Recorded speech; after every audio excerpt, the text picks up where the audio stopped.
Do you want to put your chess skills to the test? Now it's your move. Welcome to the world's largest chess tournament.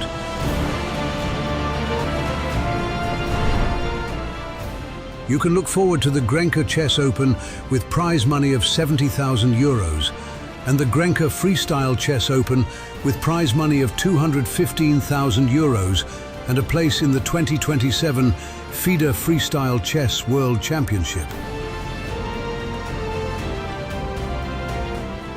This is your chance to compete against the best players in the world, such as Magnus Carlsen and Vincent Keymer. Are you ready?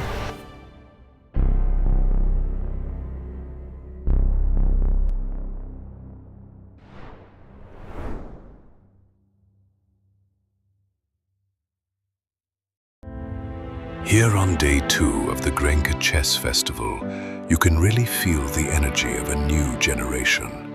They come to learn, they come to grow, they come to understand that every loss is part of the journey, and every game a step forward.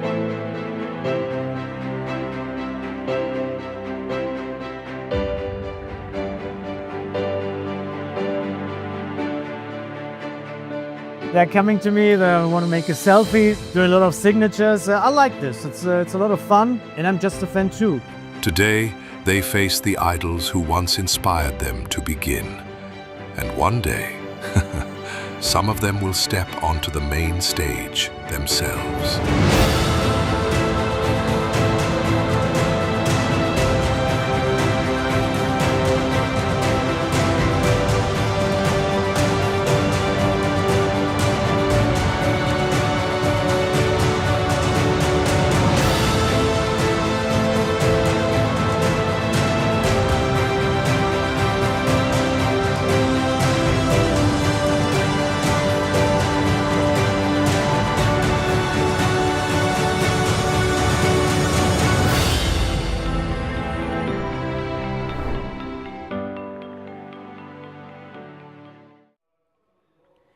Good morning, everyone. Welcome to the third day of the Grenke Chess Festival from Karlsruhe, the Schwarzwaldhalle, the Convention Center, an incredible playing hall.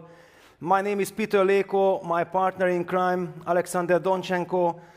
Alex, tell me, how do you feel, how exhausted you are? I'm feeling extremely exhausted, and I'm very happy about it, because this case, at least we can feel, we can somehow sense how the players are doing. I would say it was definitely a very exciting day, and it was a long day, and it was a very dramatic day, especially the way that Vincent's game ended yesterday. And I think we're going to get much more of this today, since now people are clashing with almost equal ratings by now. And it's going to be very, very interesting to watch this one as well. I hope we can make it through it all. It is tiring because we are there no matter how long any individual game goes. And let's see what the players will have to offer for us. Yes, that it was dramatic, yeah, especially for me personally, was completely crazy last night with Vincent. But yeah, there we see the results. The top stars are basically cruising. We have seen a couple of draws on top boards, but still no incredible big upsets. There we see the standings, and soon we will be seeing the pairings. As you highlighted, yeah, we will be having some very big heavyweight clashes already. I mean, Tabatabai on the top board faces Magnus Carlsen. Tabatabai just freshly won the Reykjavik Open in a brilliant style. Yesterday, he played one of the most beautiful games at the start of the day. Jan Nepomniachtchi is up against Parham Maksodlu, another incredible pairing, but just let's scroll down. For example, Murzin against Keymer, yeah? This is a clash of prodigies, kind of, and it's always a prestige duel when Vincent plays someone younger, who is climbing. Also Vohidov against Abdusatulov, Fedosiev, Joe Bava. I'm so happy to see both of them here on 3 out of 3. Yeah, I think by now at the top boards, people are going to know most of the players already. So all we can do is tell something more about them. And I think there are some very, very strong players here, probably all of them, who already made it to 3 out of 3. And I believe we have 18 players on 3 points, so there's still a board 9, also with 3 out of 3 clashing.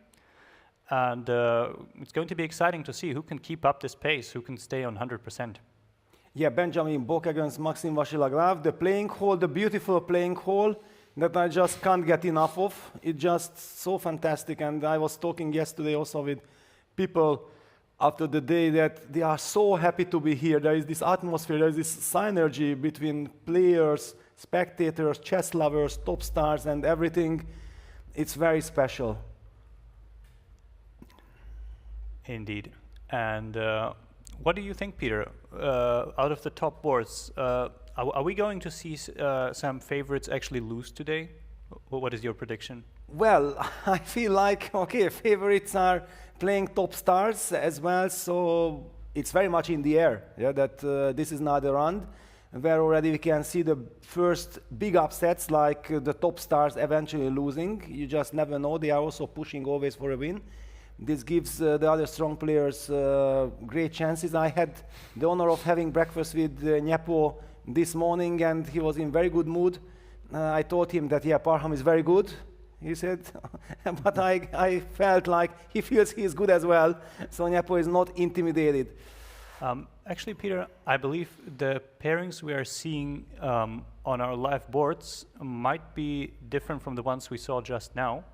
At least if I remember, we had, I remember Fedoseev was not playing Chigaev, Chigaev, because I even highlighted that Fedoseev, Jobava, I'm so happy seeing them, and yeah, we have exactly that we will have to check. It was a bit curious because I think I saw Duda on the pairings we saw previously, who is actually on 2.5, so it is unlikely he's playing at the very top boards.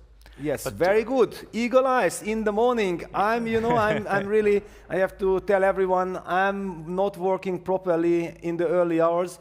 The later stages, I'm getting back more and more inside. Not even the pairings are working properly yet, so yes. we will see that in due time when the round starts. We'll have it sorted out.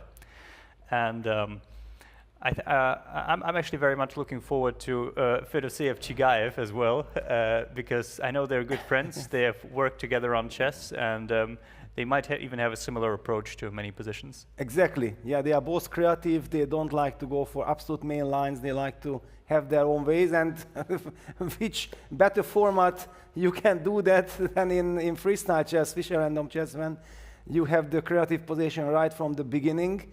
Yeah, very interesting pairing. We also know that, yeah, like you mentioned, Duda made a draw, Levon made a draw, but they are all on 2.5. So if they win their games in the first round today, in the fourth round, then they will be climbing up very quickly, because it is just no way too many people will stay on 100% for too long. Absolutely. And there's also that when you are when you start with 2.5 out of 3, it's not exactly bad, yeah? 3 out of 3 is, of course, the perfect score, yeah? But being half a point behind in this kind of competition, it's definitely very much within striking distance. So I think even very strong players like Levon or Duda, they will not be too unhappy, because they still won their games. They're already facing serious opponents, and they will do their best to keep up with the very top. Yes, and we see that there is already big suspense in the playing hall. Sven Lopez, the organizer, the mastermind behind the whole festival, is on stage already. The players are coming. Any moment we will be heading to the stage. I'm already very excited. And Parham is sitting there. Parham is ready.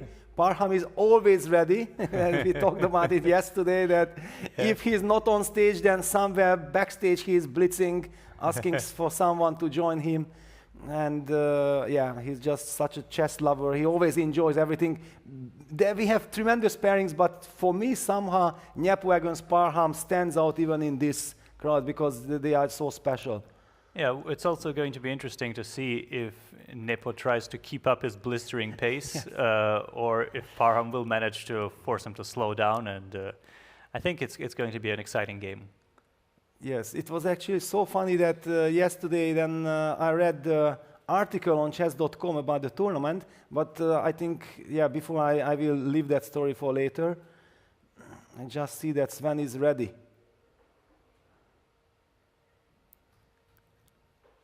Yes, so let's head to the playing area. Sven, the floor is all yours. Von den Chess Tigers von der Firma Millennium eine Präsentation von Schachcomputern mit The Big Greek, 12 Uhr. Und die Firma Chessbase, die hier sehr offensiv die ganze Veranstaltung begleitet, stellt alle Produkte am Chess Tiger Stand minus 10% zur Verfügung und Booklets und so weiter können gerne mitgenommen werden. Good morning, everyone. Welcome to round 4 here in Karlsruhe. Two couple of points of information today at noon at the Chess Tigers stand. There will be a presentation around the Millennium Chess program with the Big Greek, so you can attend that. And our friends from Chessbase also have a 10% discount today, so you can visit them right there outside the playing hall. Und diese Veranstaltung hier ist ja die größte Schachparty der Welt. Aber es gibt eben auch immer wieder Menschen, die nicht jeden Tag einen glücklichen Tag haben. Es geht ja für uns alle auch. Und wir haben einen Hinweis bekommen, ähnlich wie im Vorjahr, von dem Verein, diesmal einem anderen Verein, aber ähnlicher Hintergrund, Kinderträume e.V. aus Berlin. Und da gibt es einen jungen Mann, der den wahnsinnigen Traum hat, sein Namenspartner Vincent Keymer einmal ganz nahe zu sein, einen Zug an seinem Brett auszuführen und die Auslosung machen zu dürfen. Und diesen Traum möchten wir heute gerne erfüllen. Now we'd like to welcome to the stage Vincent. He's over there in the corner. Give him a warm round. Well, there are two Vincents. It's a little confusing. I'm not talking about Vincent over here, but right there by the table, we're delighted to have him as a special guest today. It was his dream to make the opening move. And Vincent, I'm so happy to have you. You can take a step forward to the bowl. And are you ready?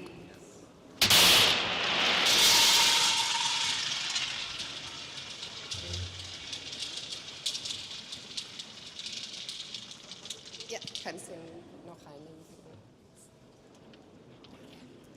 Okay, so now's the big moment. We're going to find out the first position of the day, and it is number 534. Position 534, 534. Thank you so much, Vincent. Give him another round of applause as he moves over for the official first move.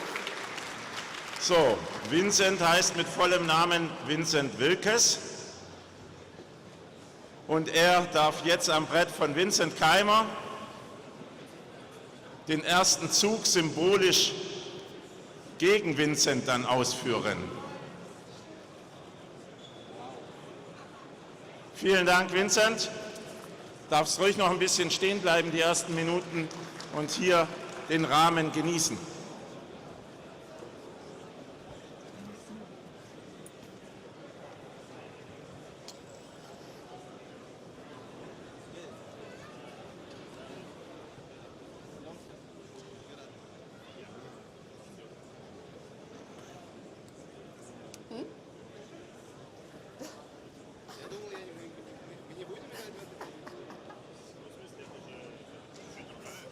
So, heute ist das Aufbauen der Figuren ganz einfach.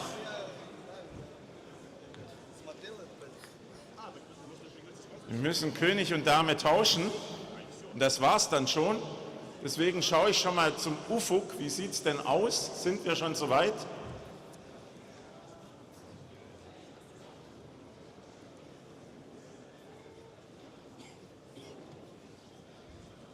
Die Paarungen sind frei. Viel Spaß. You may start the clocks. Good luck.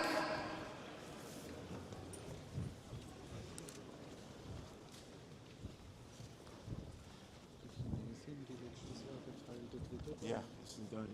Ich habe der gestern 500 Euro gegeben, die habe ich mir beim Johnny geliehen. Das ist Gemisch aus der Stadtgeldkasse einfach. Okay, alles klar. Wieder 500 Ich habe mich gewundert, dass sie nicht gekommen ist, weil wir waren verabredet. Hast du schon belegt? Welcome back, everyone. Well, we are in a state of shock because something happened that should have never happened. The position that we have on the board, this is 534, and as we have just seen, it is the starting position, but with the queens and the kings reversed. This is the nightmare of all nightmares. Yeah, I remember some Hollywood posters posting about chess and then mixing things up, and I say, like, come on, can't you just ask an expert or anyone to check your posters? You cannot do this to chess. And then we are having this. We have seen the first reaction by Magnus Carlsen. He was getting up from the board. He just wanted, he left it because he just doesn't want to look at it. Alex, what do you make of this?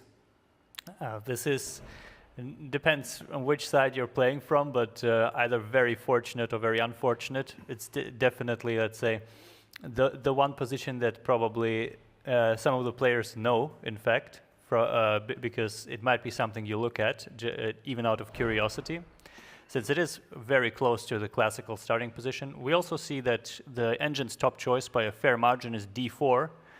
And I would assume it could lead to something like, if we play the next move, something like knight c3, bishop f4, and long castle in one go, we might be playing the standard e4 openings, mirrored, and getting the rook to the center immediately. I don't know, what are your thoughts, Peter? Well, my thoughts are that I never wanted to think about this position ever in my life. And then last year at the Grand Slam Tour's Paris leg, at the closing ceremony, suddenly I see players discussing this position. Nodirbek Abdusattorov was on the front row and he was saying that, you know, this is losing, and he started showing some lines. I was not following, I just looked there for 10 seconds or like this, and there was some heavy debate. Players were analyzing, of course, without computers, that, and what you just said, this d4, knight c3, bishop f4, long castle, e4, all this kind of stuff, and it was some reversed French with d5, e6, knight f6, oh my God, no, this is, I feel immediately like a petition should be signed, you know, that no, we just dismiss this. I do remember that in the players' meetings, the players did talk about this in the very first year, that maybe this position should be eliminated together with the classical starting position, but then, yeah, it somehow stayed. Well, as we can see, if you play the game long enough, eventually it might come up, and here the players have to deal with it. By the way, we are jokingly being informed that what I said for the first few moves might be the best version ever of the Jubava London. Speaking of which, does Jubava get white here? I'm wondering. I think that he was playing black. So let's even call out the pairings. Yeah, that who are the players who are facing this total nightmare with black? They are now the absolute handicapped guys: Magnus Carlsen, Parham Maksodlu, Leo Mendonca, Nodirbek Abdusattorov, Vincent Keymer, Maxim Chigaev, Badul Jobava, and Maxim Vachier-Lagrave, and Doravali Harika, all 3 out of 3. By the way, Meruert... she's also 3 out of 3. Yes, Kamaridanova, also 3 out of 3, facing Jan Krzysztof Duda. No, this is... I somehow really hope, I'm rooting for the players who play with the black pieces, that they somehow survive this. Let all this game end in a draw, fair play, and then we continue the tournament. Well, as you said, Nodirbek Abdusattorov was actually saying things about this position that he looked at before. So I'm very sure he might have some ideas here from the black side as well. Yeah, well, one could argue that it's maybe even good news that poor Nodirbek is black, because if he would be blitzing out, you know, that this is the way, and then people would follow. However, it's very easy to understand that d4 is the move. Yeah, already Amin Tabatavai has played the move d4, and somehow, I don't know, maybe black better do some hippopotamus business. Yeah, that's some unorthodox stuff, not to mirror with this d4, d5, because that looks absolutely horrifying. Playing the Scandinavian with d4, e5, and then try to activate the queen, and then if your opponent is not prepared, maybe you get a chance. But the fact that these castles, which is normally the long castle, the king from d1, going to c1 and the rook on d1, this changes so much, yeah, because white will castle, and will immediately target black's king. Yeah, it activates basically all his pieces by maybe a whole move by a whole move faster than usual, and it will be interesting to see. I believe also many white players already went for their first move. I think it was d4 quite often, but I'm not sure if it was exclusive. They all notice, of course, that the position is very close to And the now starting also one. let's take a look at the correct pairings. Everything has been corrected, so now what you see there on our screen is the correct pairings. And we see Tabatabai against Magnus Carlsen. 1 d4 has been played. Believe me, all these players know exactly that. Wait a second, 1 d4 looks so tempting. Let me go for it. Let my opponent think about it, because after d4, black is in a total nightmare scenario. Black will have to try to decide on some strategy. Wow, breaking news. Murzin played e4 against Keymer. This just shows that he's not experienced in freestyle chess at all, because this e4, e5 is probably a normal move, but certainly at least the worst has passed for black. Wait, do you see this? Is that correct? Did Vokhidov play 1 g3? This is fair play. Okay, the two Uzbek guys playing against each other. Can you imagine you are playing against your number one player of your country, your favorite, your friend, your hero and everything, and then you wanna go 1 d4 and crush him? I don't believe this can be right. We will see, but also there is no way that either of those would on purpose play a bad move. If the position is on the board, you play the position on the board. Yeah, probably, but yeah, let's wait for confirmation. Because it is quite hard to believe, but we'll see. I mean, e4 is a move that you could play. Also, think about it. If we, from this position, if we get the most natural, let's say 1 e4 classical opening, which here would be d4, d5, knight c3, knight f6, bishop f4. Yes, it's Italian, yeah, turbocharged Italian. Exactly, and already here, knight c6 is probably not possible, because the knight b5 lines are likely not to work out the way they work out in a mirrored way. Yes, absolutely. No, this is a completely different kind of story. The body language tells it all. Magnus is thinking, taking his time. How do I stay alive? Parham is walking. He wants to look, to share the pain. I feel like sharing the pain is not the situation for all the players with the black pieces. Parham already made at least one move, though. I believe he was not faced with 1 d4, though. Yeah. Ah, wow, e4, knight c6, Tony Miles in action. Wow. I think, again, for me, this is more like d4, knight f6. Exactly. Yeah. Let's play some Nimzo Indian. I don't know. It's yeah, Vincent, I think, is also happy at least that, okay, I agree to be worse. I just don't want to lose outright. Yeah, this is the problem. And after d4, the problem is that, yeah, okay, let's enjoy a little bit e4, knight c6 on the board, because this at least a little bit is a chess game. f4, and we are heading, and Jan is smiling. Are we going to see a Catalan Nimzo Quincy, and then what are we going to see? Jan is of course fantastic. Yeah, Just we'll love see. the way how he reacts. It is possible we actually see a lot of mirrored openings, because the only difference happens after white castles or black castles to either side. So e4, f4, you have to imagine is like d4, c4 in the standard starting position. And but wait a second, what about playing the Grünfeld? Can Parham say, Jan, I'm playing you, can I play the Grünfeld against you with b6? Oh wow, this can be a lot of fun. In fact, I'm super happy, because I was very worried that on every single board we're gonna see 1 d4 and it will be a horror run. No, now we are having already some fun. yeah, I think many players will just kind of aim for sort of an opening they know in a mirrored fashion, and yeah, it's going to be interesting to see what they both come up with. Yes, okay, if we already have the chance to analyze, then let's even head to Jan's game against Parham. Magnus is taking his time after d4, and all the players facing d4. To that problem we will come back later. Let's enjoy something, and there we go, d6. And we still have Catalan, all the Quincy and Ragozins, Nimzos, everything possible. Wow, so what we are talking about? Yes, this is like in normal chess, d4, knight f6, c4, e6. Now if white plays the so-called knight c3, which is now knight f3, then black plays the move bishop g4, which is bishop b4, and we get this Nimzo-Indian kind of stuff. Super funny, of course, with the details that the castles are somewhat different. This is very confusing to me, and now probably both players are trying to figure out in which line it would be an advantage to have the king on c1 and rook on d1, or have a disadvantage for your opponent in that. Yes, Jan played the move, and he goes for the Catalan. b3. Wow, okay, this is good.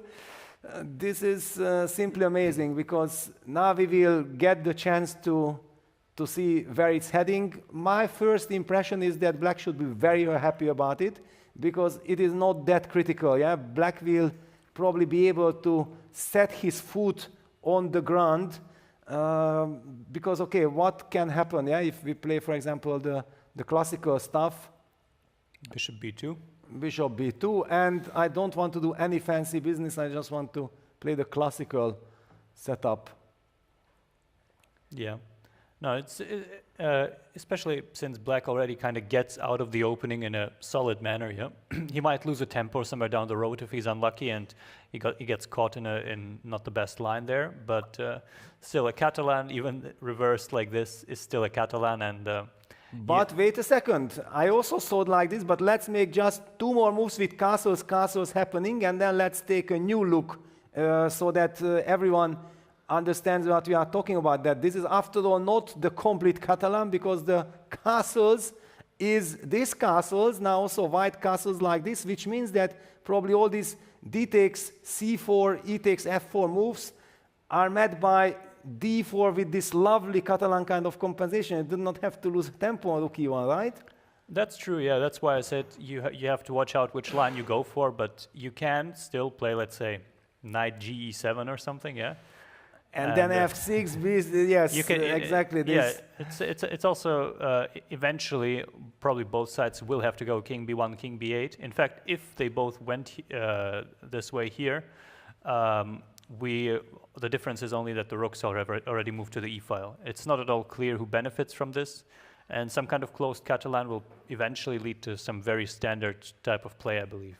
It's just very confusing because of the mirrored nature of it. But I think this is fantastic news for us commentators, because we have the chance to move the pieces. We can compare the different openings, the strategies, and basically everybody who follows our show might become big experts in many different openings, because we'll be seeing and talking about many different mirror stuff.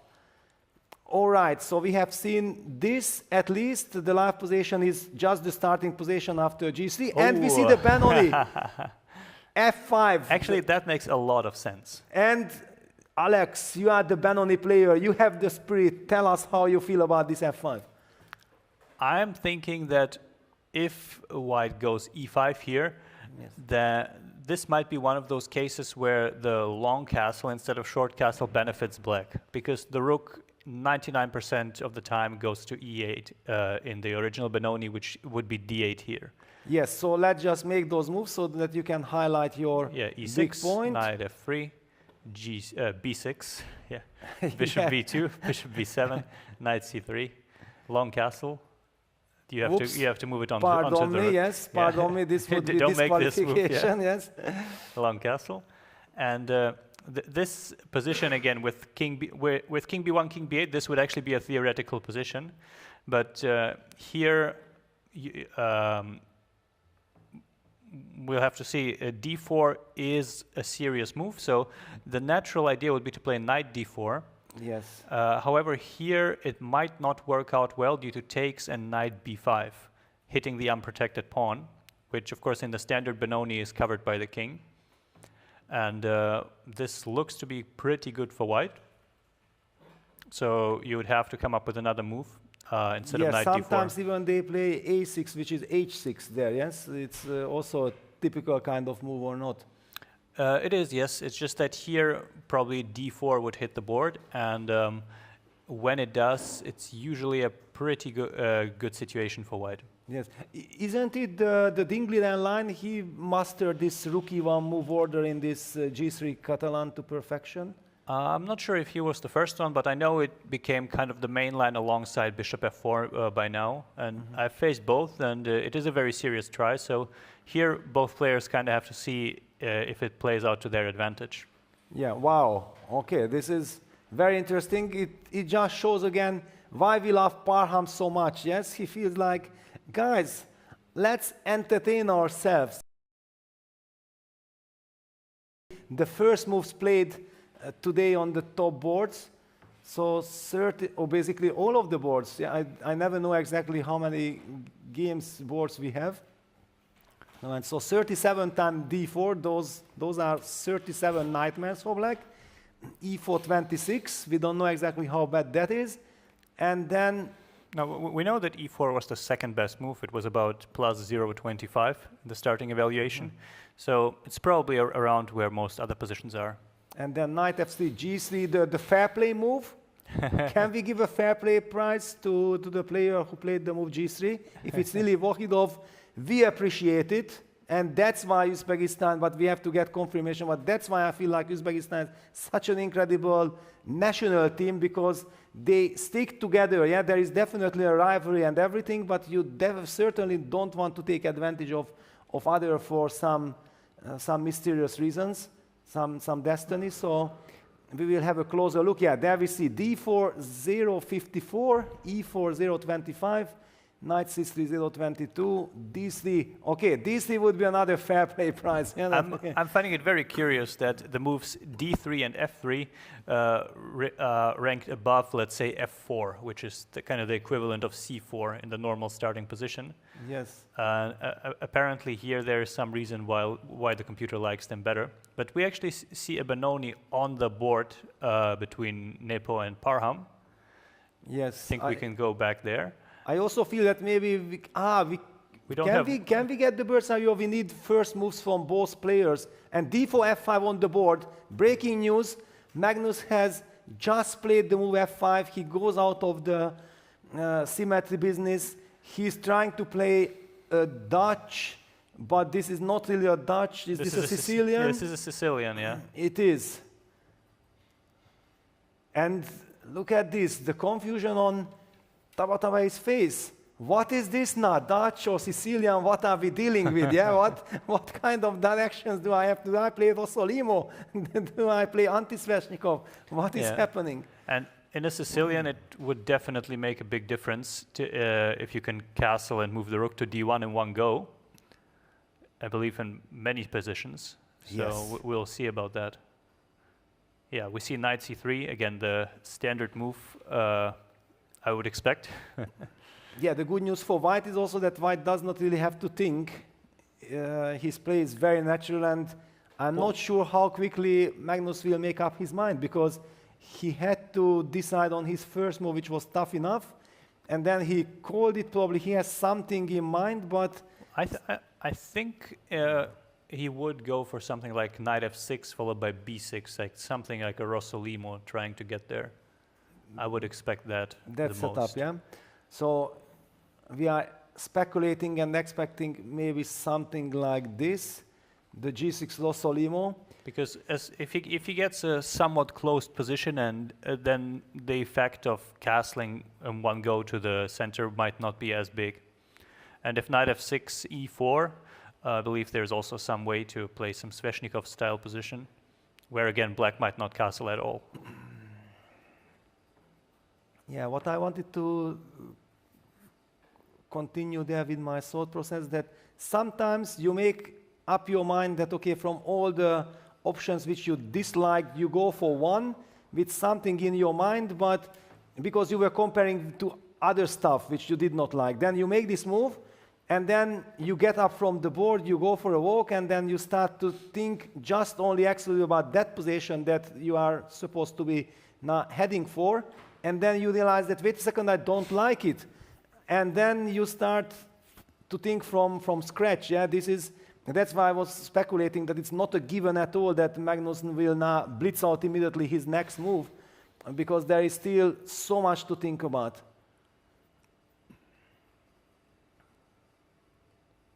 But yeah, whenever the bird's eye view will be ready, we will be heading there just to have an absolute overview and then comparing what kind of different openings are we seeing now in reverse situation. You know what I think would be one of the worst openings to play as black? The Petrov. Don't do that, yeah? I feel like there, after, in this case, d4, d5, knight c3, yes, knight wait c6. a second, then yeah. let me pick the Vincent game, because there we had at least e4, e5s, and... you mean that yes. I mean d4, d5, knight c3, knight c6. Yes, so okay, this we can do here. Yeah, because there I feel like there would be a way for white to exploit his first move advantage. By taking or by going e4, probably e4, yeah? Yeah. Yeah, this is...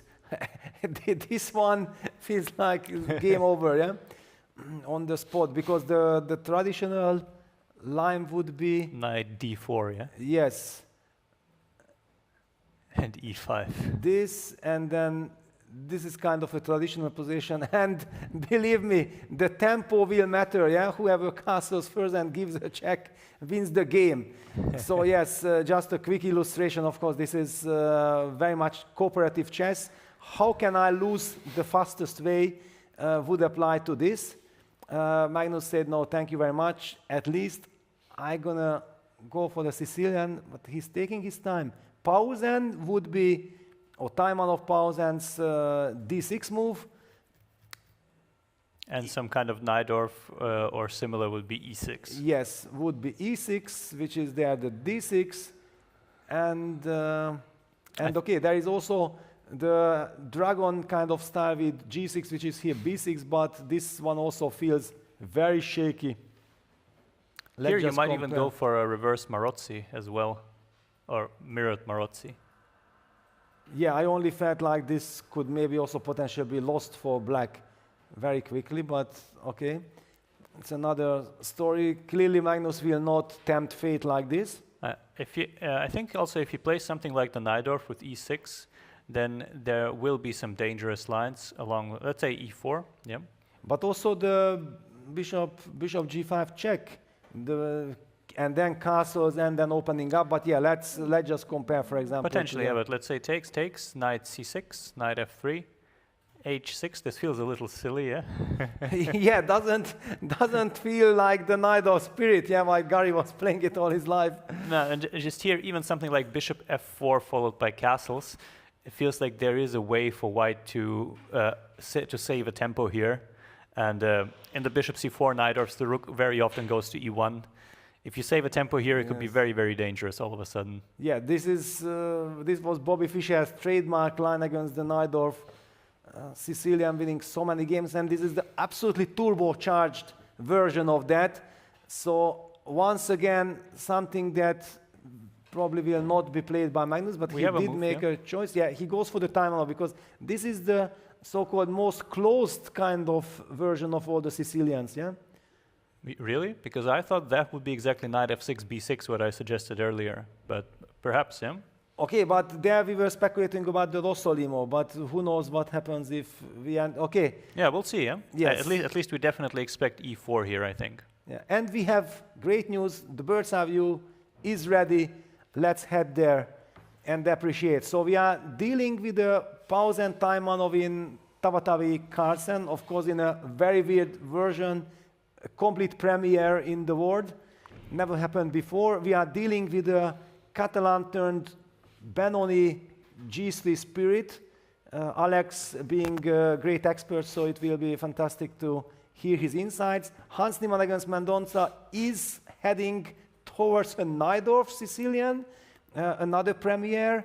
Basically, everything is a premiere. And we have on Vohidov no fair play whatsoever. This is the Rossolimo stuff. And Vohidov thinks like, wait a second, this is my chance. This is my chance against Nodirbek. However, I would like to mention that I remember that, for example, Yakuboev is quite an unpleasant opponent for Abdusattorov. I remember that he has a quite decent score. I think so, yeah. So it is never so easy playing against your countryman. You know each other very well. you are good friends, they know you, you have played tons of blitz games in the childhood with each other. It all affects many things. And then Murzin against Keymer, what is this exactly? Is this some London, slow London? But with this e5, f6, suddenly it doesn't feel like a harmless London, no? Yeah, it's very strange. Some kind of London Slav mix. We'll see. It might not be a very fast-paced game. Well, I'm loving the Fedoseev-Chigaev game. Yeah, that this is this Nimzo Indian with Bishop d2, modern, fresh kind of stuff. Because the reason why Bishop d2 Nimzo came back to life is that all the main good variations got exhausted, and then White is trying to just get a game. But we are talking about freestyle chess, and then Fedoseev is playing it with White, though, yeah.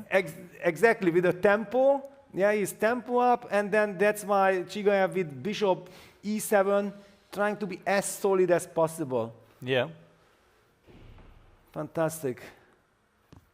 This is even like, yeah, this is some kind of weird Nimzo Bogo Indian reversed with the tempo up. It's not an opening you see every day, yeah. But in general, those positions aren't too dangerous in terms of getting an extra move, I think. Because usually, in this case, White would play something like e3, d4, and even just taking e takes d4 would be probably sufficient for Black not to be worse. Exactly, because Black is now not White, so he doesn't need to play for an advantage. Yeah? This is very often the case that when you play reverse kind of openings, then the psychologically changes. Yeah, that you might like it with Black because I'm very comfortable, let my opponent play for an advantage and then I counter it. That's nice, but when you try to play exactly the same stuff with White, then the opponent is just chilling there because, okay, I simply gonna play a line which I don't mind draw. I will just simplify things, and it is completely different. Yeah. I think we can have a look at some of the lower boards as well, see what they're up to in terms of openings. And I'm already happy. I'm already very happy. Well, the Duda Kamalidanova game is going towards the nightmare scenario. This is how I envisioned, and this is the same in Sadana Jobava as well. Wait a second, Jobava facing the turbocharged Jobava London? What is this? I think so, yeah. Can it be anything worse than this? That you are the godfather of this whole spirit, the setup, and then you are facing it in the worst possible scenario? Yeah, I feel like he might already be in some trouble there, because bishop takes c3 doesn't feel like a sensible move, because you will have to defend c7 after queen takes c3, and otherwise it's just White gets a lot of extra time here. Honestly, I'm super happy, because I have envisioned that we will be seeing at least like 20-30 games going in this direction, and okay, no. But not everyone got here, and we can see that the top players immediately sensed it that no, this is definitely not the position where we can play d4, d5. We have to deviate, and then the Sicilian stuff appeared in Magnus's game, in Nodiebek's game. Yeah. We also see some kind of modern style setup in Yakuboyev versus Harika. I'm not sure what kind of modern this is, because she might actually be going for something like a hippo here, as you were suggesting, yeah? At least it has the makings of one. Yeah, it's basically the Pirts, yeah?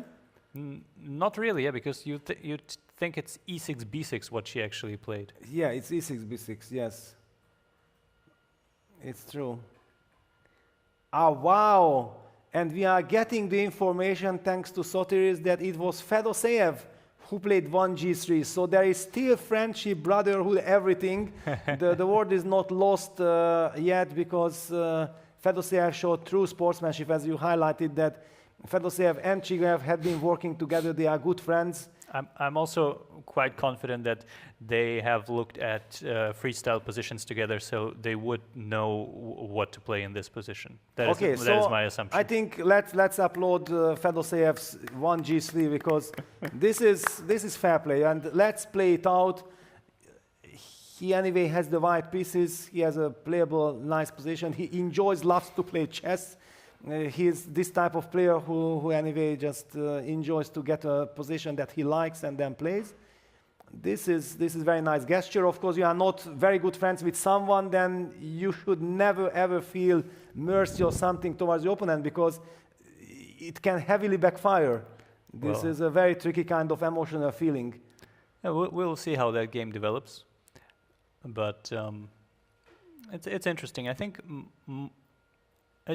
about about half the players realize that 1d4 is the best move in the starting position. Yes, it kind of felt like it's also obviously it's close to something they know, but still you see people playing much faster than, for example, yesterday when we had this very strange position with people thinking for 10 minutes on move 1 was a whole different story. Yeah, but this is also, I feel like it could be potentially dangerous, yeah, that they rely, like we are also relying on, this is not this is that, and who knows that suddenly somewhere this difference of castles, that this is not a short castle but a long castle, might change the evaluation, and then you are in a deep trouble. What is your kind of instinct that how often we will see that it could turn out to be crucial? I think definitely if you go like 10 moves deep into what you believe to be theory, there might be some detail that you just didn't anticipate, and it could have a big impact. In fact, I think in Borg Vashela Graf we are seeing an exchange Caro-Kann. Yes. Yeah, this is trying to play as solid as possible, yeah, but yeah, it's just so funny. But maybe we should be now heading back to the top boards. We have seen we have an overview more or less what has happened. Maybe we can have a little closer look at Vincent's game against Murzin, because that is the structure which we least covered yet, and most probably people are saying, okay, come on, but I'm an e4 player, I want to see how this kind of things unfold. This is one of those most... I think in this case you would rather be a d4 player actually, because what Murzin played is in essence the London, yeah? Yes, which is something he plays actually in classical chess. Yeah, he plays in classical chess. Now the big question is that okay, there are some solid lines where you can be lazy and be slightly worse, like for example go here and after a3 just give up the bishop and then play like some Kamsky style e6 and dig in there with double defense, but this is certainly not the type of chess the young players like to play. They like to confront, they like to play critical stuffs. For example, one of those critical moves very often in the London is hitting this pawn, but what does it mean to this position? I feel that it is almost out of question that black shouldn't be doing this, should not even think about it. A typical other move would be to develop the bishop to f5, which is now c5. I'm finding it a little bit confusing.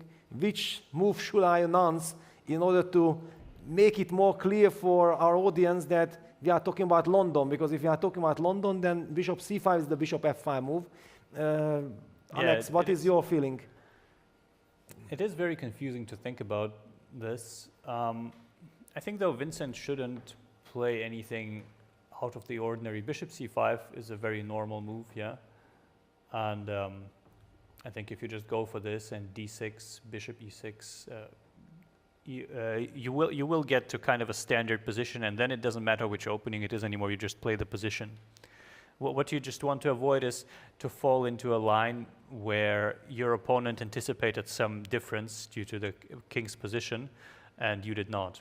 But as soon as you get through that stage, they're just playing chess, and whoever pays more attention has the better chances. Yeah, let's just quickly show how it unfolds in the usual regular kind of London positions. Something like this is fairly typical.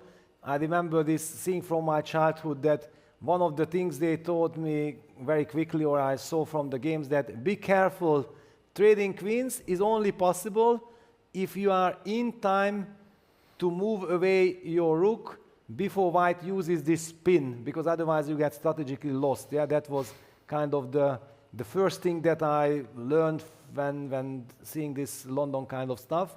Yeah, maybe just show it that people can appreciate a g5 takes and bishop takes g5.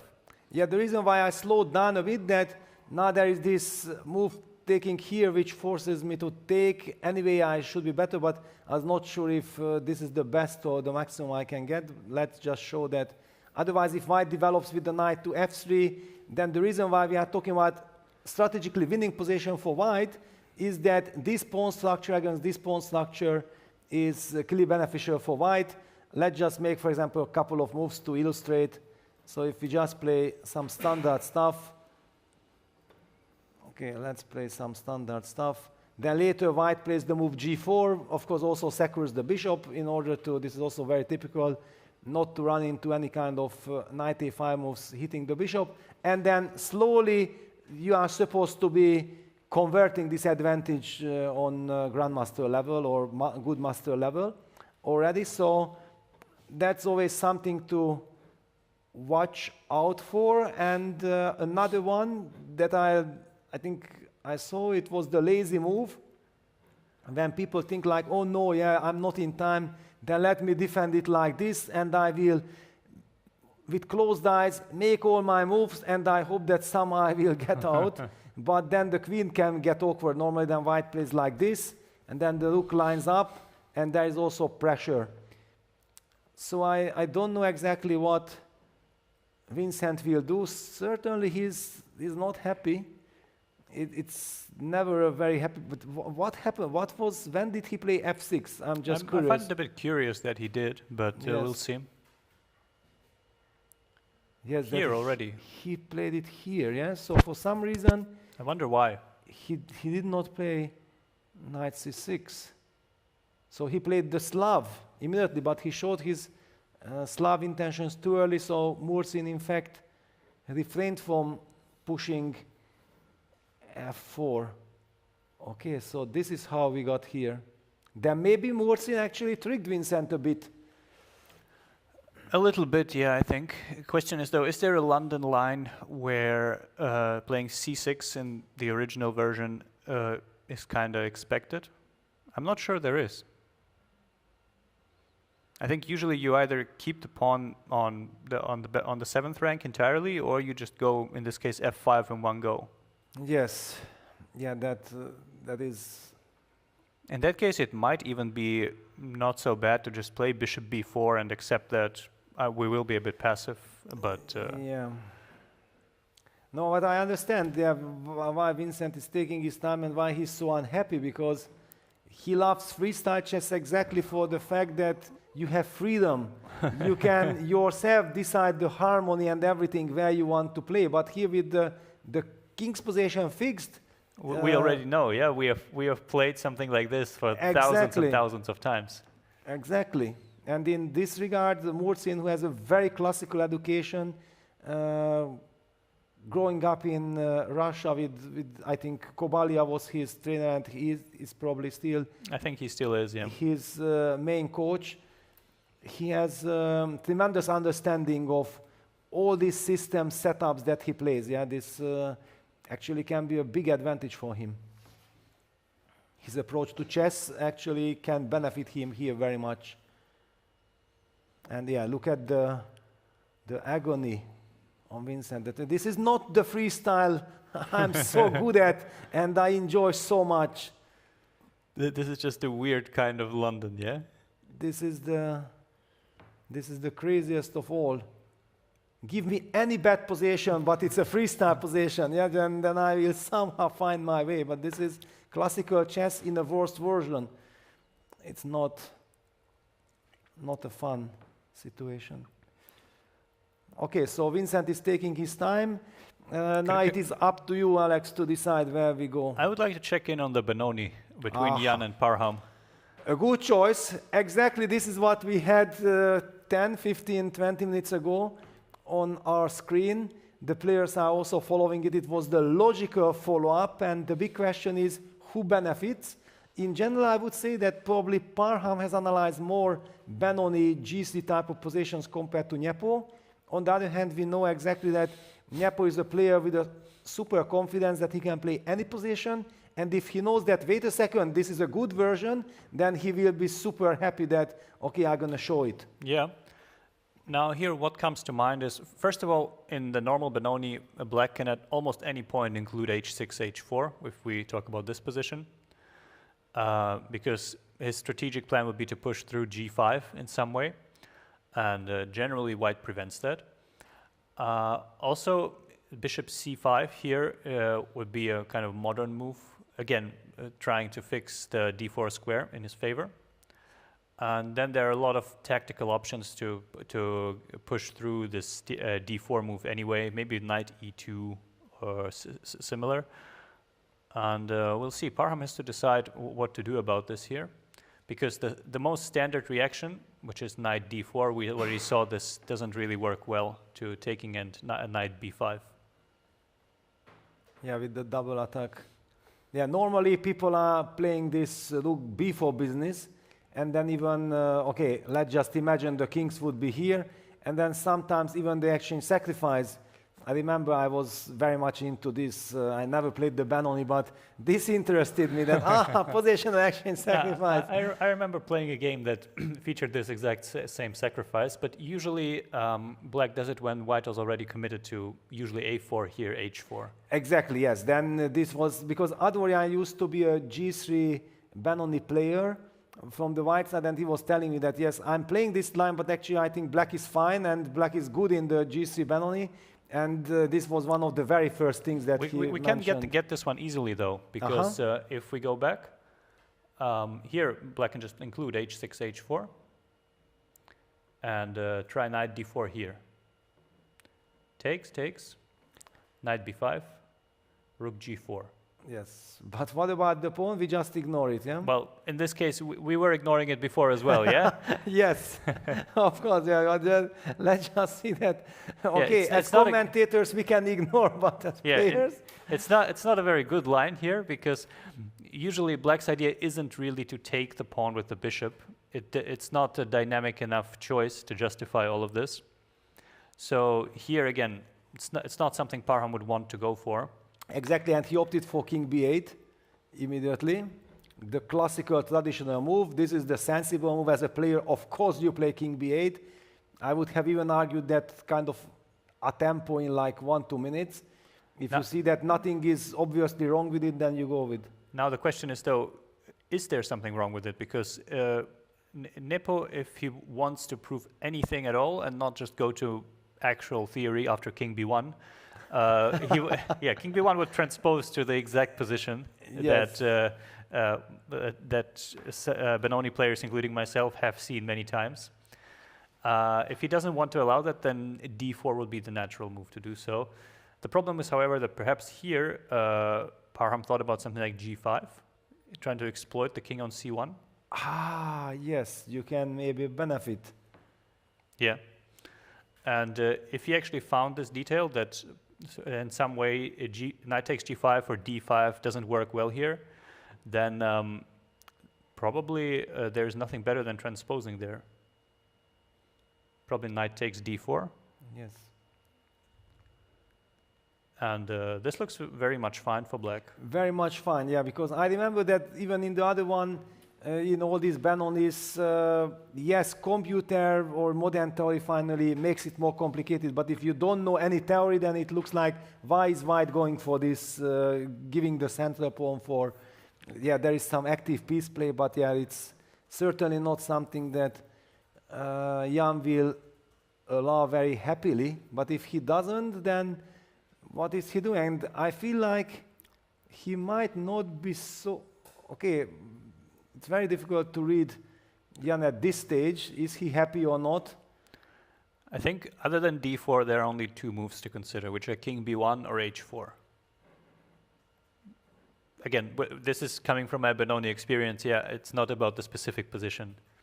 Because king b1 transposes to what the players probably know. Parham definitely knows this position. And h4 is kind of trying to exploit this in some way, but I'm not sure that it does anything too great, because then knight d4 becomes a very serious move. Exactly. Since because this square is weakened immediately. And besides, there is also always this option of who knows, but it's never 100% clear. that is so brilliant or Yeah. not sure, depending on the situation. Yes. But I think objectively, Nepo should just kind of go king b1 and accept that we are playing Benoni theory. This is just how it plays out. Yeah, I'm trying to read his body language. He might be playing king b. If he doesn't see, he's not happy that he doesn't seem to see a way to benefit.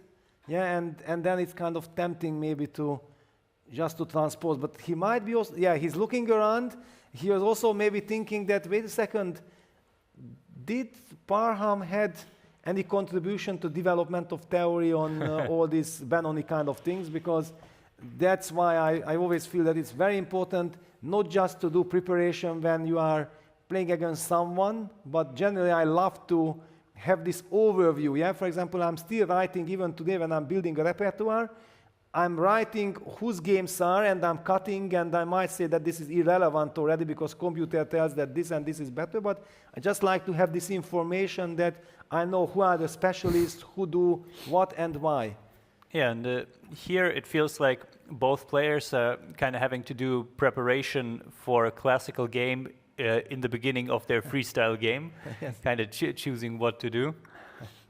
Another move you might consider here is knight e2. I'm not sure how much Nepo would actually think about this. It's a common enough maneuver to put the knight on f4 in this case, but still his king on c1, it's just Exactly. it's not well placed, yeah? Because he will be also stepping into this typical knight b4, knight g4, knight e5 kind of. Yeah, in general, king b1 is the maneuver. least committal move, and then we will see how much the players actually know. But I think we can let him think about it for a while. Exactly. This will be, I think, the closest thing to a proper chess position from classical chess that we will ever get here. Yeah, maybe let's head to Magnus to see where does he stand. He was not happy, he was spending a lot of time. And what do we make of this? This became an Alapin. This is an Alapin indeed. Yeah, let's see this, what happened here from the beginning. So d4, f5, it's not a dodge, it's a heading towards the time on of pause and set up, but then Amin says, no, wait a second. I have the option of going for an improved c3 Sicilian, an improved Alapin with f3, knight c6, d5, knight e5, and bishop f4, the central direction. The good news is that normally Magnus knows this very well if it's the classical version. However, these castles, that it will be king to c1, rook to d1, eyeing that king, this feels dangerous. Yeah. There's, I think he also played knight c6, not kind of out of a lot of having a lot of options, but if you think about it, one of the other main moves is, in this case, e5. But here, this feels rather dubious because after d takes e5, well, d takes e5 seems kind of out of the question because all the bishop g5 lines, even if they work, it feels very suspicious to allow castling with check here.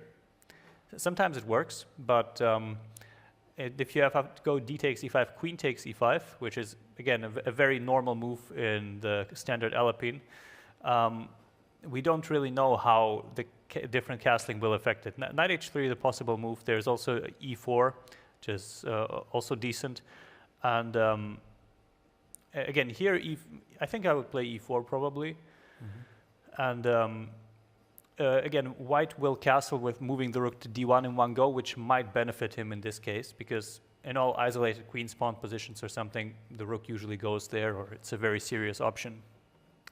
Yes, you don't want to open up the position, that's for sure. I think he's playing a move. And he plays knight g6, the traditional move. So does it mean that maybe against bishop g3 he wants to play f4 and then just try to fix this structure? I believe there are also different choices there. I'm just trying to switch it around in my head so I can remember the theory. Yes.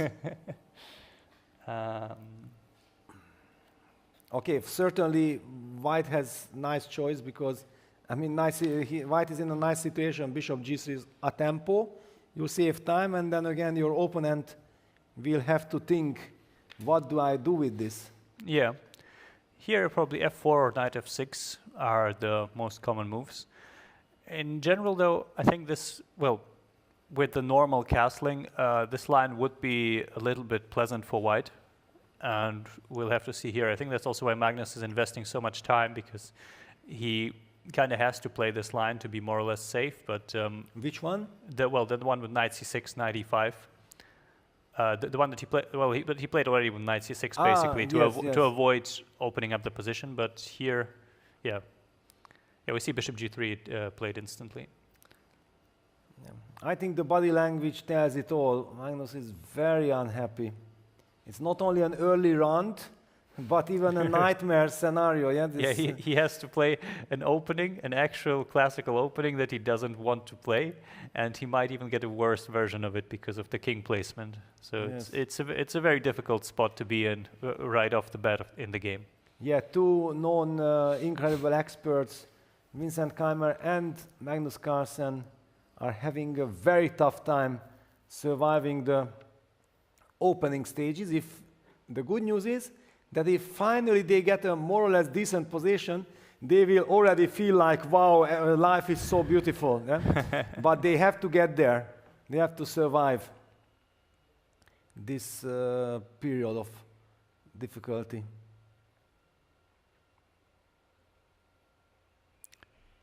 Do we castle here? Is that the natural one? I think so, right? It is natural. And also kind of tempting, yeah? Let's also for our audience that, yeah, in freestyle chess, free random chess, I believe that for everyone who is not very familiar with these castles, that where is this castle coming from, where you can go, what is happening, is kind of confusing.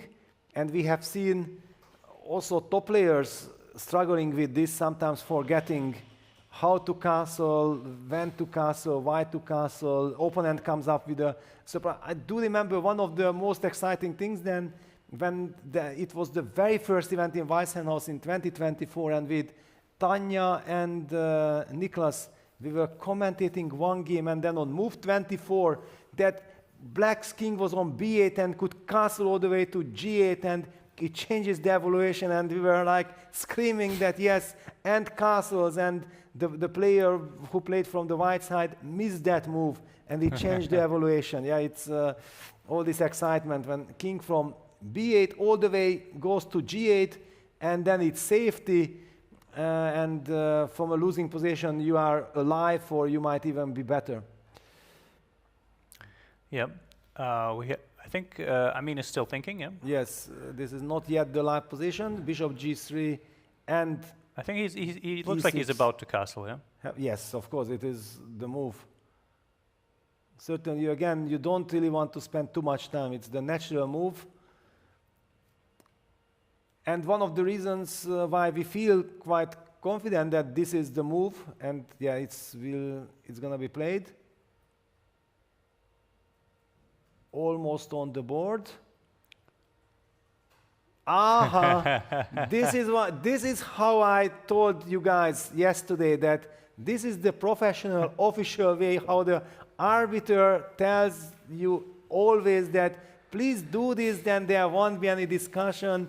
No, but it looks a bit artificial. So if an arbiter does not tell you that this is the right way, then you might be afraid that I get disqualified if I do this, removing the king from the board. What's that? And we had Magnus here. We talked about it a little bit, that what happened in Ralph's case, and he was like kind of shocked that, really, it happened like this, because it's confusing. I also read some comments where people were claiming, but what was he supposed to do? Yeah. The rook was on g1, king is on f1. So you just saw exactly what he was supposed to do. Yeah, yes. You can watch Amin again. He removed the king and placed the rook on the correct square. Rook. Yes. I think I would just like kind of sweep it like in a blitz game with the king dragging the rook along to the correct square. Yeah, but be careful. Something goes wrong, and both pieces will be removed from the board, yeah, or will be adjusted accordingly. The arbiter thinks it's proper. Yeah, and the reason, just I think I wanted to explain one thing, but we were waiting for Amin to make the castles. That the reason why we were confident, because if white plays the move e4, that gives black the chance eventually to play fe, d, and then develop the bishop with a check and then be able to castle himself first. Yeah, I don't know exactly what is the objective evaluation, but this is kind of enough for a grandmaster brain to just not even look in this direction because you feel like only your opponent can benefit. So of course you play castles, and then next you will want to go e4. Yeah, and here I think people will, well, in this case, Amin and Magnus, they will kind of stop comparing it 1-for-1 to the Alapin, because this is a different position now. Yes. And you have to be very careful about the details here. You just kind of have to calculate. You know the general plans, of course, black undermining the center and everything, but to actually see how it works, you will have to calculate very precisely. Yeah, and there's also always this question. I remember as a kid, when I didn't know yet theory so much, and I saw this kind of Alapin positions, my question was that, wait a second, if white wants to play e4 in Alapin, of course, d4, then why can't we just play a move like c4 and block it? Now, one of the things that catches my attention, that there's even this tactical shot of bishop takes f4, but seems not to work because I have this g5. Let me just highlight, it's beautiful. So seemingly white wins the pawn. First of all, even if just wins the pawn and black gets this dark squared bishop, I don't know, it could become some kind of compensation, but here black has this lovely intermezzo with g5, and after queen takes g5, queen e7, queen takes f4, bishop h6, black wins the game due to the pin. Yeah, so this is the trick. But let's forget about the trick. Let's talk about general grounds here, that normally white always retreats the bishop. And then, yes, one could argue that this f-pawn is now controlling the e2 pawn, and whenever white plays e4, then black will trade the f-pawn for the e-pawn. It should be kind of a good trade. Yes, it has strategic merits. However, white can do the same and try to use that you push your f-pawn way too early. White will undermine it with g3, potentially with knight h3, provoking f take g3, h take g3, and then again we are talking about kind of a strategically winning structure exactly here with the rook on d1, because normally black is then trying to use dynamic possibilities to compensate for the damaged pawn structure. That would not be the case here. Just one more time, like in the London, that be careful pushing the pawns and then allowing your opponent to undermine it and get the upper hand with the structure, because that is long lasting. I think this particular version is even more unfortunate here because castling would hang the a7 pawn, yeah? Yes. And this is not a move that you generally want to spare on these kind of things.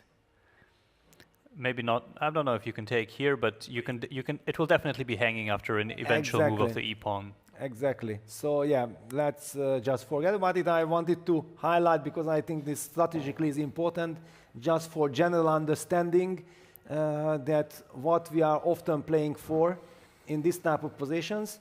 Because very often freestyle for amateurs, for club players, I think when they compare it to classical chess, then they feel like, wait a second, yes, I understand it's maybe entertaining and like this, but what do I gain that helps me become a stronger or better classical chess player? Yeah? Because for amateurs or club players, when they look at top games in classical chess, then they feel like, I'm also playing this opening, I understand this structure, and I will learn something from the game.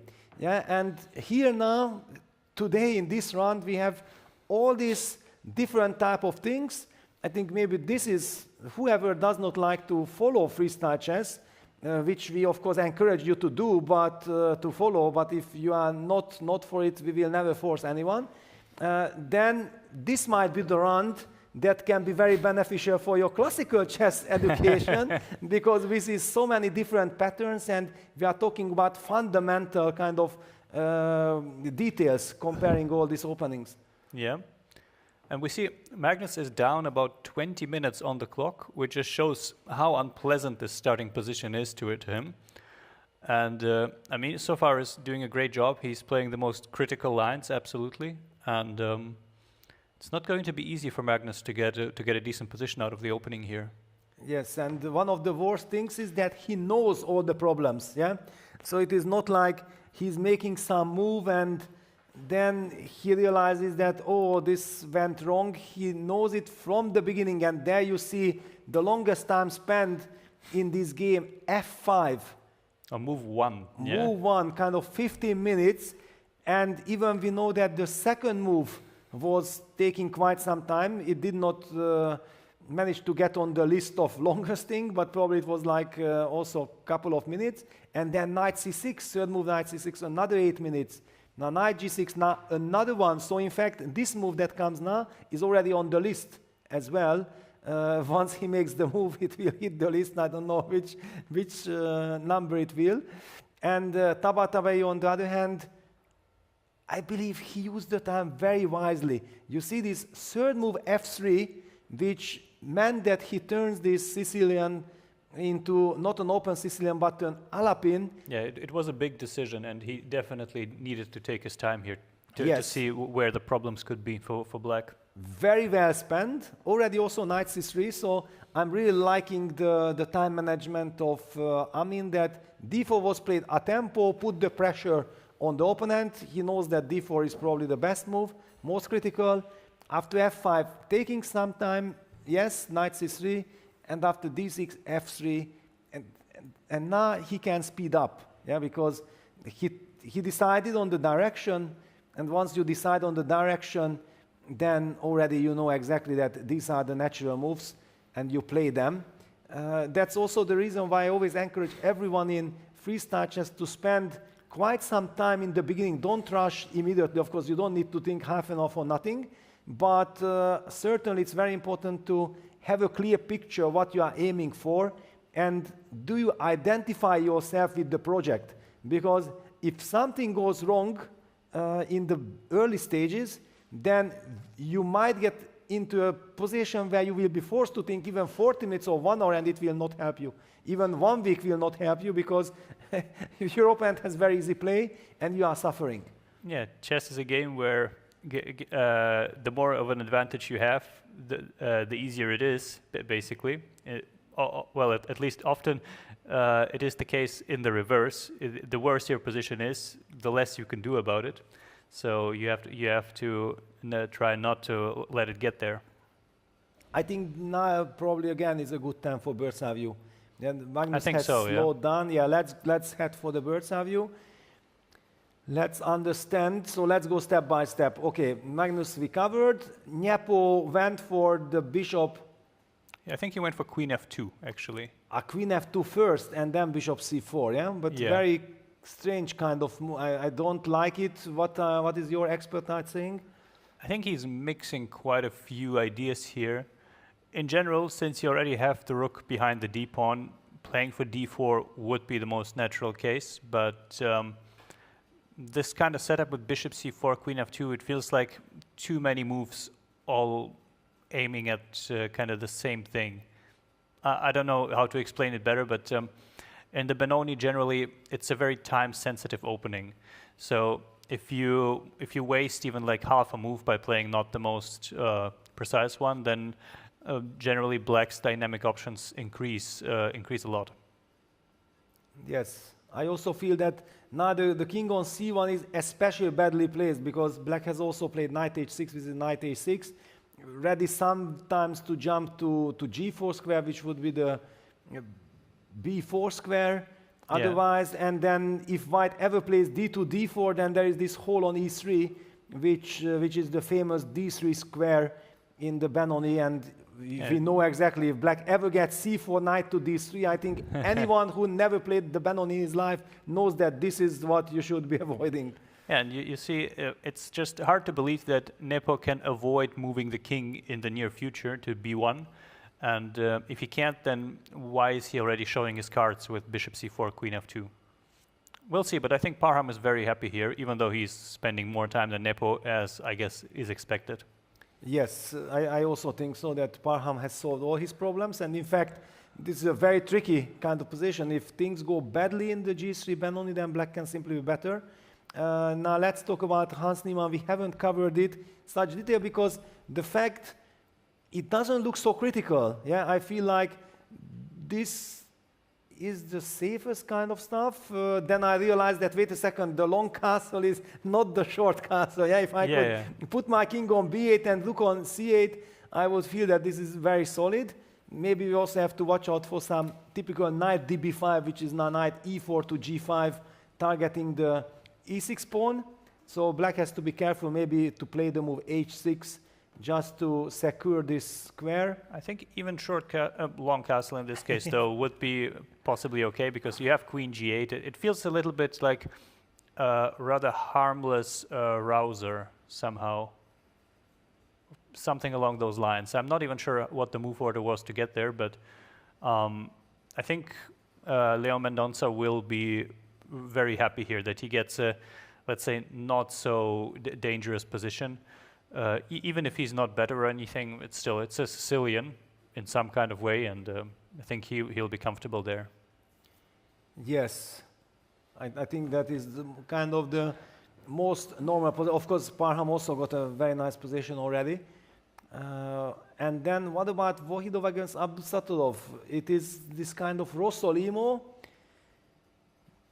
We see the computer's evolution claiming that white is having a huge advantage. I do recall that also in the Rossolimo there were times when computer was heavily optimistic whenever that knight was going to e7 in this structure, which is now knight on d7, and white is trying to break with g to g4, which is a typical b4 break in this structure, because black has this pawn on h6. If that pawn would be on h7, then there would be a nice fundament, there would be a protected g6 pawn. What is your feeling here?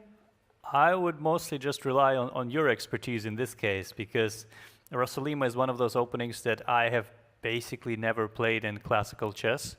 I have analyzed it a bit, and what you said about the h7 pawn in particular, it is the kind of the core of white's play on, in this case, the king side, usually the queen side. And it feels like Vohidov is quite far along preparing that, because he already has most of the moves played. His rook is again already very well placed, and he might even be considering g4 in more or less directly. Yes, normally after g4, now that the bishop is on d6, often black's reaction is to capturing that knight on f4. Bishop takes f4, e takes f4, and then f take g4, f take g4, and white is better. Very often the question is how much better, but it is always like, if the question is how much better, then thank you very much. Yeah, it's okay. It's a good question to have to answer. Yeah. Exactly. Yeah. Thank you. It's certainly better for me, and it's not Abdusatulov style at all to go for a position that gives no real counterplay. And g4 on the board, I'm very curious to see. Yeah, black can also try to maybe include a move like rook e8, pinning that queen on e1, try to get a slightly better construction. There is also one typical motif. Well, basically we will have to get, maybe we can, yeah, let's head there. Let's take a look at this game. We haven't covered it, and it's a fantastic pairing. Let's take a look at Vohidov against Noriebek Abdusatulov.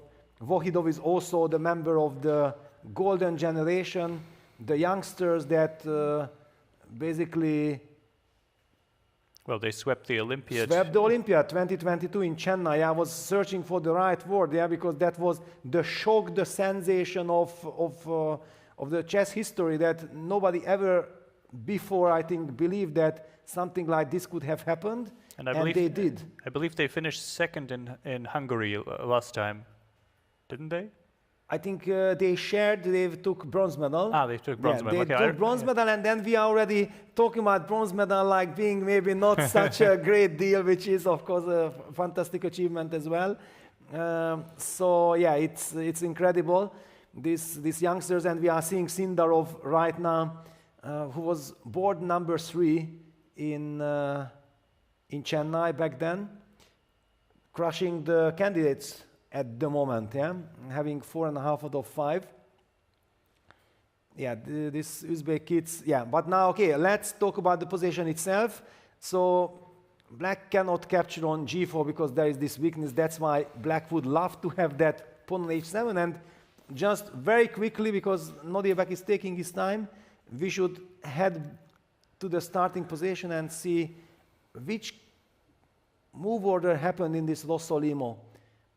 That when did actually Nodiebek play the move h6?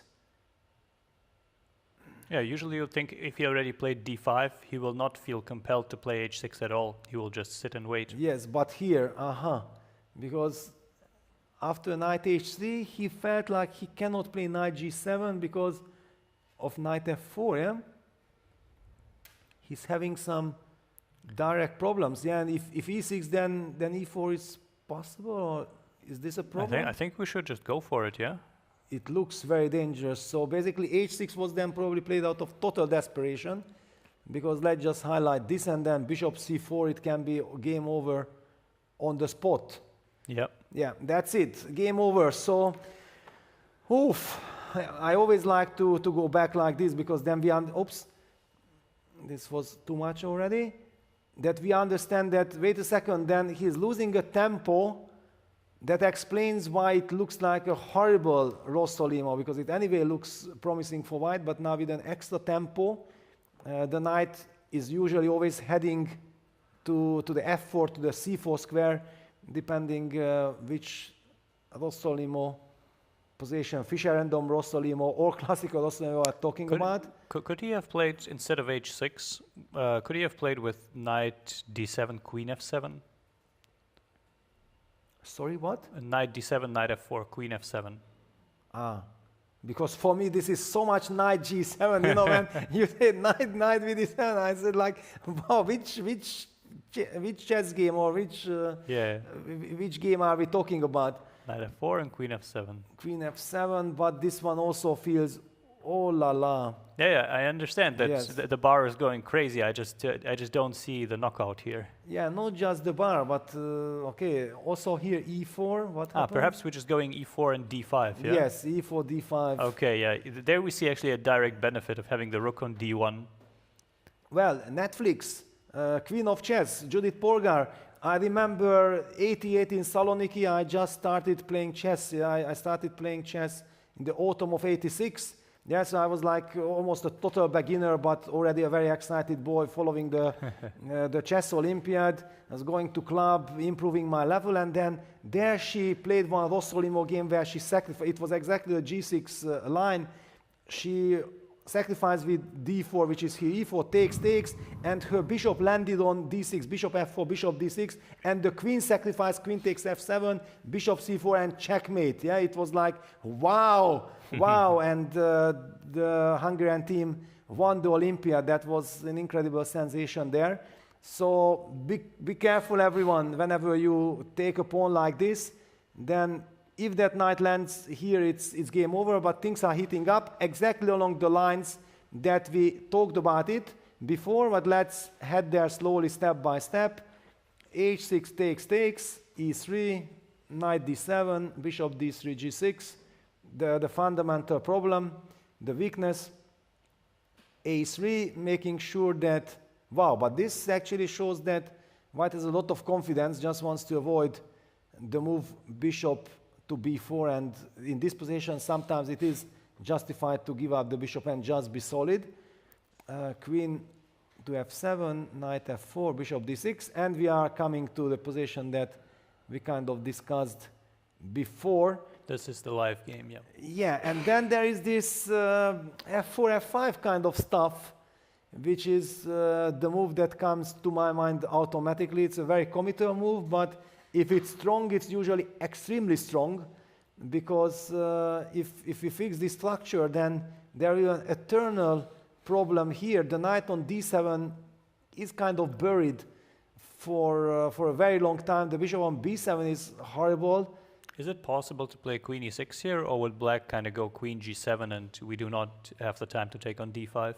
But he did, wait a second, yeah, so He went h4 instead. Yeah, he went h4, yeah. Okay, for me, this would have been very thematic.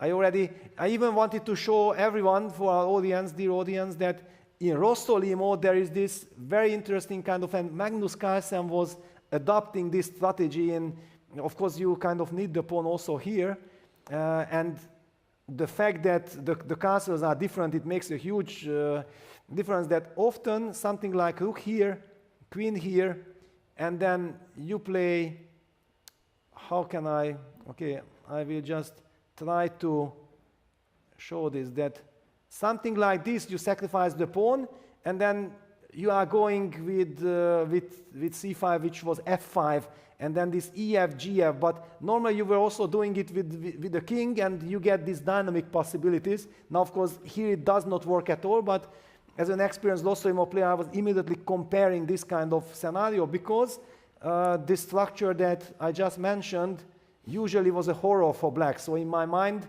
if black has to play like this and allows white to push f5, it's almost strategic capitulation. Yeah, of course, in my wording, very often strategic capitulation, people might think, wow, this is not winning well. Whenever white has an advantage, a slight advantage that can last forever, and black will be suffering, in my mind, it's like a strategically winning position.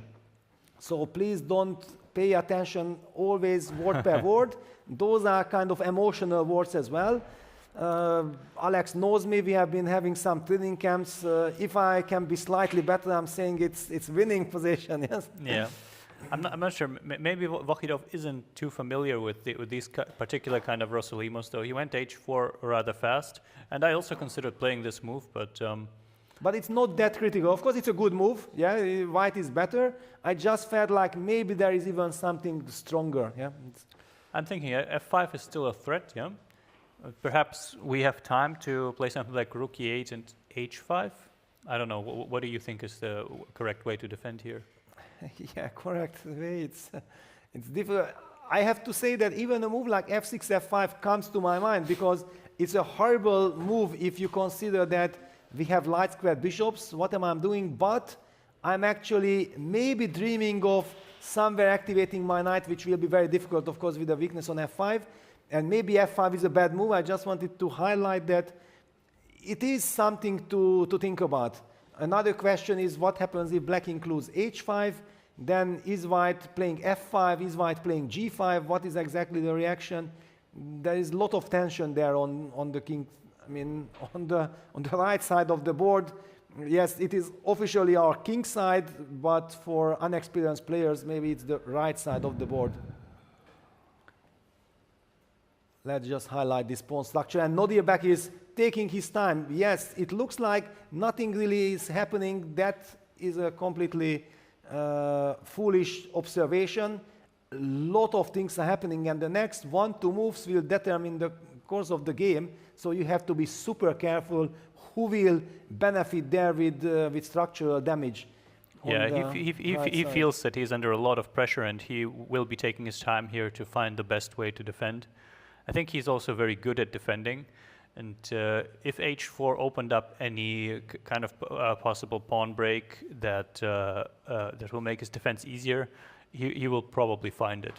But let's see. I think he goes f5. That looked like f5 to me. Yes, f5. Yeah, this was also my intuition that no, I don't want to let this. White should have played f5, or maybe not played f5. I don't, because this is a committal decision as well, but white should have spent more time in this position, because it is such a huge decision that do we let black play f5 or do we not let? Because it's all about this knight on d7. Yeah.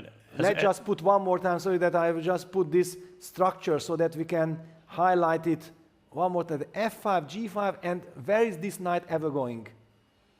Yeah, and as we see, the way he played f5, even if eventually the pawn will be lost or anything, the knight can never be dominated this way again. So the worst that can happen is, again, the f5 pawn is weak, he will have to defend it, but the knight has a way to get out to f6, potentially king b8, and I think he sees a lot of potential to somehow escape in this position. Yes, I absolutely agree with your words. I think that the chances that black will make a draw in this position has increased dramatically. Yeah, this makes such a big difference. And if we would have been talking about white pushing f5, I was thinking like Nodirbek needs a miracle to survive that game, and here it is very likely that he will survive. Yeah, so just this small little difference makes such a big difference in my mind's estimation. Yeah, I think here, let's say the weakness of the f5 pawn isn't so terrible that it will completely destroy black's position. Yeah, and we'll see. The knight on c3 also isn't too great yet. It might have to be improved somewhere. And yeah, for example, just an illustration that what you are already highlighting, and I also have similar things in mind. Let's just imagine these moves are included. Potentially, black also somewhere has this option of jumping out like this. Yeah, I think this is what you were kind of mentioning in your mind. Because taking the f5 pawn and getting away with it isn't that easy in practical terms. So here, black would be getting a lot of counterplay. Of course, king b1 wasn't a necessary move, yes. But still, even preparing this with white, it will be very, very difficult. So I think we have seen, and king b8 has been played. Yeah, Nodirbek is also famous for making decisions fast. White, no, king b1 has not been played because yeah, king b1 would be premature. Then black is ready to jump out. Maybe a move like rook df1 or something, but then the d4 pawn is vulnerable. Is he maybe thinking about h5? But h5 I take gh. Yeah. h5 I take gh. And I was thinking that maybe gf is an idea here, to have a pawn on f5 still. But then I will have a lovely knight on f6. At least we know that white might have some potential, but black also is back in business, yeah? Yeah, definitely. Yeah, so this is the point, that white seemed to not care. Wait a second, I don't want to spend so much time. He rushed with h4, and now after king b8, white will have to think, but it's too late. You have to kind of grasp the fundament of the position, and if he spends here 5 minutes or 10 minutes, plays the move f5, then all the next decisions will be so thematic and so natural because you know exactly what you are playing for. So when there are all these strategical movements, these small little pawn moves, I encourage everyone very carefully to think about the consequences, because I think Shankland had this incredible book, no? That he wrote a book on pawn play, I believe. On pawn play, yes, exactly. This pawn moves, the fixing structures, the structures and everything. That's the soul of the game, and the pawns are never moving backwards. Yeah, that's also one of the things that my trainers very much highlighted. You know, be careful, everyone. So we have covered this game in great details. Maybe let's get the bird's eye view once again to see where we have the most action. I do remember that in Vincent game quite a lot of transformation happened, so maybe that will be the logical continuation to get there. If nothing else catches up. Wow, wait a second. Breaking news. Playing fair play, getting the applause. Fedoseev, this is what we talked about, that chess, when you play for result, it's not about fair play. Is he really in trouble? What in the world even happened? How did the a-pawn disappear? Yeah, well, we will go. Well, some queen takes a2 probably. Let's see. Breaking news. Fair play backfires. This is not something we want to see, because fair play should be rewarded, but this is how it works during a game. G3, and we see this reversed Bogo, Queen's Indian kind of stuff. D6, long castle, yeah, and suddenly there is this vulnerable pawn on A2, which is normally never a vulnerability in this type of positions. So everything is fairly standard. White jumps. This is the so-called knight e4. Now this is knight d5. Okay, knight e7, Oh, knight I think this is what he missed. d2, and yeah, but I was still thinking that he will play c4 here. Couldn't he have played c4? I'm not sure. This c4 isn't necessarily a move you want to play. Well, but it's the so-called f5 in the other. I understand that with king c1, rook d1, it's not the king g8, rook f8 kind of position. Yeah. Yes. So according to computer, this is already a problem. But I'm kind of at least finding it hard to believe that Maybe we just take. I'm already so much worse. Yeah, just takes and then develop, yeah? Queen e7, I thought, but Just go. And then you, you have the pair of bishops, and And you have you- this brilliant bishop. and you will have to move the king from c1, yeah, because it just not doesn't belong there. No, this is absolutely crazy. Poor Fedoseev, a brilliant player, and then he falls into this fair play trap. I believe he took and sacrificed the pawn deliberately, yeah. Yes, he already took, because it's a desperate kind of idea trying to play for initiative. Gf b3, queen is falling back, but it's a pawn, and black has this very solid construction. If everything would be fine, there would be a pawn on a2. White could say that in long terms these are strategical weaknesses, but if this is an extra pawn, Oh, he also goes for something very direct, yeah. very direct. It's already a very nervous reaction. e4, d5, and then the rook will move probably to d8. Just cemento and then win on the other side of the board. Yeah, the queen can move away, and then you start pushing a5, a4. Yeah, the bishop on g2 is also not having a great future for now, so it's very hard to imagine there being enough dynamics to compensate for this. This is crazy. There should be a special prize for Fedoseev. He's basically sacrificing himself, the tournament, for fair play. And the problem is with this fair play stuff, and why I'm saying this, that when you play chess, people underestimate. They think like this is just an intellectual game. You are moving the pieces. Who is more clever? No, it's a fight.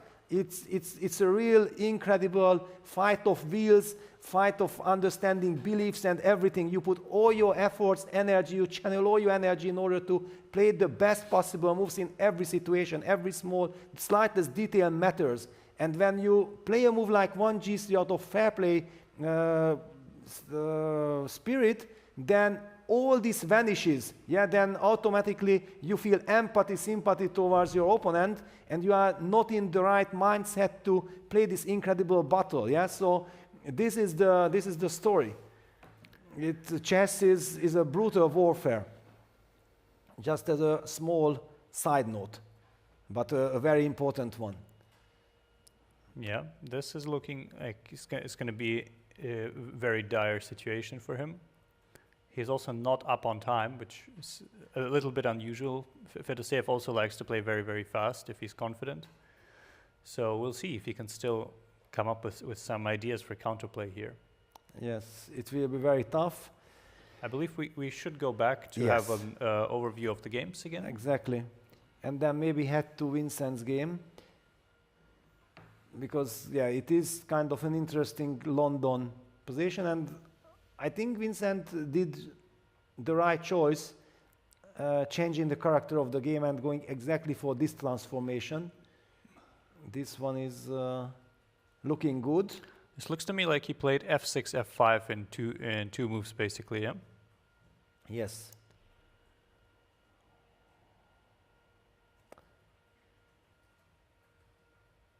The reason why I suddenly slowed down, that Chigayev played the move queen a3 check.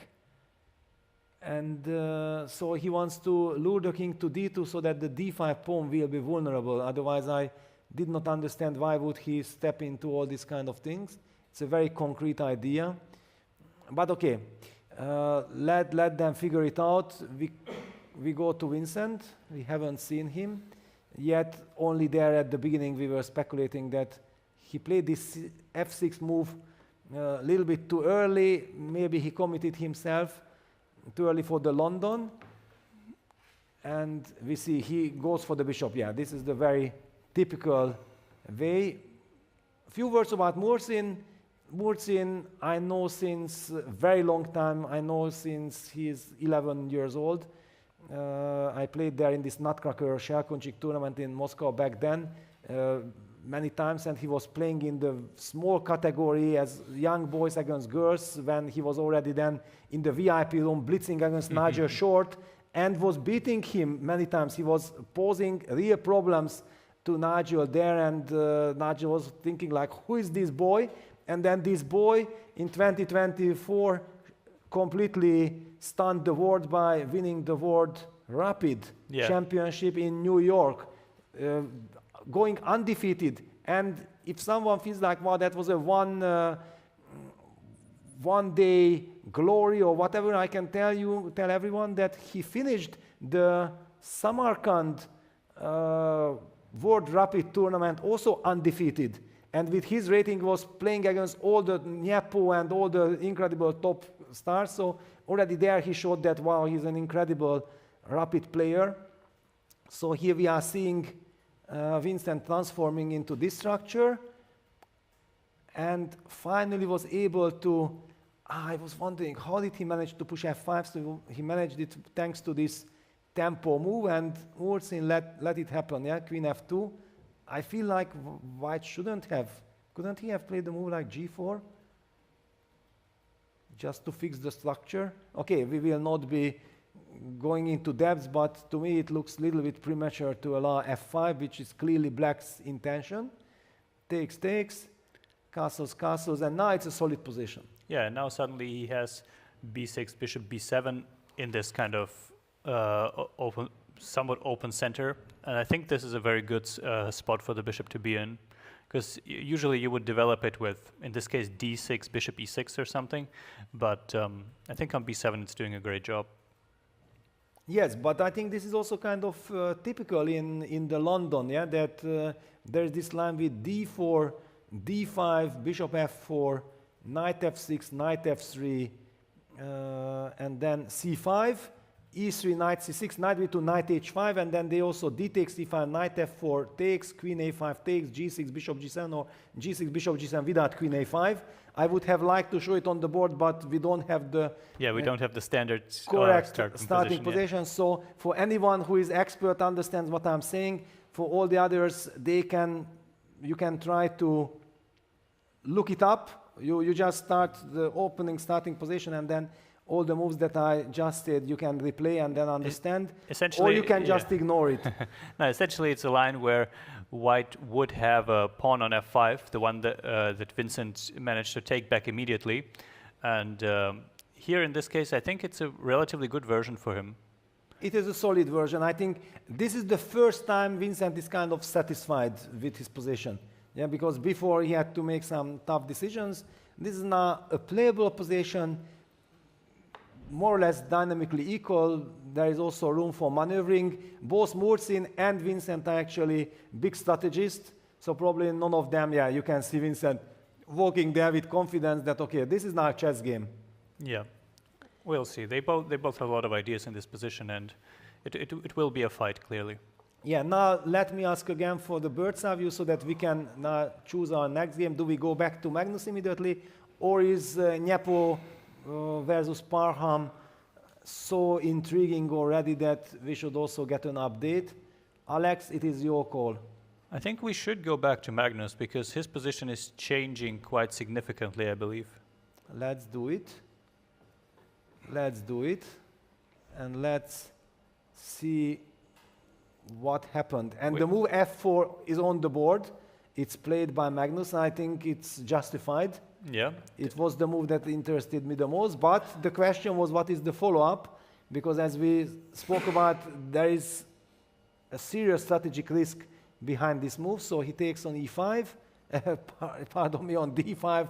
It is just, this is the typical D takes E5 move, which is ED, knight takes D5, knight G8 to E7, E4, and he takes on D5.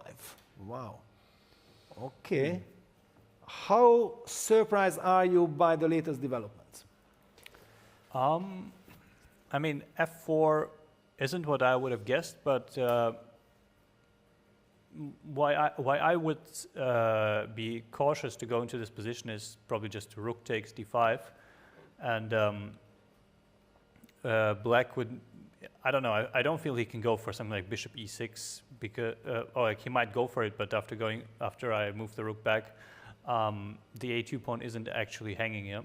You move it back, or you even go fancy with rook a5 as a Benoni player? No, I think we just move it back here because queen a4 isn't really a threat. But wait a second, let me just then put it on a5 out of curiosity. Okay. How does black react? Because we were talking about black should probably castle, but how do we castle anymore there? We cannot. I'm thinking, should we direct our efforts to castle to the other side? Okay, like but you need the queen move, the bishop move, Yeah, and okay, I'm coming bishop. knight e2, knight d4 quickly.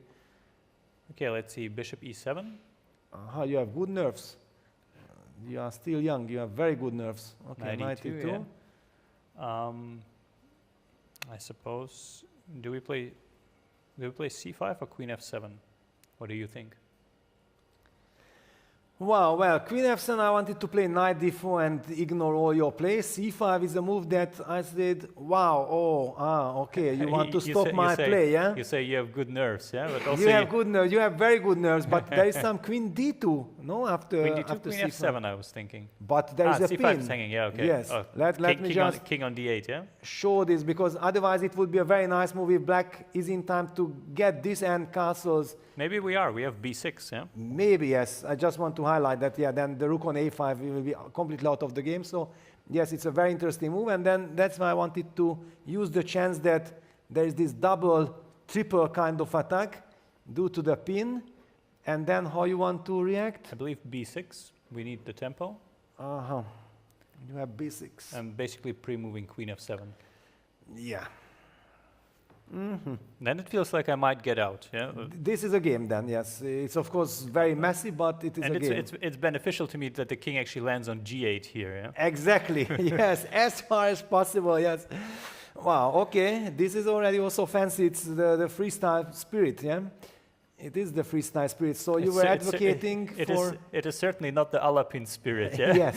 Going c5, going the other direction with the king. Yeah, but you were anyway advocating for simply rotating the rook to d1, and let's take a look, let's compare this position, what we might be, and you are probably also thinking about one of these moves, activating the queen. Absolutely, yeah. And you have to think, are you in time to evacuate the king here, or do you have to kind of survive on the other side? Okay, my natural instinct was that I want to activate my queen as quickly as possible, but... I suppose we go a3. Do I have time? And then try to do the Alex business. But then knight e2 is coming, and knight c3 or knight d4 with At the tempo. very least, yeah, we are up a little bit of time because the rook didn't go anywhere curious. Yeah. Interesting, and Amin is about to, rook takes d5. All right, guys, we will see how Magnus reacts to it. We are not sure, we are in the dark. Because if it gets bad, it gets very bad. On the other hand, the good news for Magnus is he feels that if I somehow able to evacuate my king to the king side, to the right side of the board, somehow the king gets here, it will get time, then he might be okay. He might be okay, so everything depends on timing. Yeah, bishop e6 feels like the correct move. Feels like, it feels like the justification. And it's also the move that probably Magnus will play quickly. Is not at the board yet, I believe. Okay. But okay, that's only my... no, he's at the board. He is at, yeah, there we go. He's at the board. I think he also understands that if things play out in any normal kind of way, white has some positional advantage here. Yeah? Well, advantage and initiative together, because sometimes you have the initiative, but you don't have advantage. Here if white gets it, you have both, yeah. Yes. So be careful, he needs to be double Magnus to actually survive. If Magnus would be playing from the white side, honestly, in my mind, I would already call it like 1-0, and the rest is formality. So the reason why I'm more optimistic for black is that Magnus is sitting on the black side. But what kind of magic miracle can he do? That's another question. And it's interesting that this rook d1 back Yeah, it's. I mean, you kind of just wanted to not be in the way of the bishops, and we are assuming already that the king will never go to c8. Yeah, it's just not going to happen with the pawn on a7 hanging and everything. Yeah, I'm trying to understand. Is there any other? I'm looking. I don't see how well Magnus is taking his time. Oof, very difficult spot. Very difficult spot.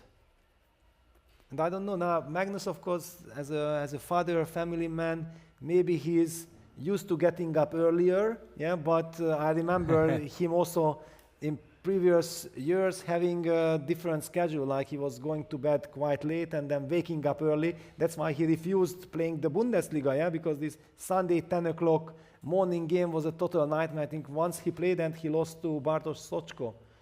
I do recall some game more than 10 years ago, maybe I 15 think years ago. it is quite common for chess players to be more night owls, because commonly in strong events the games start at 3 o'clock or something around that. So it doesn't make sense to wake up at 7 and already be closing in on the end of the day by the time you have to play. Exactly. Basically, I became a professional chess player at the age of 10, 11, and ever since I was not going to school. So my whole biorhythm, everything developed that you are like a performer, and from 3 o'clock the stage is yours and you have to perform to perfection. Back then we were playing the 7 hours time control. Yeah, till 10 o'clock in the evening you have to perform perfectly. I even played in an event in Argentina, in Buenos Aires in '94, as a 14-year-old, and the game started 5:30. And I remember that we adjourned my game at midnight against Campora. It was a legendary event. I was so happy to be visiting Argentina, and I remember that I was actually fine with it. It was normal for me as a kid to be still very much active, and if you ask me, I'm much more fresh 2 o'clock in the morning right now than, for me the worst time is 8, 9 o'clock in the morning, 10 o'clock, and that's why I'm slowly getting back to my shape as we progress the day. Yeah, I also remember, I think around midnight is the latest that I ever played, but it happens quite frequently that in the evening at, I don't know, 8, 9, when most people, let's say, are finished for the day, and this is when their free time starts, that you are kind of in the middle of it. Exactly. Yeah, that is why it's natural to be a bit more used to later rounds.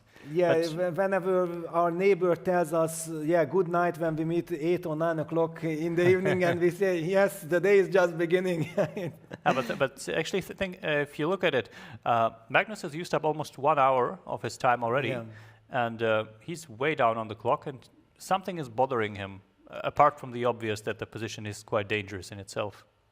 Well, the starting position bothers him still, yeah, because he did not manage. Already in many other boards, situation have kind of clarified for black, yeah, in many of the other boards, but he's the one who is actually feeling the aftermath of what has happened with the starting position, and one has to give tremendous credit to Tabatabai. We have seen his time management, somehow sensing exactly when to think, which decision to make, what will be the most unpleasant move for Magnus. And Magnus is about to make a move. Bishop e7. Yeah, bishop e7. Not committing yet. Oof. Maybe he wants to prioritize castling, actually, to just kind of leave the bishop on c8 while he can. Yes, because just to show our audience one more time that after bishop e6, rook d1, one of the problems we always face that this knight e2, knight d4 is coming with a tempo hitting the bishop on e6. So probably this is the reason why Magnus decides, wait a second, let me play bishop e7, let me somehow get queen to f7, and then castle, say goodbye, and then we will see a completely different body language by Magnus if that happens. But will he be able to get there? Bishop c4, for example, is a move now. Or after that, bishop e6, I cannot sacrifice the exchange. I wanted to sacrifice the exchange. I'm already, and let me even try it. So bishop just going c4, queen b4 or something. Queen b4, exactly. Bishop e6, queen b4. Let's forget about engine. It's just a human kind of reaction. For example, Judith would be immediately jumping on this line that, let's take a look. It looks very dangerous. You haven't castled yet. Where is this king going? Let's see. Okay, I mean, the obvious question is we take on d5, yeah? we are fearless. Okay, well, I felt like you design after bishop d5, and you call it fearless, yeah? Just, I like the wording, yeah? It's fantastic. Yeah. Brilliant. Let's say rook b8 I can't even play, yeah? Everything is just hanging, yeah? Everything is falling apart. No, okay, no. That we just cannot take, yeah? This is Judith's spirit. Greetings to Judith, by the way, yes. So, queen to b4, and it might become a miniature, I don't know. I would be terrified. Okay, which moves can we play? b7 is hanging, that much is obvious. Okay, maybe you have to play b6, but ufa tufa. This is then knight e2, I don't know. I can't even, okay, I leave it to you because I cannot think from black's perspective here. I'm terrified. But also we can try to understand if after bishop c4 maybe you, because I don't want to, influence you in any way. Maybe you say like, come on, but I have a much better move, why I have to analyze? No, I think bishop e6 is fine. Just go queen before b6. Fine, yeah? Wow. Okay, so nice to have you here, Alex. Somebody has, the courage. Somebody has the braveness or naivety. I don't know how to call it, but my brain just refuses, to. Okay, knight e2. Why is this not designs? Let's see. c5 is a move, right? Yes, it is a move, but probably okay, not. Queen no, b3. Okay, this is looking like too much. Yeah, this is too much. Okay, yes. let's go back to queen b4 because we have to find a way to defend here. Yeah, I love this young attitude. Yeah, you guys are always optimistic. You feel that there is everywhere some resource. Okay, so this is great. This might go horribly, but what if we just ignore the threats and go, let's say, queen d7? Wow. Wow. This is, if it works, it's the double exclamation mark of all double exclamation marks. We see it probably doesn't work, but I mean, I want to castle, yeah? Yes, you want to castle, yeah. So we will continue, yeah. We are not taking it back because the computer says something. I'm curious about queen b7, short castle, bishop to b5. Is that a possibility? I mean, I'd probably just go queen d8. The reason why I'm not making it yet, but okay, for our audience, otherwise I would be thinking, because this is also a very committal decision from my perspective. Then you castle, and the move that I mentioned was bishop to b5. Because bishop takes d5 starts to be a threat, yeah? Well, I don't know. I like to sacrifice exchange, but yeah, I already mentioned this bishop b5 move, and you wanted to go back, yeah. And that exactly was the reason why I was not so sure about this operation, but I was not sure about bishop b5, but that's why I got already not sure that queen takes b7 I want to play. So as long as I don't have a clear picture, I never like to take and then I will think. Yeah, I want to take with a clear vision why I'm taking. Yeah, it's this is how we operate as chess players. So another possibility. But okay, after queen d7, you put at least pressure on me, yeah, because you are threatening to castle. I have to. I'm also perhaps threatening to go c6. I don't know how dangerous that is, but I would. For example, just out of curiosity, just because of Judith. So if I play knight e2, you play c6. Can I play knight d4? I mean, I could castle here, and then knight d4 runs into c5. I think. Yeah, but okay, just for Judith's purpose, because I wanted to see that. This knight d4, cd, ed, and then some bishop b5, and it does not seem to work, okay? But actually after cd, computer got excited, maybe I can play bishop b5, but it's just a mess, okay? It's not a clear refutation. It's too much to, I think your position is good enough that you don't need to sacrifice the house. Yeah, also after c6, I have many options, it's good, so you mentioned you would castle, or you want to take, or what? I think I want to castle, yeah. You want to castle. If you castle, then I play, and then the c5 was your... I was hoping it works, that rook c5 works out in my favor, but I'm not sure. How many tactics are there in this position? Yeah? Now we need someone who calculates instantly, yeah? Yeah, for example, knight e6, cb, knight takes f8, also interests me with all this, you know, okay, I'm not a computer, I just sense that this is dangerous and it's maybe we interesting. have queen e8? Ah, you can take with the king. No, just king takes, no, yeah, okay. forget about it. Okay. Pardon me, of course. Black can just take and get out of and wins on the spot. Yeah, let's not get carried away. I think we actually have a different move on the live board. After bishop e7, something happened. 92 happened immediately. Okay. I think so, yeah. So yes. Tabatabai doesn't want any part of it. Understandably. By the way, after bishop e6, is knight d4 a move? Or we already know that sacrificing the exchange is always a move, yeah. But in this case, I believe you have to consider at least taking a long castle, yeah. Okay, but then bishop b5. No. Then I do it. It's not just the position sacrifice which I like, but Magnus will go queen f7. Yes. Yeah. Of course. Yeah. He sticks to your original plan. Yeah. That this was the point, not to commit the bishop to e6. Yeah. That is what he wants. And if he wanted to go anywhere with bishop e6, he would have done so right away. Yes. And for the very first time, I felt like Magnus shows some confidence. He gets up, he drinks, yeah, and his body language is changing. Okay, give me one more, okay, castle. He can sense the king evacuating, yeah. Yes, and then the game can start finally, yes. Yeah.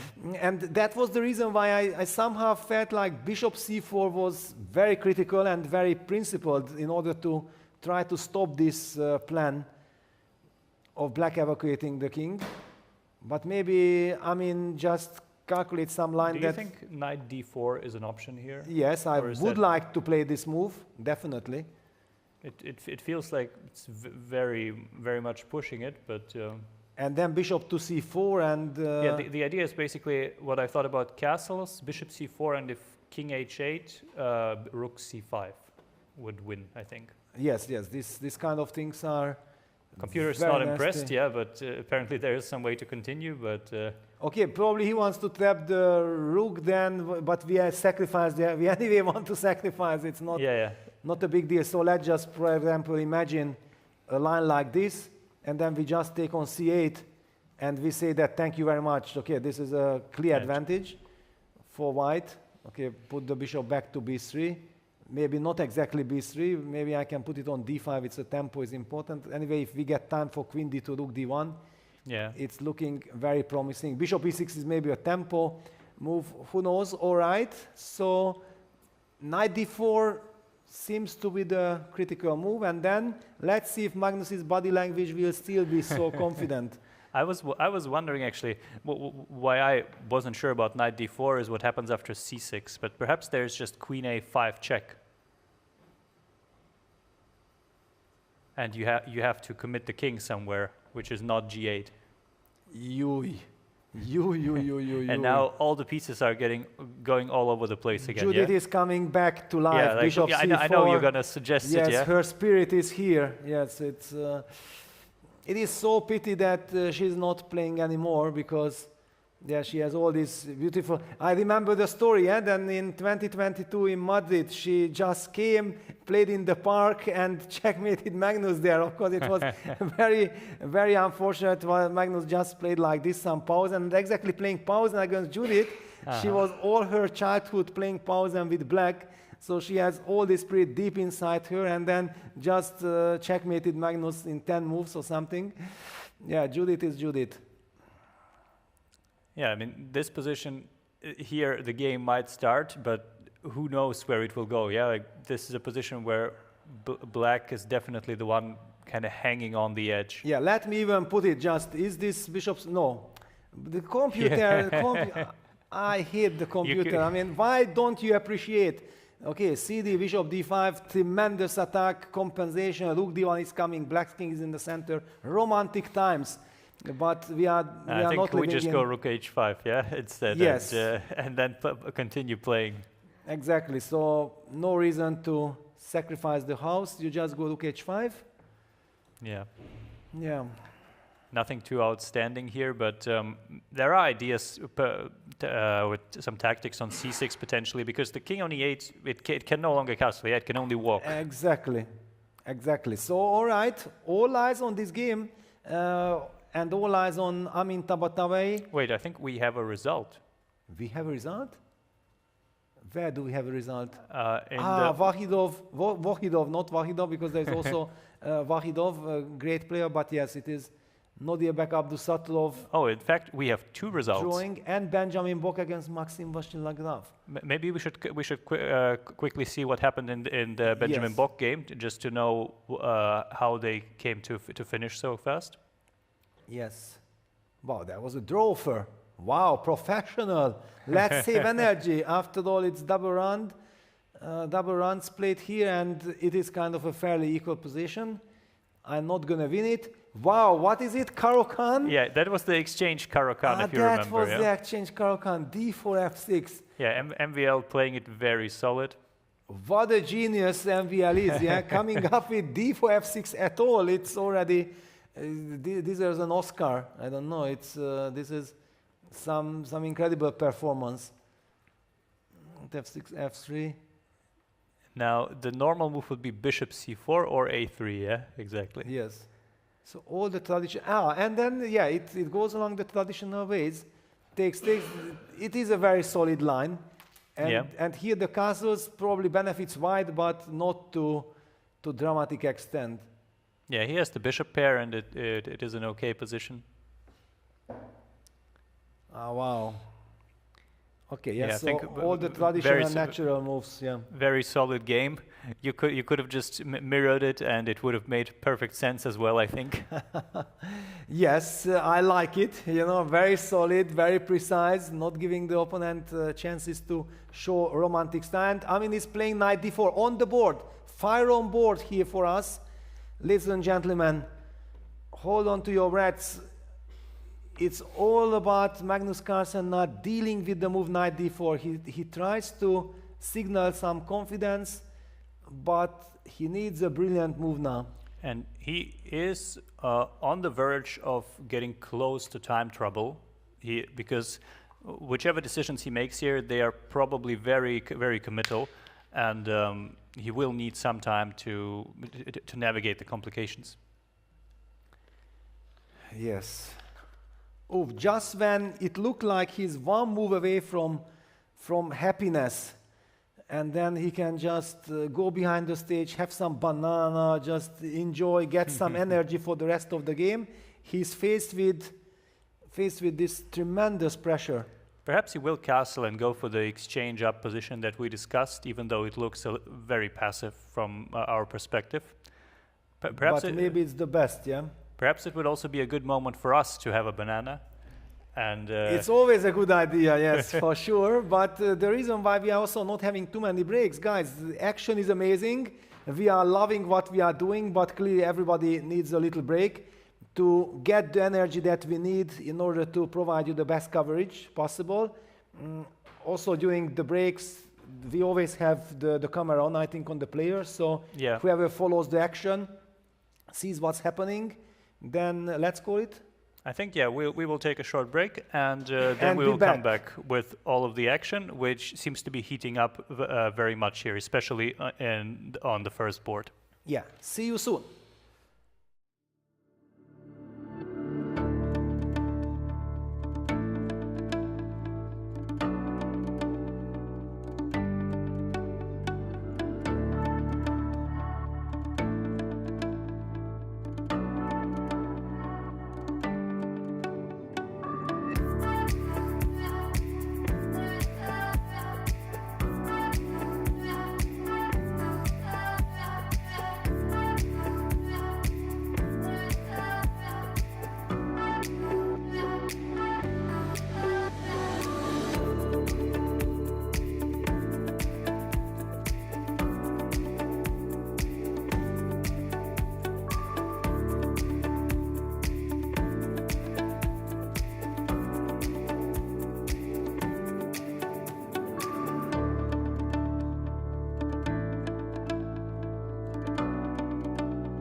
And we are back. We have just seen once again this incredible video footage about the playing hall, and when I see this incredible playing hall, and I think like how many people have to be there behind the scenes working to make this, enable this tournament, this festival. Amazing stuff. So big thank you for the organizers, for sponsors making this event happen, and that's why we can have this incredible playing hall, this fantastic stage with so many players, 3,600 plus. And last night I had a chance to talk to Sven Lopez, the main organizer, the mastermind of all this, and ask him, Sven, but what is the final exact number? And he said me that, no, we don't have final number yet, because people are still coming. Can you imagine that? They are still coming. Yesterday there were many kids signing up who couldn't play before for some reason, and they are entering the tournament, and I believe the FIDE rule says that you have to play more than half of your games. So basically, up till 5th round, people could enter the tournament. That is amazing indeed. And eventually, we will get a final count of everyone who participated here. And it is amazing to see. You can also see it on the screen. The huge crowd gathered in front of the stage. Well, also, all the boards are still full, or most of them are. And it's a really big event. It's kind of a celebration of chess on all levels. And we are right in the middle of it. I think let's dive in and see what happened while we were on a break. Yes, I think in order to catch up with most of the action, we should get the bird's eye view going, and then we see, because I believe in the Magnus's game, not too much have happened. Well, actually, something very significant and very important happened, because Carlsen castled. We talked about it, that he desperately needs to castle, and then there was the possibility for white, for Tabatabai to go along our lines with bishop c4 and the exchange sacrifice. He did spend a lot of time, something like almost 20 minutes, and decided on queen c3, which the computer likes. It was the other alternative. We will be dealing with this position later. Let's just quickly understand what's in store. For example, Nyepo, there were times when I was really worried for his position. It looked like Parham got the initiative, he was better, but by now Nyepo consolidated and it is a stable position for white. Yeah, maybe even better, but please tell me what you think. I think the biggest problem for Parham is that his knight kind of got stuck on c6. It can't go to e7 anymore. It has no way to get to d5, and that's why his kind of advanced pawns on the king side, they don't do that much just yet. It's not dramatic or anything, but this knight will be a problem long term. Yes, and if we have a quick chance to look at it, then I would like to highlight at one moment, not a concrete move, just a position, that let's look at that position and treasure it from black side and compare it with the current situation, and then we immediately see the difference, why Jan is nodding, calculating that, yes, okay, you are solid, I don't know yet how I'm going to break through, but I'm the one calling the shots, and this is extremely important in practical game. By the way, look at the clock situation, 54 minutes versus 12 and a half. That might also turn out to be very important. Wait a second. Actually, Parham, of course, I did not even think about that the pawn on h5 is hanging, because all this knight takes e5 motifs and then rook takes d3 is certainly something that white would never ever even want to calculate. But as a commentator, I felt obliged to mention it. Yeah, I think Nepo is reasonably in control here, but it is a Benoni position, so anything can happen still. These are very, very wild. Yeah, then we have the Niemann-Mendonca game, which we haven't covered yet, basically, because compared to the other games, that had the least development. Now I do see some action there, and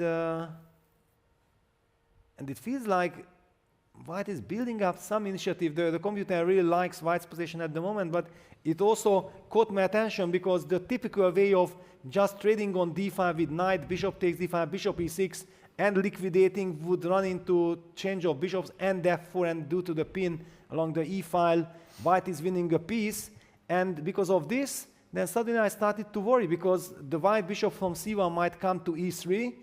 Maybe it's also a game that we can now suddenly visit because there are things happening.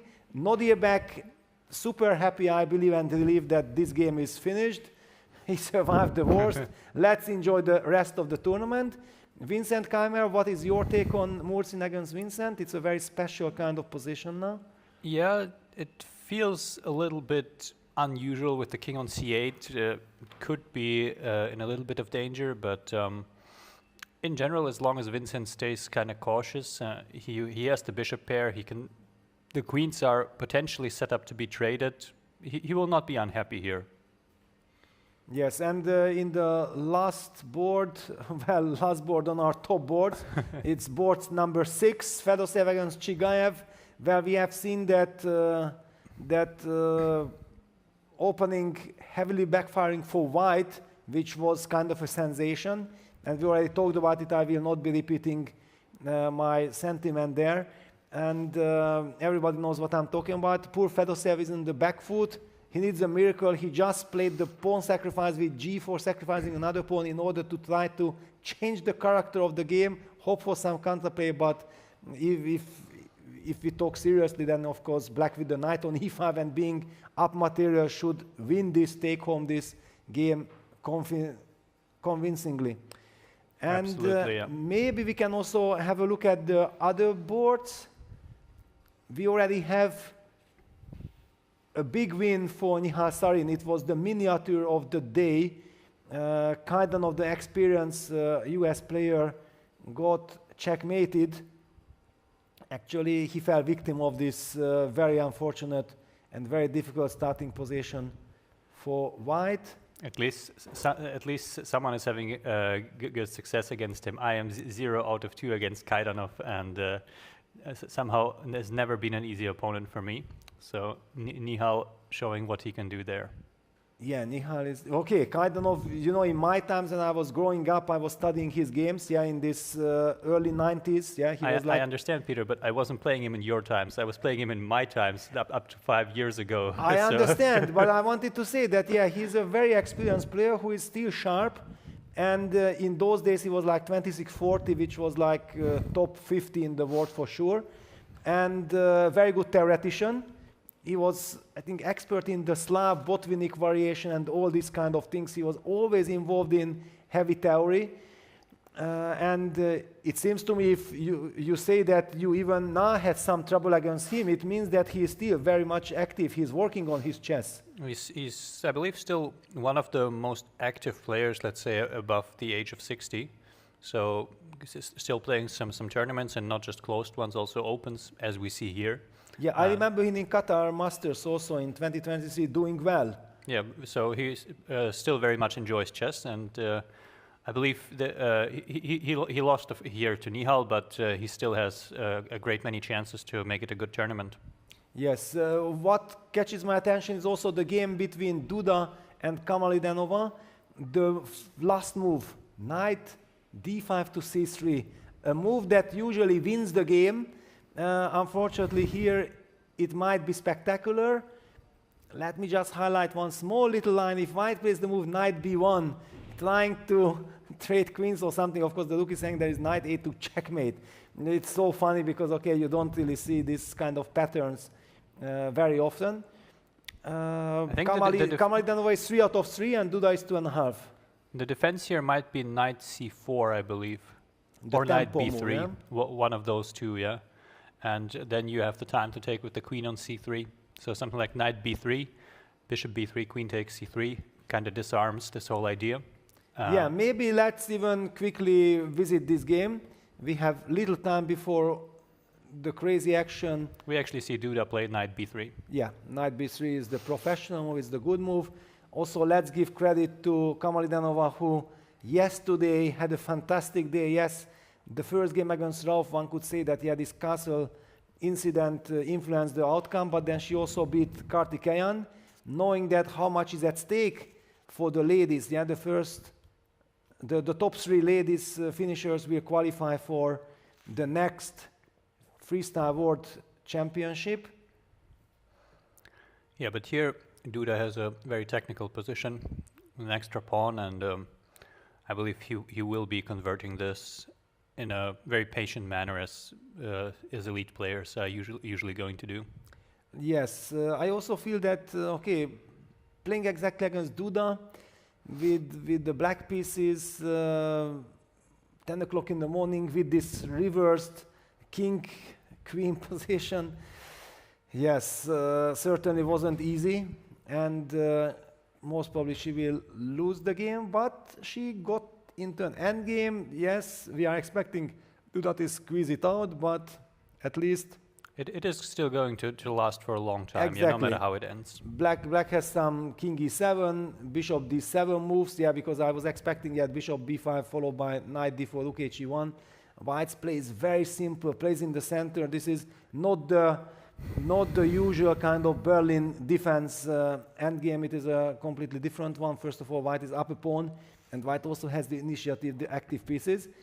All right, so we assume Duda will win this. What about Harika? Harika was the other player who, from the ladies section, managed to get 3 out of 3, but facing Nodirbek Yakuboev, after yesterday beating Liang Gavander, yes, that was, of course, more connected with Avander's will to win and rushing and blundering a piece in one move, but Harika was there, and already the way how she handled this opening stage, which was kind of difficult there, we covered it, shows that she is doing great, but here now she's in trouble, no? Yeah, it looks like it. It's a very typical idea in some structures to push this pawn to a6 to weaken the light squares. We will see what exactly happens. If b6 is going to appear on the board, which I think is likely, then we'll see if bishop b5, yeah, and now White will try to maneuver one of the knights towards the c6 square. It's not immediately obvious which one will go there and what route it'll take, but ideas like knight c3, knight a2 might be in the air. Yeah, certainly it looks very present for White. Yeah, knight c3 protects the bishop, and then, of course, we are dreaming of some knight maneuver, somehow reaching c6. Very unpleasant for Harika. I believe both sides can still castle, right? I guess so, because the king was, it cannot be that the king moved and then came back. It is impossible just very quickly to see what d4, yeah, d4, the monster. Ah, this was this, yeah, e4 b6. Yeah, this was the kind of a, I don't know, pseudo-modern. Yeah. Well, they are playing actually with all the fundamental knowledge, the principal chess, trading the so-called bad bishop. At some point, this kind of stuff was considered to be a big achievement for Black, but now the modern kind of understanding is that the advance of the h-pawn, which is now the a-pawn, guarantees White serious initiative. And okay, this was a little bit special. I'm not sure that I like what White was doing, but okay, finally. I'm wondering, Peter, to you, is this a reversed French, or is this some kind of I don't know, some strange Rui Lopez where White pushed d5? What is your first instinct to see this as? Because I know that we as experienced players, we kind of tend to compare it to openings that we know. Yes, well, to me it was like a King's Indian, you know, the first feeling, yeah, when I saw it, when we just came to this position, but then I was like laughing that why exactly do I think it's King's Indian? First of all, the pawn is still on c2, it's not on c4. Yeah. So yeah, there are all these finesses, but it reminds me of some French actually, because it is probably closest to a French, yeah. Yes, exactly. So we see Yakuboev and Harika. Well, it was very close contest that Yakuboev is now not at the candidates, right? Because Yakuboev was the player who actually stopped you on your journey, and you were just one match win away from joining the semifinals, right, in the World Cup. Can you just say a few words about your general feeling about your success in the World Cup and also this Yakuboyev? I mean, I had a great run there. Yeah, I beat a lot of very strong players, and unfortunately, I could not beat Yakuboyev anymore. I lost the match to him in the classical part, and honestly, the way I played, I should have lost 0-2, but in a knockout format, you don't really push for more than you need, and he just needed a draw, which he got in the second game. He was a bit unlucky to miss out on the World Cup there. He played the semifinals, and obviously 3 out of 4 semifinalists qualify, but he could not make it there anymore. Still, I think he's very much up and coming. He's probably around his peak rating right now. He was very briefly, I think, at 2700, but still very, very close. And there's plenty to look forward to from him as well. Yes, and how proud are you of this World Cup, and what does it mean to you? Does this give you the confidence and all this motivation to let me get there once again? I think it's definitely possible, yeah. And it feels good that you played a very good tournament at the moment exactly when it mattered, because I play a lot of events and some of them are good, some are bad, but to actually show everything you can when it's really on the line, when you play the strongest opponents, I think that's a very good feeling. It shows you that you can deliver when you have to, and if you do that again, good things will happen. Yeah, I remember that. Do I remember correctly that in the second round you beat David Anton Guijarro? Yeah. Yes, and that was the one that I felt like, well, if you are able to beat David Anton Guijarro, whom I have tremendous respect for, then this might be your tournament. Yeah, that opened in my mind the way for you. And then whom else did you beat? After that, I beat Anish. Yeah, Anish, exactly. And after that, I beat Matthias. So I played both of the Grand Swiss top finishers, who, in a way, did not need to qualify, but still, was very happy about those. And then I had this very long match against Lekwang Liem that I won in the end. And after that, I lost to Yakuboyev. That was the quarterfinal stage. But probably this match against Lekwang Liem took all your energy, right? Or how do you feel? That's so, and it was a bit unfortunate that there were rest days at the World Cup, like common rest days, and the first one I used to great effect, but the second one would have only been after the quarterfinals, so I just did not make it towards it, and I had to play on the very next day, which was a game I lost, and it was not the best match for me.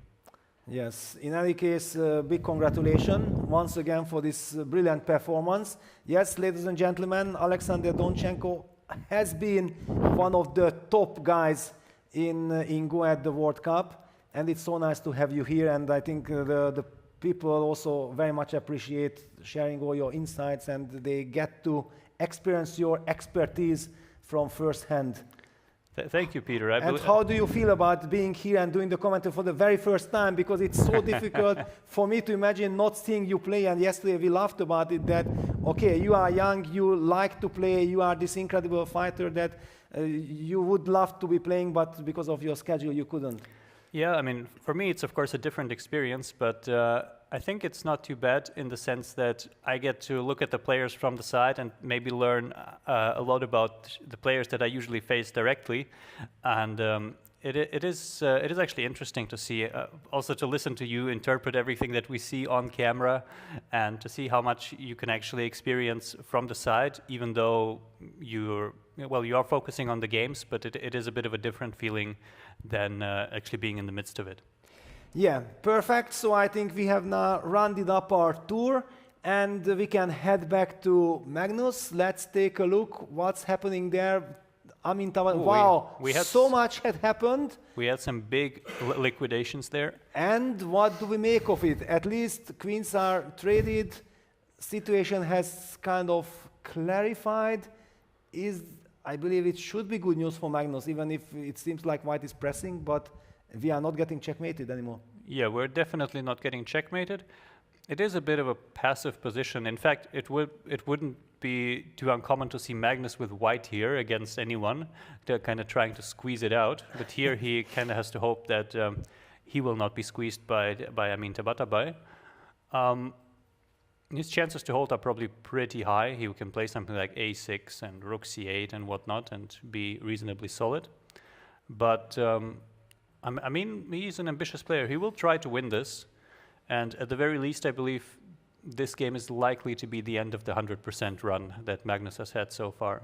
Exactly, not just in this tournament, but overall with last year's brilliancy and historic result. Let's just revisit quickly what happened here.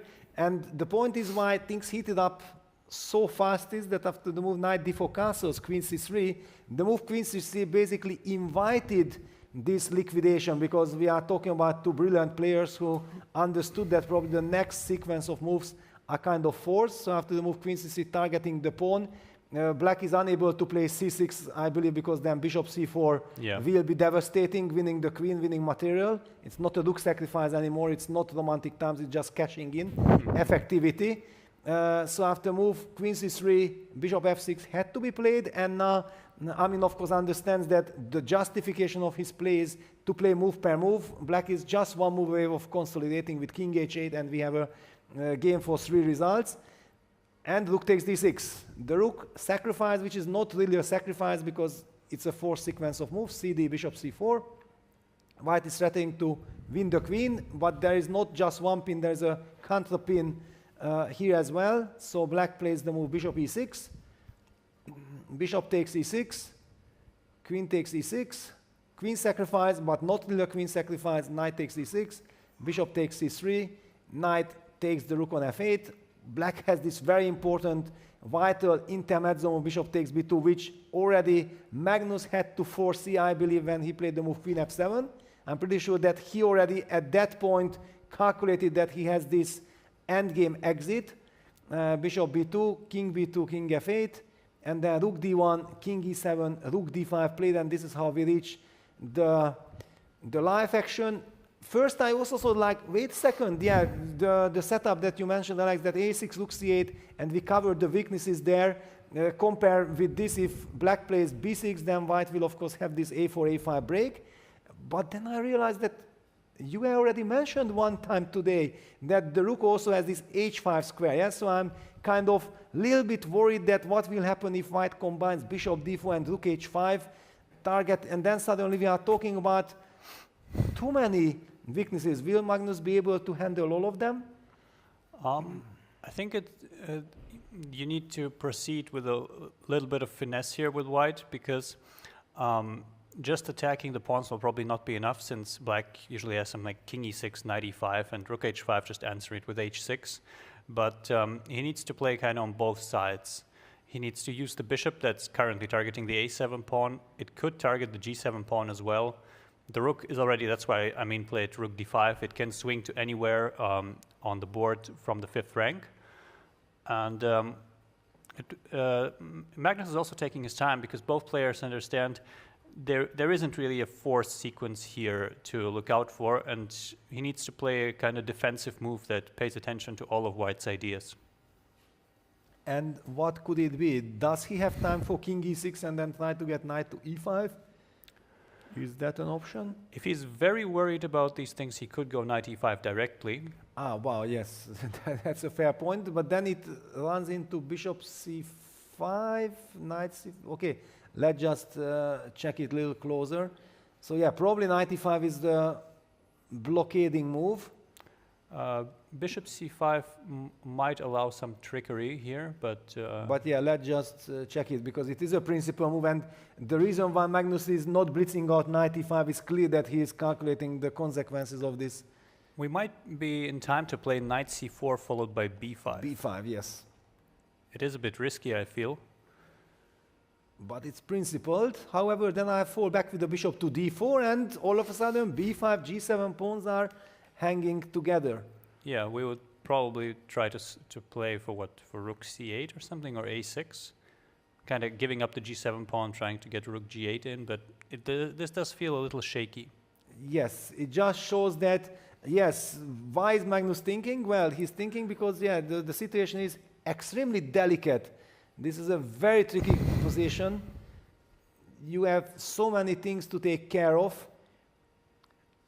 And you beautifully highlighted that Magnus would be so happy with the white side, yeah, that he would say, this is exactly the position that I need when we have double runs. I don't need to calculate, I can rely on my class, my understand, I will torture here, I will torture there, I will combine all the elements and I will make the life of my opponent as miserable as possible. But now he's on the back foot, and it's very interesting to see that how he will handle it. Will he be able to show that, yes, you know, guys, if I have the better position, I always win, and if I have to defend, I will hold. And yes, one could argue that if this game ends in a draw, then Magnus's historical run ends there and he cannot get 9 out of 9. But drawing this game actually feels like a victory. Yeah, and he will still have to play it till the very end, because I mean, Tabatabai is someone who, even if he plays Magnus, he will not shy away from a fight, as we have seen so far already. I would like to point out, even in the last round of the Reykjavik Open, where he was a point ahead, so a draw was enough to win the tournament, he still kind of went all out fighting and played a very long game trying to win it until the end. Against him? Against Mats Andersen from Denmark. He was white in that game. He could have played it solid and just secured tournament victory, but I believe he's a player who's always kind of trying to go for it, especially here, since he smells that there is a chance here. This is not a position you get to play against Magnus all the time. And Magnus is leaning towards 95. It's on the board. I believe we'll be seeing this bishop c5 line, because if not for bishop c5, then king e6, b6 might be total cement. 95. Amin is about to blitz it out. All right, let's see. I think so, yeah. He also sees it has to be the critical move, yeah. And he probably expected the move 95. Magnus spent a lot of time, but no, he goes bishop d4 just, yeah. Or? Yes, bishop d4. It was, and Magnus is surprised. Have you seen, like, my feeling was like Magnus was thinking, why did I spend so much time if my opponent plays bishop d4? Now king e6. What is the problem? What is the problem? Does he want to go for something like rook b5 and a4? Yeah, but these are the least of my worries, because my knight is ready to jump to c4 all the time with check. White has to lose some more time, which probably gives me chance also for some g5, g4 counterplay. I don't believe, my instinct was saying that white has to be very energetic with bishop c5. Probably, yeah. Because this is soft. And why do you rush? I mean, you played so perfectly, and the time management was brilliant. Now Magnus spends 10 minutes before 95, clearly because he's worried of something. This is what I don't understand. Yeah, that if Magnus blitzes out 95, signal that I don't mind anything, I'm super solid, but the 95 move was the most obvious and something bothered him. Then why do you come back to the board and a tempo play your move? That is the question, yeah. This is confusing to me, and Magnus is very happy. Yeah, king e6 on the board. There is no way Magnus will lose this game. No way.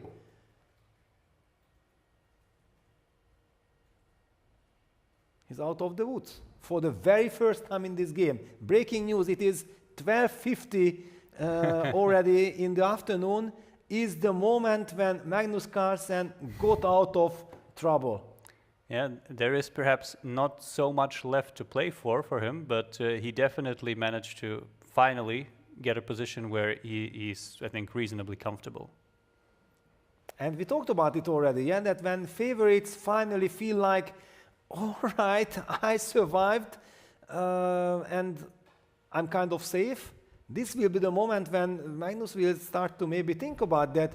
Wait a second, this b6, g5, even if white, for example, is in time to play a5 with king b3, losing tempo, maybe we can even afford to sacrifice the pawn on b6, don't touch anything, and get this rook g8, g5, g4 counterplay going, and things can get tricky. Who knows? Who knows? Magnus is a magician. I would not rule it out that suddenly there is a surprise twist here. Of course, if white wants to shut the game down, he can, but you said that Tabatabai, yeah. And I agree with this, he's a very ambitious player. I don't see him yet shutting it down. Yeah, I'm sure. I don't think he will do it just yet. He might realize that he kind of let his advantage slip away. But still, this is a position where white kind of can always let the game fizzle out if that's what he chooses to do. Wow. Okay, so I think things have slowed down here. Magnus has stabilized. Even the EVA, but it's not just our feelings, which would be, even if the computer would be saying 0.50, I would say that this is the best position that Magnus had. And who knows, he has his own counterplay with g5, g4. This gives us the chance to move on. For example, we wanted to visit Nyepo's game. We also wanted to visit Hans Niemann's game. Let's just very quickly go and see what's going on. First of all, Parham down to 4 minutes against Nyepo's 42 minutes, and things are heating up. It is very much this Nyepo kind of play when he can play fast, put the pressure, and What kind of play happened here? How did Parham possibly Yes. give up an exchange here? yes, no. First we need Nyepo against Parham. This is the game, no? Yeah, this is the game. Yes, Parham, and look at it. Everything is written on his face. He had such a good opening. It's such a good opening. Now just we revisit the last few moves. Bishop c1 was a very classy move by Nyepo, highlighting, hinting at, I might break the structure there. Rook f5, knight f6. Oh, so this is kind of an exchange sack, yes? Yes, so he kind of invited this, and h4 was this voluntary, I don't know, takes, rook f1, h3, takes, rook h8, and then d5 was played by Nyepo. Seemingly he runs into knight takes d5, but there is knight h, what is he counting on? I believe there is at least knight e8, which might be very unpleasant. Ooh, that hurts. And it's typical Nyepo, because this knight h5 move I did not like so much. Then maybe we can make a second exchange, if we already sacrificed one exchange, but knight e5, knight e5, knight e8. High five, yeah, super sharp. Super sharp in the early hours, knight e8. It's not that early anymore. But yeah, this is brutal. This is what Parham had missed from distance. Obviously, yeah, he goes for knight e5, he had nothing to do. All eyes on Nyepo. Will he blitz out knight takes e5, knight e8? It is the Nyepo move. And it will happen in less than 10 seconds. He is checking it, but it seems very clean, yeah? Because it's just directing the piece towards the e8 square, one way or the other.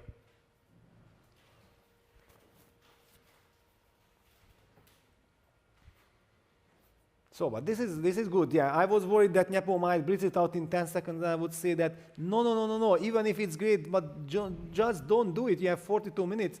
At least take some time, because if it's good, then Black's position is falling apart, and he has hardly any time, and you will still have 40 minutes on your clock. Yeah. Just no reason. No, he also wants to make sure everything is very clean, because you can usually sense when your position is winning, and it might not be the only move, but he plays it. And he looks at Parham. Did you see it coming, my friend? And of course Parham has seen it, but he had nothing to do. Knight e8, brutal. We just came at the right moment, because this is stellar stuff, and that's why we are also always saying that, yeah, Nyepo in form, Nyepo in shape, not just Levon Aronyan, but also Nyepo makes the chessboard so much more interesting. He has already used about 50 minutes of his time, of the 1.5 hours. If he keeps increasing it every game, by the end of the tournament, he might actually get to use all his time. Wow, no, poor Parham. Feeling so sorry for him, because I know that he loved chess so much, and then now he's on the back foot at the receiving end of this beauty. Yeah, knight e8. Yeah, look at the pain. I think there isn't really too much he can do. I'm surprised that the game is like, I don't even know how the game can last after this one. Yeah, because of the pin. Yeah, he sacrificed the exchange in order to try to fight in murky, muddy waters, but this ends the murkiness. It becomes clear. Rook takes e8, queen takes e5, and there is this tremendous pin along the e file. Yeah, he has to take queen takes e5, and yeah, that's it. Nyepo in his element. Yeah, black kind of has to resign. The clock is ticking. Well, he will play queen f8, but okay. thought he might play queen g6, but it probably doesn't matter too much. Yeah, queen f8, queen g6. Queen g6. I was even worried of maybe some queen e6, but I wanted to hide my queen as far as possible. But okay, the only good news would be that after queen f8, bishop a6, I would sack the queen f8 played. I would sack the second exchange immediately, and I would be very happy that the game continues. But I'm worried of different things, like queen takes c7 is a possibility, but also maintaining the pin is an issue. So let me just highlight here that bishop a3 wins material, but don't do this. If you are winning, don't complicate matters. Then black will start jumping around and gets activity. No activity for you. I think queen takes c7 looks fairly straightforward. Yes, this is fairly straightforward, but I was still at least hoping that I can move my bishop. Of course, the d-pawn is also, but d-pawn moves, then my bishop comes to, but of course, yeah, it's I'm wondering, there might be some source of counterplay, though. I was hoping or dreaming for something. I didn't know exactly. Bishop c5, bishop f6. But that's why it wasn't obvious for me if we want to take.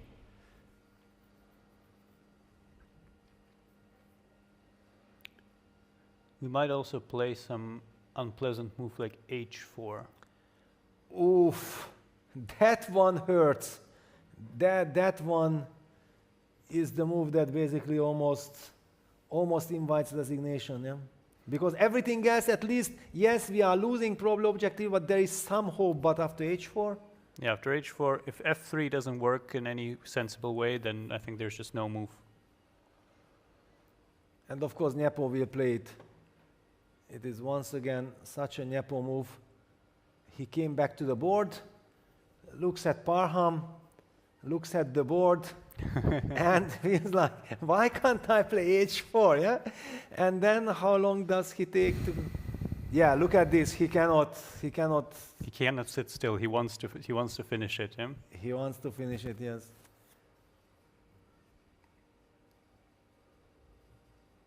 Yes, there we go. Of course, h4, and another stare at Parham, poor Parham. Yeah, this is Jan Nepomniachtchi. After all, we are talking about someone who has won 2 consecutive candidates, and let's just not even talk about it. I felt, because I was involved in all of them, it felt like 3 candidates, because it was the 2020, and then there was this break, and then 21. It was incredible torture for like 1 year. We were like channeled into this, that the tournament will continue and we have to be ready, and like this. It was very special. And then 2022, there was another one. Yeah, it was like 3 candidates in 3 years plus the World Championship match. During the pandemic times, it was something completely crazy, and Jan was unstoppable. Yeah. And now winning Aeroflot, and here doing extremely well. Yeah, h4, f3, as you highlighted, you are a great fighter yourself. You know exactly which moves are moves which are played with the intent to fight, yeah, not just for formality reasons. Yeah. Now, the point is that if bishop takes g5, f2 might create some counterplay. Keyword might, but perhaps there is also just rook f2, rook e2, sorry, rook e2. Clinical, yeah? Yeah, and if Nepo does that little bit of calculation, then I think the game will end. He already captured on g5. Oh, he did? Okay. Yeah, Nepo, he's not taking his time, yeah? Nepo takes it personal. He wants to finish over 40 minutes. Everything else is a failure. He's not fighting his opponent anymore, he's fighting himself, putting some new tests. Yeah, f2. And rook e2, yeah. No, I'm not going to spend any single second. Yeah, I believe this might be the final position. It's also very frustrating, no, when your opponent signals so much confidence and blitzes out the best possible moves. Yeah. But still, Parham will try something. I have seen Parham coming up with ideas when I thought like it's 100 times lost, and then he still comes up with something. I feel that there's no more to this game, but We'll Well, see. He has 30 take on seconds. g5. He will take on g5. We'll give the e8 queen. I mean the rook trade and then take on h4 and play with the two bishops. But it's not possible. You just lock the bishop away with c4 and you take on f2. Yes. No, it is winning, but he will not resign. He played the move queen g8. Ah, queen g1. I told you. Parham always comes up with something. Yeah. Bishop takes e7, queen g1. What kind of resignation? Lucky for Nepo that he has time, otherwise things would heat up. Parham, master of resources. Yeah. Unfortunately for him, there isn't an actual threat here. But it forces Nepo to think. He cannot. It forces Nepo to think. Yes. That's true. He cannot blitz out anything because he did not anticipate queen g8. Yeah, it was also very difficult to anticipate. Yeah, you just blitz out the move bishop g5, rook e2, thinking like maybe knight's enough. Yeah, my opponent will resign. And all the more impressive this queen g8. And look at Parham. Yeah, can I fight? Can I find something somehow?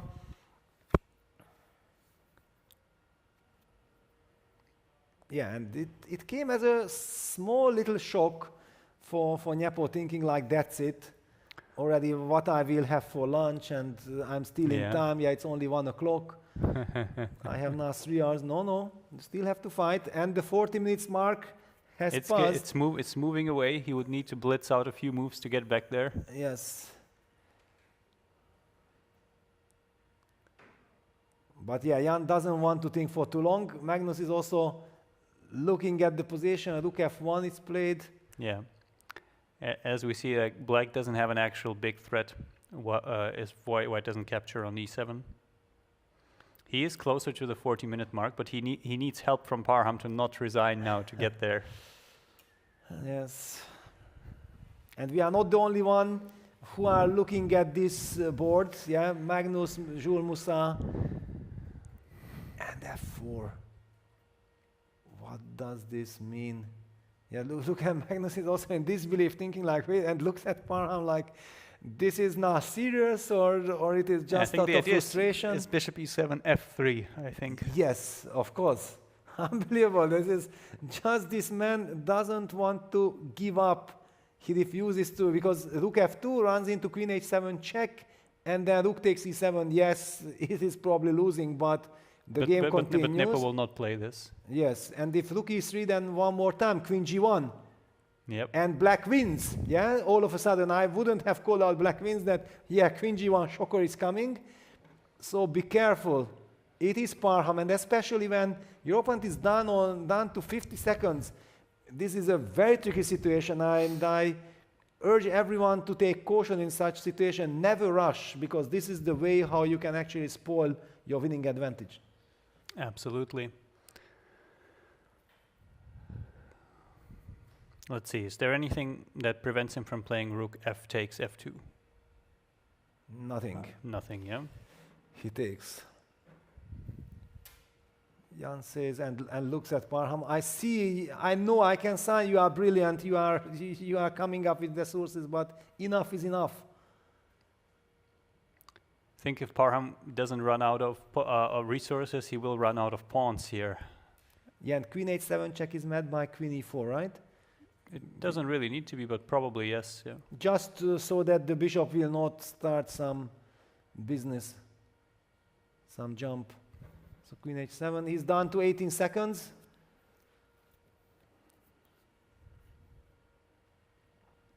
We can also see from Magnus's walk that he's confident that he's not having any trouble anymore. f3 played out of total frustration.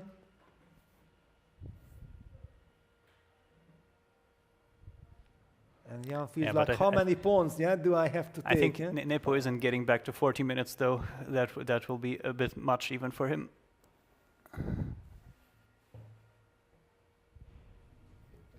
Parham is trying to distract the rook's coordination somehow, but this pin is the problem.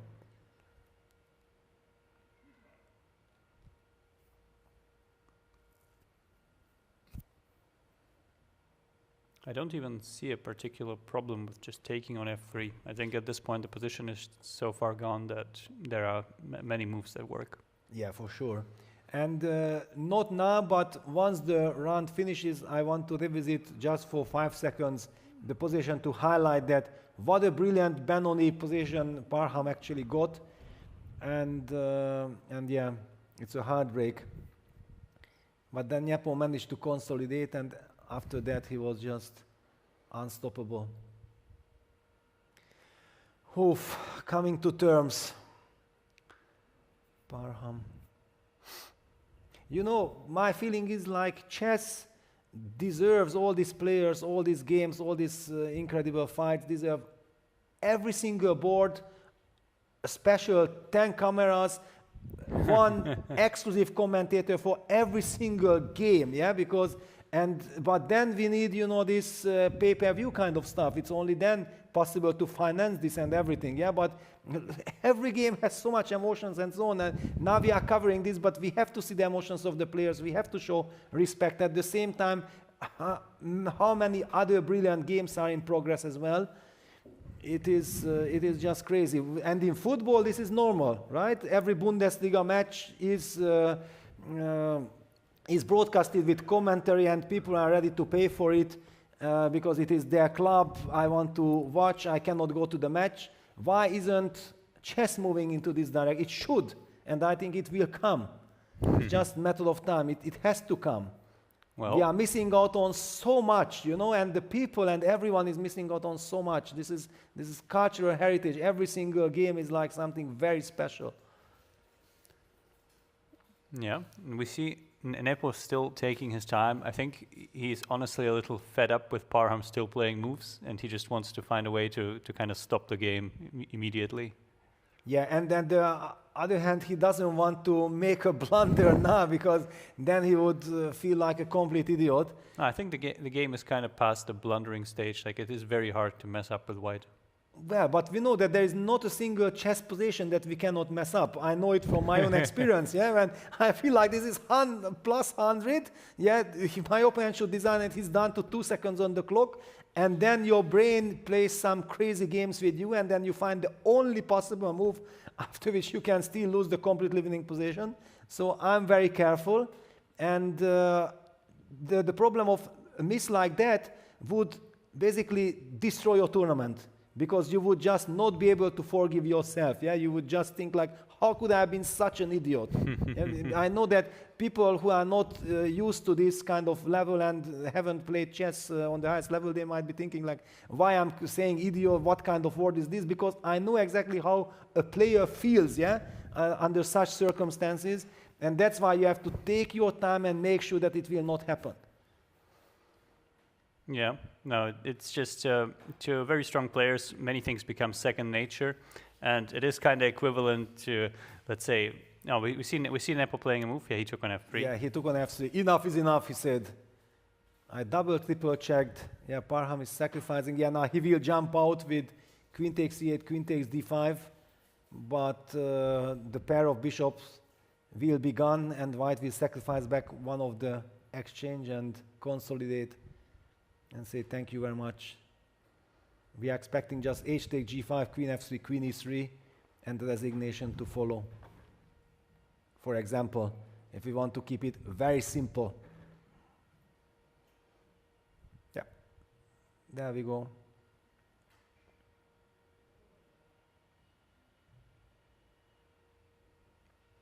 And yeah, we can see Magnus is super confident. He's looking around. Do we see king b2? I would say king b2 and the game ends. I thought queen e3 and the game ends. Let's see. Let's see. Both moves seem to be very effective and force resignation, honestly. Let's just stick to this final move. Yeah, queen e3. I know my man. Yeah, and that's the resignation.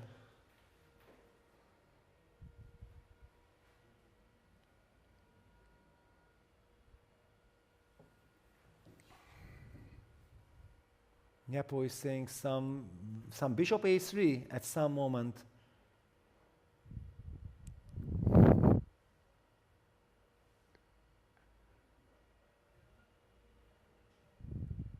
And this is what I love. I mean, this was such a horrible loss now for Parham. It hurts him, and he still finds the strength to have a smile. because they are discussing some line which probably also heals his wound and it's good for his soul. Yeah, so we will see. Yeah, we see Nepo keeping up the tradition that he is one of the first players to win. I think this round Nihal beat him to it, but still at the very, very top, finishing his game before anyone else. Yeah, wow. And in the meantime, I already opened up the game of Tabatabai against Magnus Carlsen, and exactly what I have been reading from his work, he's super confident because he cannot lose anymore, and it's Magnus, yeah? If he cannot lose anymore, then the game might start or not. Of course, it should be a dead draw. Yeah, I believe, what can he play? He can play rook b8, yeah? He did not play anything yet. No, but players... Just very, very quickly revisit. So yeah. basically, Tabatabai has also given up on any hope. He gave up the bishop. He pushed c4. It's a very professional way, but this will also give black time to get his counterplay. So it's a professional way of... It will end in a draw, because white is also setting rook c6 check, kicking the king back, then the rook comes to a6. If, for example, black plays for the counterplay like this, then white will always have this rook a3 defending the f3 pawn. If black pushes the g3 move to target it with rook h8 and rook h2, then white will always be able to just come back. But kicking that king away is, I mean, still maybe trying something. What is your feeling? That's what I actually think that Magnus is trying something if he plays rook b8. If he plays rook b8, yes? Because I don't think there's a very comfortable way to react to it. Because if king cc, then my rook won't be any more mobile, yeah? Yeah, and the rook goes to b5, it goes out of its way as well. Yeah, rook b8 is smart, yeah. Of course, yeah, in my mind it was white to move. It just feels to me like if stuff gets exchanged here, I think he plays it, yeah? If stuff starts getting exchanged here, then the black ideas on the king side are kind of a little more dangerous. Of course, there should still be lots of ways to make a draw, but it's just that Amin is probably the one looking for a forced draw here. Yes, by now, yes. And now we see how much it backfired his decision of rushing with that bishop d4 move on move 23, because after that, the direction of the game is simply wrong. And this I kind of find very incredible in chess, that you can have 99% accuracy and people will upload you that, wow, actually you played 99% accuracy, but the critical moment you made the wrong choice, and actually your accuracy means that maybe you survived the game. But if you would have made that that critical choice correctly, then you could have afford later to have maybe 80% of accuracy and win the game easily. Yeah, it's this chess game is, and all the numbers never show exactly what's really happening. I don't really believe in these accuracy numbers. They are like a funny invention. You can like go and look at them, but there are much more ways to play precisely or force your opponent to be imprecise than a simple number can reflect. Exactly, of course, yes. By the way, suddenly it hit my mind while we were talking about all these accuracies that, for example, after a move like rook b5, rook c8 or rook h8, just to highlight, illustrate what I'm trying to say, yeah, rook b5 I think is played, and the rook moves away. It's kind of very natural maybe to play rook a5, hunt this pawn, and not just the pawn, but in general to give this check, and then the king falls back, and then you take. But for example, I played rook h2, and then I start marching with my king in, and who knows what's going on. It's tricky. Yeah, that's why I was wondering if there is a clean draw. By the way, is it just my impression, or does rook takes b5 lead to a queen endgame? You mean takes and then the king walks to g3? Yeah. But I will go towards the e5 pawn. I don't think you are in time. I'm not in time? I mean, I haven't calculated yet. I don't even know your variation. What is it exactly? So but no, it doesn't make sense. White will be better in the queen endgame. Yeah, you take. Yes, takes. GF, king f6. GF, and why can't I intuitively, I thought I can come here? Yeah, you're just about in time. King g5, king d5, king h4, takes, and you go to the d file, and then we promote at the same time, I believe. Yes, okay. And white will just be slightly better there. Yes, this is not, from black's perspective, it's not interesting. So the big question is rook c8, rook d8, or rook h8? I think rook c8 isn't a winning try after rook c5. Yes, fair point. So basically rook c8 we can conclude that no, rook c8 is definitely not. Rook d8 is already a valid move. I would think that rook d8 allows king c3. Yeah, but why did not play king c3 instead of rook b5? It's a good question, but that was it doesn't mean we have to allow it now. Yes, yes. But now we are in this situation when rook end games are always tricky. If there is no dynamic, then rook end games have the very big tendency of being drawish. But when there is this unbalance, then suddenly, just by even giving up some pawns in order to get to the quality pawn and then you start to race, can be extremely dangerous. Magnus might smell blood here. I mean, it would surprise me that if there is an actual serious chance here, because I mean, he has 15 minutes. He knows that he's like within 1 or 2 moves of a position that is close to a theoretical draw. So. Okay, but he had this fantastic position before, yeah? Life was so beautiful, and all of a sudden, he's the one who has to be worried. Yeah, and look at this, he is fully focused. By the way, because, okay, things have slowed down, and we will be seeing, maybe let's get the bird's eye view, so that we are also covering the other games. Just so we don't miss something big going on. There we have Nepos win, and Vokhidov Abdusattorov draw are still the only results here. Yeah, we never had the chance to visit Hans Niemann's game against Mendonca. By the way, Mendonca is down to 33 seconds and has a very tough position. Yeah, I think this is actually one of those end games that might go on forever. So I think we might visit this game yet. Yes. And Vincent against Murzin, the clock situation, 1.5 minutes for Murzin, 11 minutes for Vincent. It's a wild affair. I like very much the dynamic in black's play. Black has sacrificed the pawn, but the 2 bishops opened up very nice pieces. The bishop on b7 is a monster. So I think, Murzin is defending. He needs a miracle to survive this. He takes on g5. Vincent takes on d6.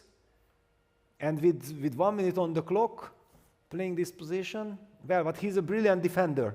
Murzin is saving everything usually. Yeah, and as we know, he was the world rapid champion, so he's not going to feel too stressed out playing on 30-second increment. Exactly. And rook h3, wow, actually rook h3 is a brilliant move. Maybe Vincent missed it? I'm not sure, but it's a move that can very easily be missed. Yeah, now he might be in time to kick the knight with rook g3, and it's still hard to prove an advantage. Yeah, of course, black can maybe just play a move like h5 or, I don't know, just cement this knight and have beautiful compensation. But yeah, now actually, I feel that white probably has good chances of saving it. Computer seriously disagrees. He is claiming that there is a miss here. Oh, wow. But we don't see it yet.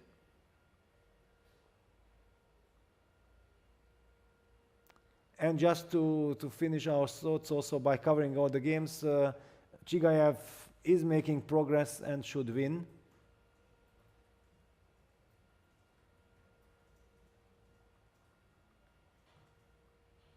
Ah, wow. In fact, we are getting information that the reason why Vincent's clock is red because he is low on time. No, so this clock situation is not correct. No, but we see an evaluation right below, no? And it is saying that black has some serious chance here. Yeah, black has. I'm just saying that Vincent is in time trouble because of his clock situation was meant to be different. No, I think the font is just indicating like whose move it is, I think. Ah, okay. But here after rook d1, knight d1, he probably has a chance to find some direct approach. I was trying to read the clock.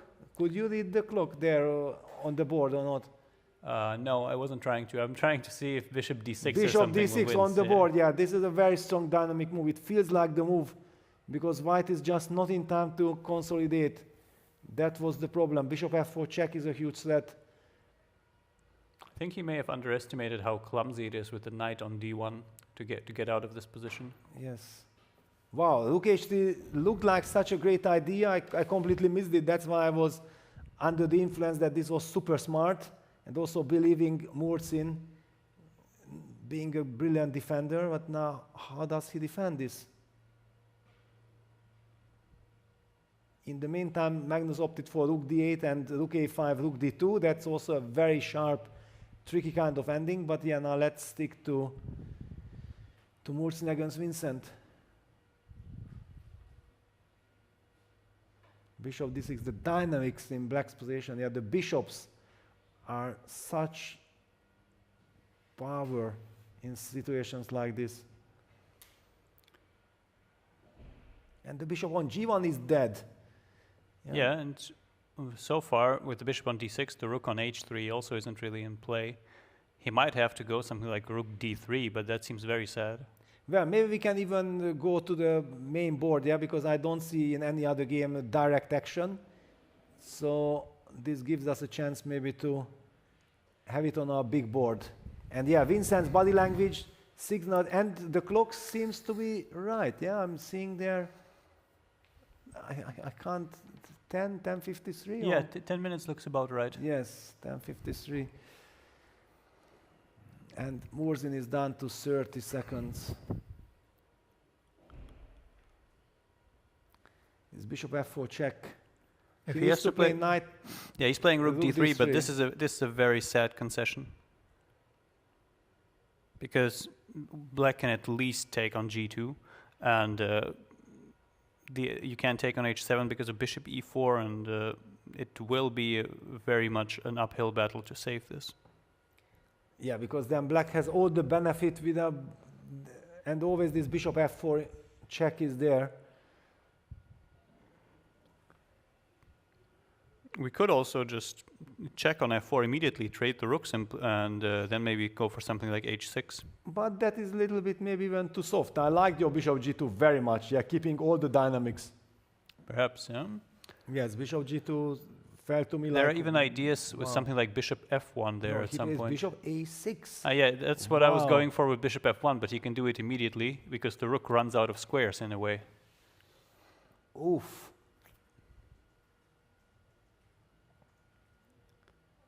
Knight e6.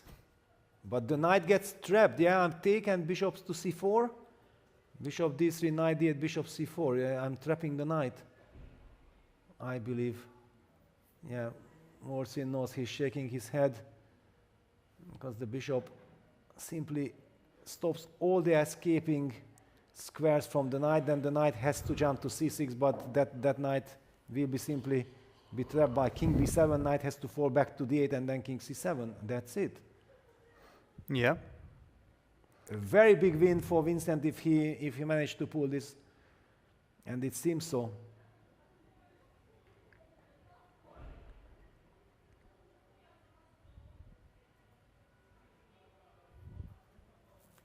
Yeah, he checked it again. Now he sees it, and he will go bishop c4. I think he has seen it from the beginning because he played bishop a6, bishop takes this so quickly, assuming that, yeah, bishop c4 will win. He not just double, triple checks.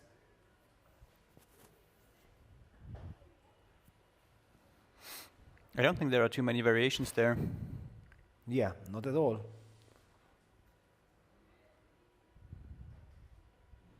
On the board, bishop c4.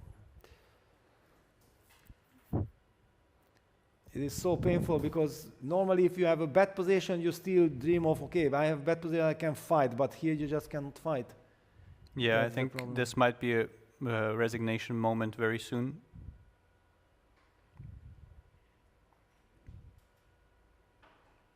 The bishops. The other pieces are also just too passive to really mount a resistance if you give the knight for a pawn or something. Yeah, b3, bishop falls back all the way to g8, I believe. No need for anything else. Hide the bishop as far as possible. Yeah. That's also a golden rule, I believe, in chess, that against the knights you fight with the bishops as far as possible, not to run into any forks, any tricks, any checks. And king b7.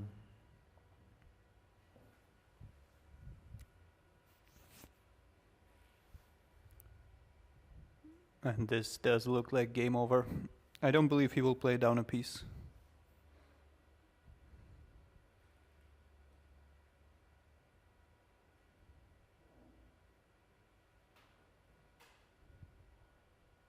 Yeah, there is just horrible pawn structure also that you cannot claim that I have 2 pawns after knight takes a7. Yeah, and there is resignation. Very big win for Vincent. He's 4 out of 4. Not just yeah. yet. Not just yet. For me, because every day is double round and this is the 3rd day, I always think like it's the 5th round. Yeah, for some reason. Yeah. It is kind of the natural way of thinking, but it's wrong. It is the 4th round. So huge win. So we know already Vincent 4-on-4, Nyepo 4-on-4. I think that's everyone so far. Yes, so far. Magnus is trying to keep his incredible run alive. Let's take a look. And the king starts its journey, just as what we talked about. King goes to g5. King is trying to get to g3 and then touch this fundament, move it away somehow, and then the f-pawn goes. I think, unfortunately for Magnus, the drawing idea is too clear here. You take on e5, you trade one more pawn. And then you will sacrifice the rook, exactly. And even g3 doesn't change that because I will be in time to get the f4 pawn. Yes, so it is Magnus to move, it's black to move.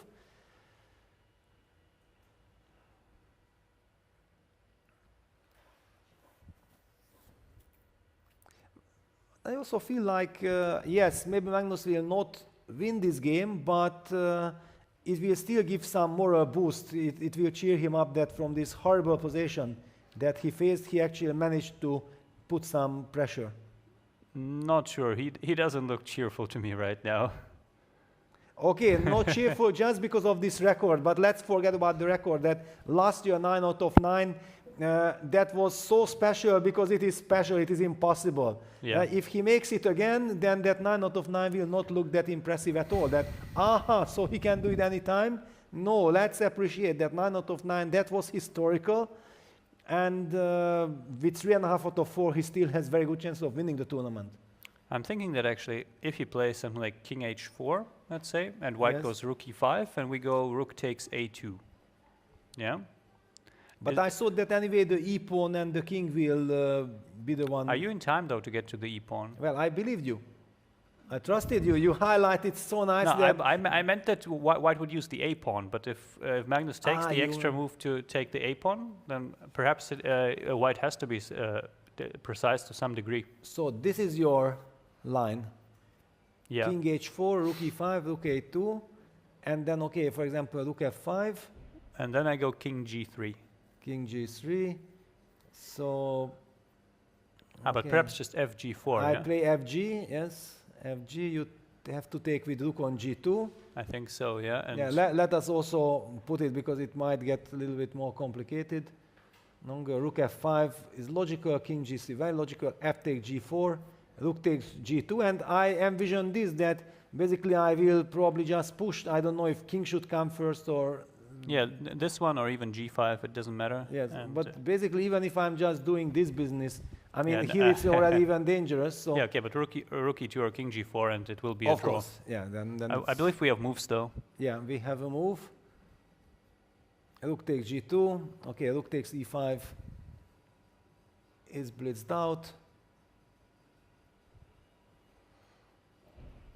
King h4, and this was your original line, yeah? When you felt like even the a-pawn will be there for... Yeah, f takes g4 will happen, and then there is not much else to this game. It's interesting that I always in my mind thought like, so e5, king c5, and then I was not counting on the a-pawn at all. But I did not calculate, it was just my intuition that, okay, that's how I will save it. In the worst case, but maybe it's not even needed. He's taking a moment if there are some tricks here, but probably this will happen on the board, and we will see a draw very soon.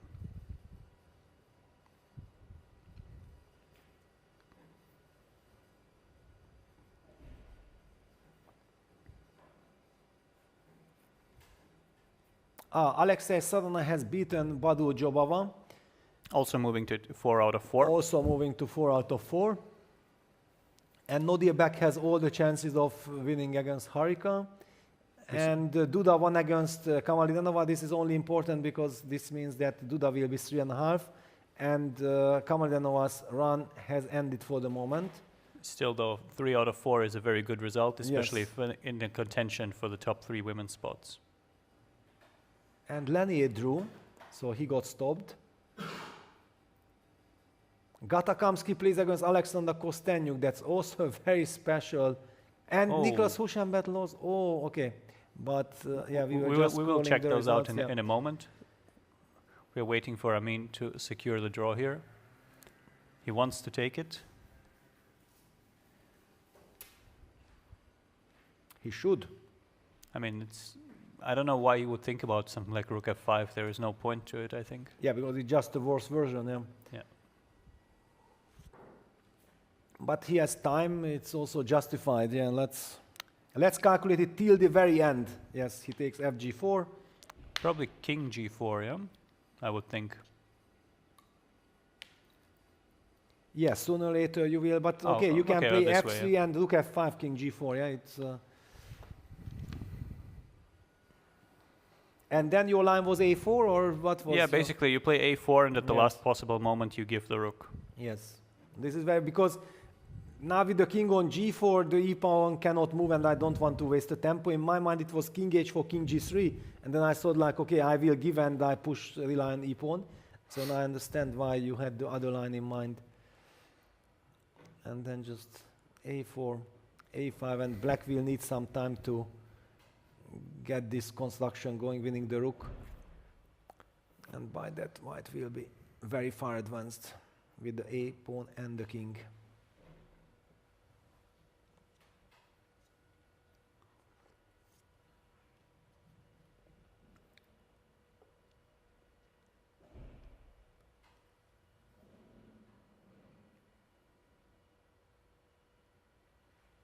Well, only one pawn left. Just put the rook behind, and that's all you need. The rook belongs there. It is famous. We Put go- the rook behind In the... some title Tuesday, we would see some cheap trick by black, like rook f5, rook b2, hoping for king c3, rook a2. Okay, so title Tuesday, rook f5, rook b2 check, king c3, rook takes a2, and be careful, you cannot pick the f3 pawn up like that. But here the players have time, they also have 30 seconds increment, plus this is not online, it is over the board. I always feel like over the board, at least for me, coming from the older generation, my brain is so much more sharper. Yeah, I can play so much faster and with so much more confidence that I'm having things under control than online. Yeah. I feel that in online, if I play and everything goes smoothly, I'm okay. But at the first hurdle, when something unexpected happens, I can just collapse. Over the board, I have this confidence that I can handle first, second critical moments. I might collapse later, but... Do you think Magnus is already thinking about his lunch? No, I think Magnus should be thinking about should he join us or not. Because yes, he did not win this game, but after all, this is a win in my mind, having seen this game. All those critical moments in the beginning. Yeah, rook f5 played.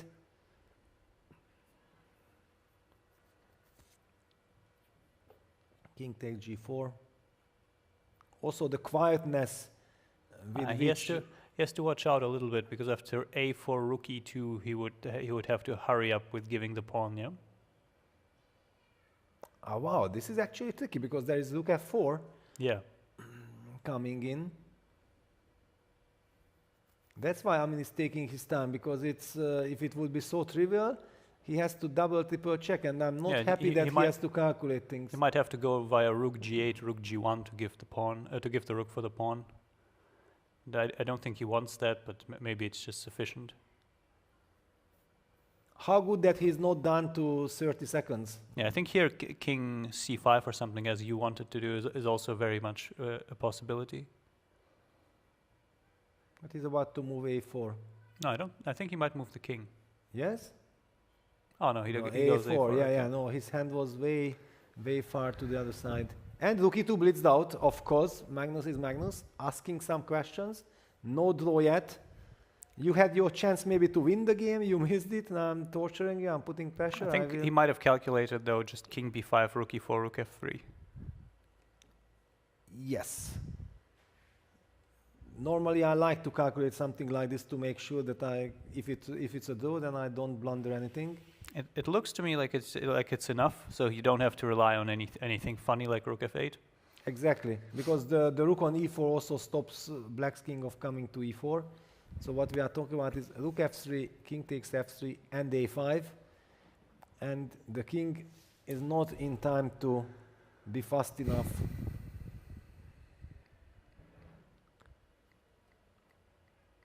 But it is easy for us to say.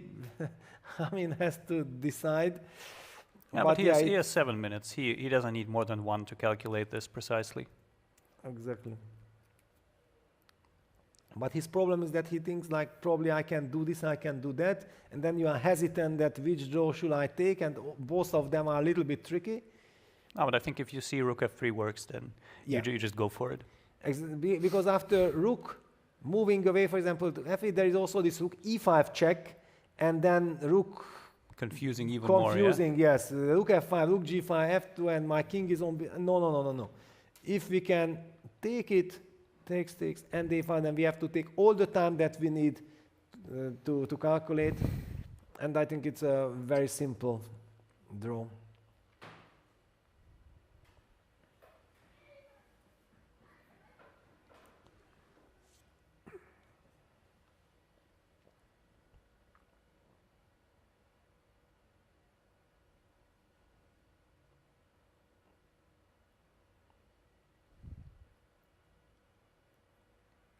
Yeah, you definitely don't want to mess up after such a long game. Even if you were better, you want to at least take the half point securely. Yeah. And he takes it. Bravo. Yeah, it is the correct decision.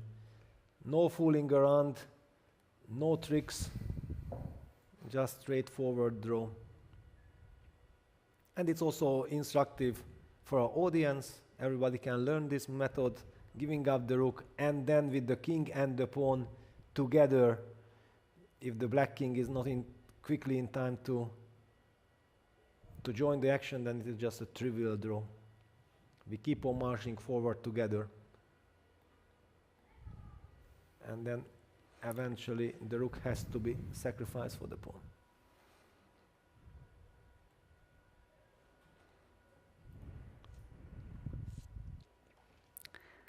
King f4, a6, king e5 would be very unfortunate. Yeah. Yes. I think Magnus might just... He might just take it. Take it, yeah. Enough is enough.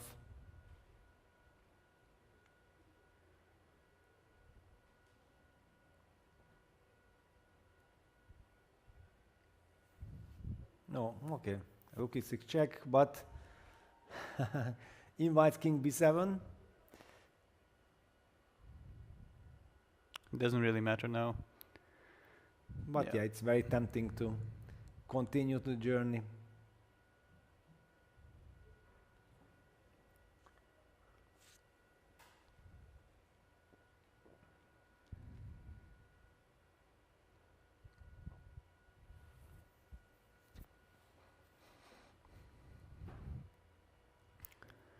The players are playing it out, so there is no need for us to say anything. The moves speak for themselves. King d5, a7.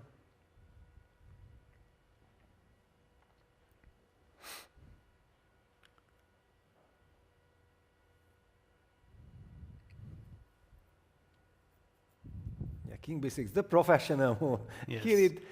Just everyone watching, it is usually a good idea to body check the king, the black king in this case, with your own king, so he can't come closer. In this case, it didn't matter. Yes. Wow. Okay, a draw, very hard for draw. And yes, I know those who are just following the score lines and think like, oh no, Magnus drew, now his historical run has ended. Well, he has, that's another aspect, but we are playing a new tournament. The aim of Magnus is clear to win the tournament, and I believe that saving and then even confidently at the end being able to put some pressure sets him in a good mood. He will most definitely be looking to win in the evening. I think this game, he will be, I think more than anything, a little bit angry at the starting position, because it did kind of low roll in his case, but I think it was a very well played game. He was in some trouble, but never really over the line, and yes, we will see how he does it. Now and there are. Wow! Okay, this is the position of Hans Niemann. His pawns are queening. They are, at least one of them, but with how many there are, it might even be more. King a3, basically it is not game Yeah, over. he was grinding a position for a long time in a rook end game, and finally his persistence gets rewarded. We also see resignation here. And there is the resignation, yeah. So basically Hans Niemann also moves to 4 out of 4, just like Vincent Keymer as Jan Nepomniachtchi. And also Sarana already. So I believe, is the Fedoseev-Chigaev game the only one with 100% score still going? Probably. Oh no, Nadirbek Yakubov as well. But I think yes. we should perhaps go to the Fedoseev-Chigaev game, just because we haven't been covering it for a long time. Yeah, and already that it is still in progress is a big success for Fedoseev, and actually his chances of surviving it are increasing, because if he's not losing by force, he might save it. At least black has to continue to be very precise, and despite the reduced material, there's still a lot of moves coming. Yeah, wow. Wow, at least, okay, there is some hope. I don't know, it is of course bad, but the problem is that King G6 runs into Bishop D7, yeah, that is the problem. I'm trying to first understand this, because I was so happy that, okay, if I eliminate the G pawn, then somehow I can give up the rest. I feel like this might end up in a position where black has that extra double B pawn, and then we will see some incredibly long maneuvers to try to win this. Yes, that is a horror scenario, because then even the 4 o'clock round might be in danger. You know, absolutely, yeah. Yes. Yeah, but so far Fedoseev has to find a way to. Yes, C3. Play it, yeah. C3. I was worried about the rook C5 here, but let's see what he has in mind. Yeah, just. Does he want to go King G3? But that should probably not work. I don't know. I thought the rook endgame might be lost there. Yeah, it feels very shaky. Usually the longest games are played between the best friends. Yeah, this is the usual. Where the best friends make a quick draw, or they have the most brutal fight till the very last minute or second. Yeah, rook C5 on the board. Yeah, no, not yet. Ah, no, that's not yet. That I made. Yeah? Okay. I made on the analyzing board. Yes, no. This is the current position, so I won't be in fact moving now the pieces, because there's not so much line to.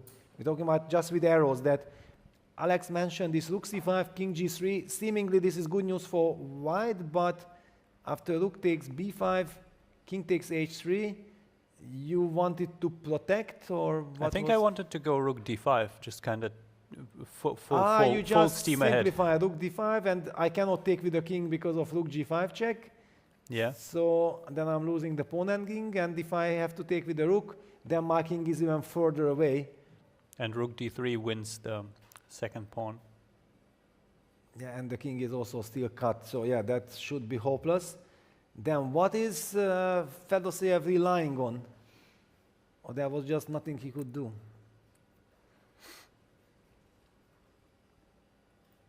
We will see, because it is also, you are a little bit nervous when you are offering these kind of trades with very limited material as black.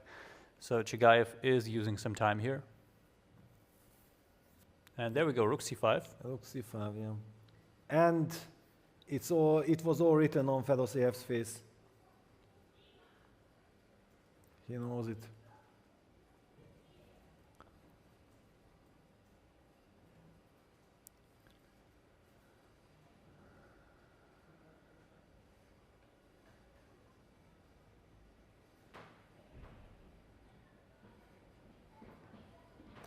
Yeah, seeing such an incredible player like Fedoseev going down like this, without the slightest of chances, it is very unfortunate.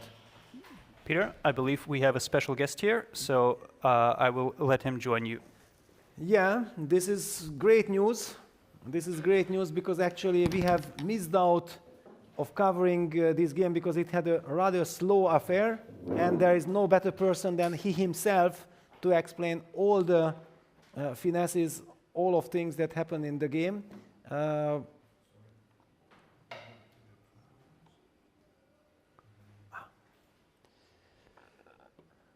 Just a second, everyone. Everybody will be super happy about the news.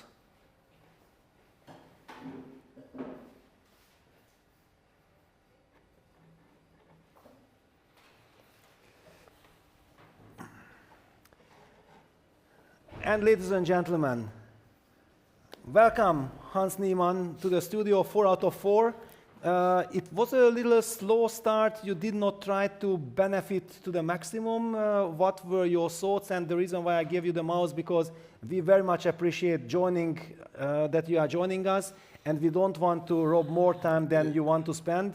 With the mouse, you can navigate, you can show us as much as you please. We very much appreciate it. Well, obviously, I have never analyzed this position, but I overheard last year Fabiano and Levon discuss it. In Paris, no? There was also in Paris. Yeah, I mean, unfortunately, I wasn't there, but here last year they were discussing in the room, and I overheard the conversation that we analyzed the d4 super strong, and I remember them saying, that this is already super dangerous because because I love to play the Italian. And this is the dream Italian. The turbo I mean, how could I resist? How could I resist? I mean, it's a dream come true. I mean, my results with the regular Italian are pretty good. But with the ability to castle in one move, I mean... and the rook is joining the party exactly, immediately. Everything completely. So, yeah, he plays like a sort of a Dutch. Felt like it was an okay position. Yeah, Dutch or Rouser. Yeah.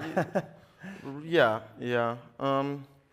I thought, I'm not in a rush. I mean, his bishops are not that great. I thought my pieces are nice. I just wanted to sort of take my time. Probably wasn't that precise. Wait a second, but this is now some Scheveningen Sicilian, isn't it? Yes. Did you during the game think about it? No, I don't have such an imagination. That's why you enjoyed it so much, yeah? Because I compared it, but this already looks like more or less normal chess. Yeah, but I guess with the king being a bit weaker, it makes it sort of different. But I felt like I wanted to just keep it very simple, and then he probably underestimated in 95. Yes, this was the moment when we saw bishop it. e6, and if queen a7, I have f4, and you can't take because this was. This I understood from it, and this was sort of where things went wrong. And he took a lot of time here. Yeah, maybe bishop e3 wasn't so precise. I think he should have taken and played queen f6. After which I would play queen a5, c5, rook d3. Initially, I blundered f4. Take queen before c6. Ah, wow. And then I didn't. Actually, it reminds of some Petrov kind of yes, stuff. Actually, yes, you have great visualization. I'm an opening expert. I would not have thought of Petrov unless you said it. So, anyways, I just wanted to activate my bishop. But after c4, I mean, wow, I have such an amazing clamp on the position. His time is going down, so I tried to just be as simple as possible. Yeah, this was a moment. I could have played c5 as well. Maybe it would have been stronger. Because if here I just take and play queen b6, and he has no any way he moves. Wow, beautiful line, yeah. But I wasn't sure about take bishop c8, and I understood. Okay, I was probably winning, but I didn't want to calculate. So I just thought this was quite smooth, a free pawn. But then he defended. Resourcefully, I mean, this position, I mean, Oh, wow, so this happened, yeah? Yeah, wow, yeah, so maybe it was a draw, but probably practically very difficult, like sort of take all these pawns. And also it was done to his last minute. Yeah, he's done, I mean, I didn't see how to hold this, but maybe because my pawn's sort of running, I mean, I don't have the... So this king e2 was probably the losing move, yeah? According to the computer. But okay, how do you calculate, how do you navigate this exactly. with, maybe if you have I half at least an thought hour? I'm never going to lose. I have too many pawns to lose. So maybe this. Yeah, I don't really understand what the move is. Maybe here. Yeah, I mean, I'm Yeah, kind of guessing, even with. Not even. I mean, Yes. It is a computer, yeah. yeah. I could have been more precise, but I think practically. Wait a sec. But no, if even rook d8 doesn't, you will cut on the e file. Yeah, and exactly. Thank you very much. Yeah. Like from afar, I had sort of understood that this had to be winning, but I don't understand how this is a draw. I mean, if this is a draw. Well, then out of curiosity, can we just take the h6 pawn and then check if rook d8 was the move or not? Because then we will be more smarter, yeah? Instead of king e2, if suddenly rook d8 computer... No. You just... yeah, it looks hopelessly lost, yeah. I don't know, All right, so you have to be a computer in order to... Yeah, I mean, I've tried many moves. I mean, maybe it's a weak engine, I don't know. Yes, I don't know it. Yeah, It is just so funny, yeah. In any case, so okay, you won a very convincing game. It was a slow game. You won. You know, I don't know if you have heard or not, in the first round, you played not an easy game. No, in the second game. It was a symmetrical stuff there with this e4, e5, and then move 4, you played c5. Yeah. And at that moment, I called out to our audience and I said that I'm loving this move, I'm loving the mindset that you are showing, because you are not showing that, okay, I have a weaker opponent, I have to try to beat him as quickly as possible and so on, that you were patient enough. Yeah. And then you traded queens and then slowly ground him down. That was my kind of feeling, and I feel like you are somehow patiently collecting your points. Yes, well, I mean, to be honest, I really have been sleeping badly, and I'm still jet-lagged. So when you don't have much energy, you play old man's chess. And ironically, when I won the Grenke Open with like 7.5 out of 9, I had an ear infection, and I was in the hospital. And there, I also played old man's chess, and I crushed. So perhaps I have to, perhaps having less energy makes me a bit more objective or reasonable. And cautious, yeah. Yeah, no, I mean, I've actually always said, like, why do I play so well when I'm sick? And someone quite wise said to me, it's because when you're sick, you're more cautious and less ambitious, and those are your two biggest problems as a chess player. So perhaps, I mean, in the long term, being sleep deprived isn't great, but... And what is more or less your jet lag, that when do you fall asleep?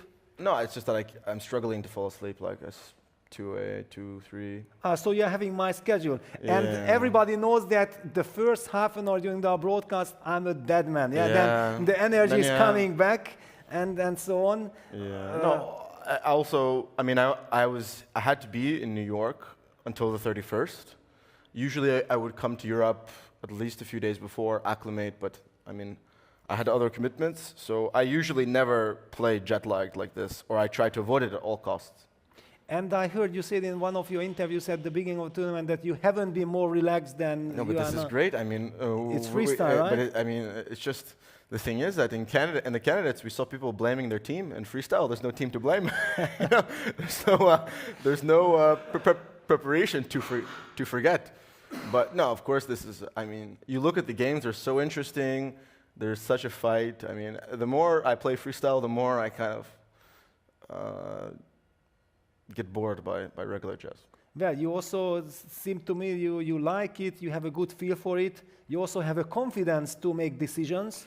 I mean, to me, it's such an interesting game. It's like, just from a game perspective, it's just I mean, I've said this multiple times, it's just, in my opinion, it's a better game, because all the opening memorization is not in the spirit of chess.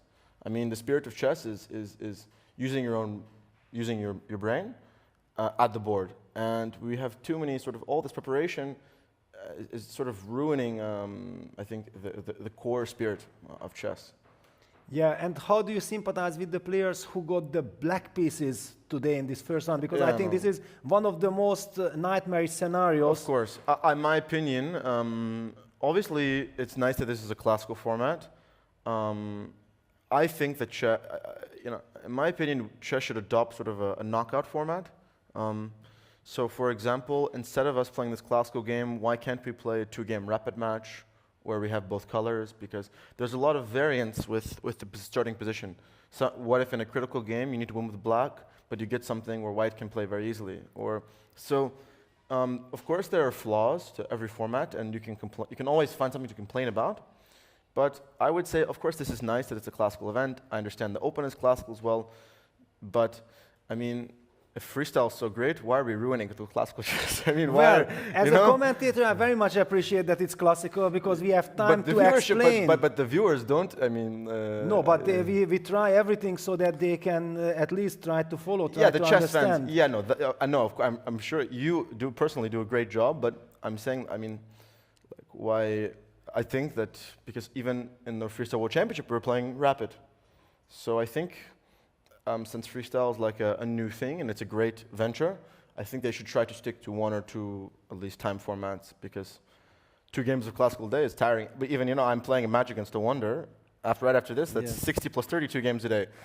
And we play 6 days. So I'm certainly a fan of the format, mainly because I want to increase my classical rating. But yeah, I mean, it's a good format. You know, my first reaction was when I saw this 534 position that I'm asking for a petition, I'm signing immediately. Let's change it. That was my we should certainly remove certain positions.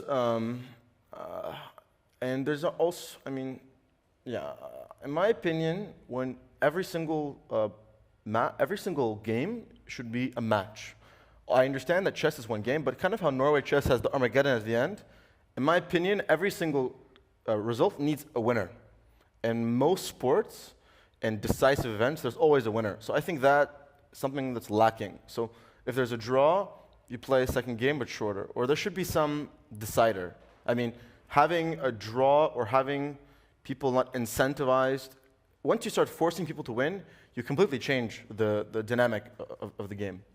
Yeah, that is absolutely true. I remember that already Rustam Kasimjanov, like some more than 10 years ago, was coming up with this, that after classical game, if it's a draw, you play a rapid, and you there needs to be on some decider. I mean, I think the draw is a terrible thing for the excitement of chess. I mean, you don't, in decisive football matches, you go to penalties. I mean, you don't have a tie in the World Cup, right? I understand for regular season matches, there are draws. It's not as consequential. But I guess chess is developing, and freestyle is one of the leading people behind this innovation. So I'm sure that they're always very receptive. So I'm sure that things will naturally evolve. Yeah, then of course with the penalties also there's always the controversy that, okay, then suddenly there's a tragic hero, who misses the penalty, and usually this is always one of the best players in the team. Yeah. Like I remember in Italy it was Roberto Baggio who missed in '94 the decisive penalty, and he was my favorite player, and I was suffering with him, and I can imagine how it was for him. But yeah, I still remember, and this matters a lot. Well, that's good. You remember. It's a historical, you haven't exactly, forgotten. Historical moment. Yes. So Hans, thank you very much for joining us. We wish you the best of luck, and we are already thrilled to see the 5th round with some incredible pairings. Thank you. Hope to see you soon. Yeah. That's good news. Yeah, then it's a deal. Yes.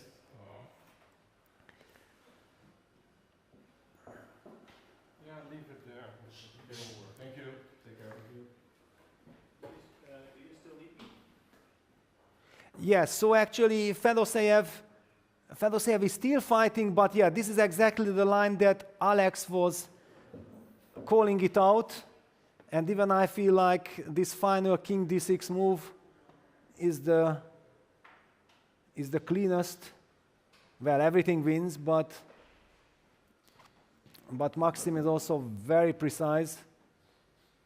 The king is coming, the king is kind of cut off on the 3rd rank.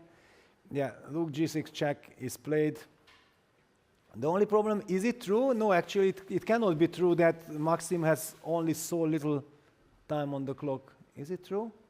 It can absolutely be, but I think he would be saving his time a little bit. Also, Fedoseev cannot have flagged, that much at least. Yes, I'm trying to read on our screen. Yeah, he has time. Yeah, he has, I think, a few minutes. Yes, he has 2 And minutes because Fedoseev as well. his body language signals that I have time enough. That isn't an issue. I just want to make sure that do we play King C5? I think we. I mean, I think we we don't play play King King C7. Yeah, so. And we don't play King D5. By the way, I think also King D5 should be winning, but why on earth? Yeah, of course, this is like, King D5 is like a move by move thing, and you don't want to do yeah, that. King C5 is just winning. King C5 is the move that basically one Yeah, there we feels can it's a see it. resignation. We can see yes. it. Fedoseev is at 1:43, and Chigayev closing in on 3 minutes. So they have a little bit of time to make some short calculations. Yeah, very nice. Now we have seen the clock. The clock won't be an issue, and Chigayev will be also moving to 4 out of 4. Yes. I've also talked to him quite recently, and he was very much looking forward to this event. So I think he has great confidence in his freestyle skills. Yeah, his classical openings are not his main strengths. Yeah, it's he generally likes to take some risks in the opening, and here he has all the creativity he needs to make it work.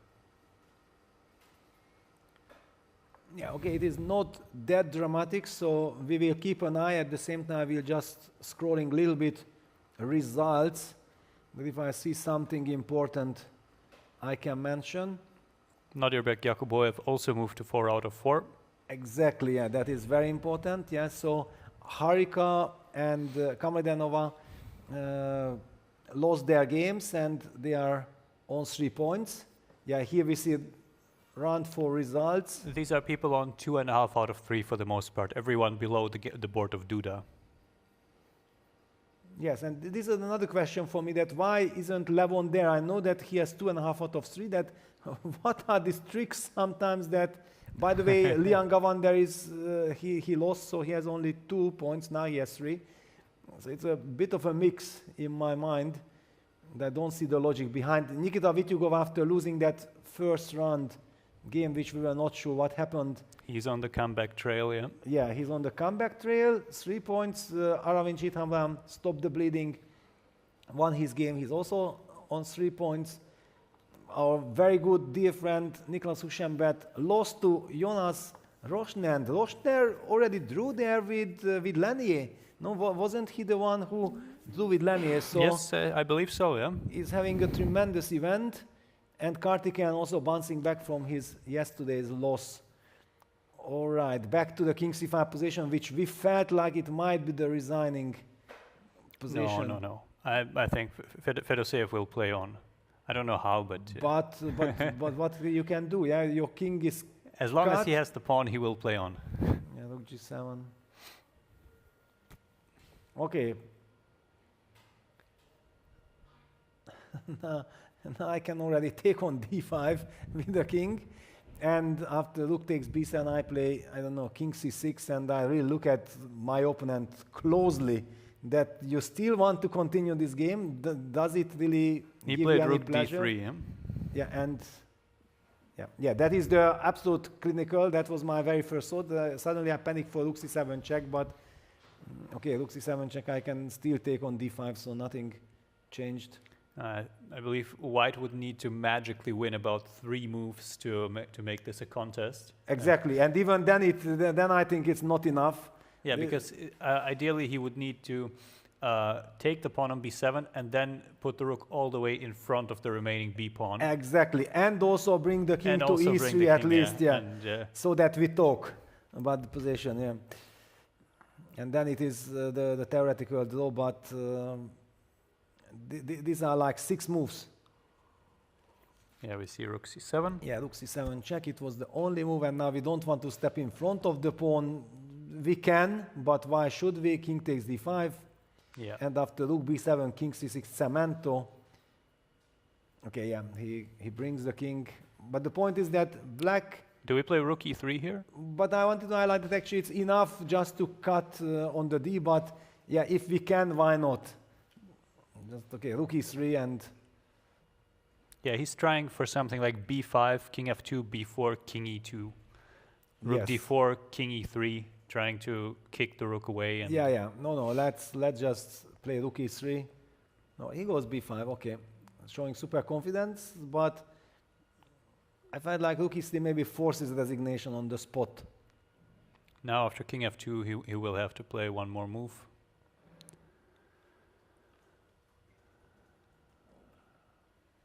It is just so completely hopeless. Very difficult to analyze.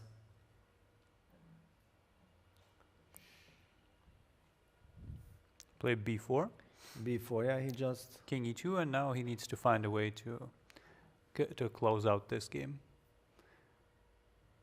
He probably has something very concrete in mind, because to me it looks a bit strange to allow this. Yes, exactly. Unless you calculated the force sequence, yeah, rook c3. And he gets the king to b3. Okay. Yeah, that is his setup. It's very effective. I just felt like there's even no need for it. But Yeah, it's okay. I mean, if you see it, these are just positions that any strong player will automatically recognize, and then he doesn't need to calculate anymore. yeah, he can close his eyes. He can have had a very rough night, not sleep at all. He knows that that's it. It is just impossible not to win this. Yeah, I believe here Fedoseev might resign. I don't think he will make Chigayev show him that he knows how to build a bridge with the rook. Yeah, building a bridge. And the big clash between Gatakamsky and Alexander Kostenyuk, two legends of the game, ended in a draw. Dina Wagner drew against Aryan Chopra. That's a great result. Let's not forget, yeah, 3 ladies will qualify for the next FIDE Freestyle World Championship. So all this collecting points against strong players probably mean a lot. Yeah, I'm also not sure what the tiebreak situation is, like how it would be resolved for the spots and or prize money, but we can have a look into that a bit later. Yes. Dennis Wagner beating Maria Muzichuk, a very big news for the Wagner family, yeah, if we think about Yeah, it's a good day for their chances. Yeah, they put in the maximum effort. efforts, yeah, kind of draw against a superstar and a win against Maria Muzichuk. Let me see some other.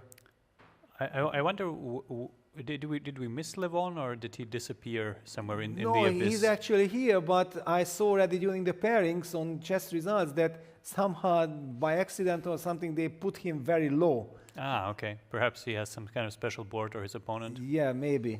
Yes. Okay, Fedoseev does not believe yet. Bortnik has won his game. That was very important because yesterday he lost to Hans Niemann. Sergei Movsesyan against Sergei Sklokin, the Armenian prodigy, who is just 12 years old, held Sergei Movsesyan to a draw. Artur Yusupov beat Ina Gaponenko. Let me Yeah, see we some see more. most favorites prevailing there.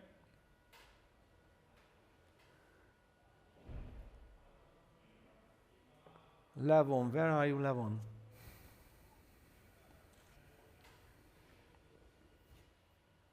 Yeah, Levon drew with Gokher Khan. All right. Yes. So Levon is 3 out of 4. He dropped two Yes, draws. suddenly you see this kind of pairing that you would expect much higher, and it should have been by points. Exactly. Yeah, I just couldn't. Yeah, it is probably some special board. Cannot explain otherwise. Yeah, and here we see that maybe Fedoseev thinks about our broadcast, maybe thinks about our viewers. Let me force my opponent to show the winning method, the bridge that we have been talking about. So black will be very systematic. King a3, b3, against rook a8 check, the king will go to b2, then we do the same king a2, b2, king b1 business, and that's when the bridge will appear. Yeah, I'm not entirely sure why he's playing on, perhaps just out of frustration, because any grandmaster will win this position in his sleep. Of course, yeah. I think I was like 9 years old. If I would not win, then my trainer would just say, okay, stop playing chess, finish. No more lessons for you.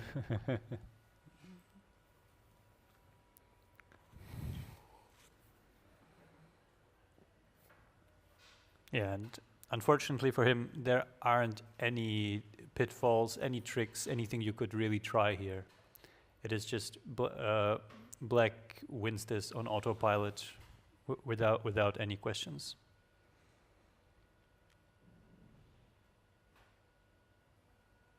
It's looking at the score sheet, but it is already a second score sheet, so you cannot save or rescue, because I have this feeling that sometimes on move 60 you design so that you don't start a new score sheet, yeah, if it's a hopeless situation.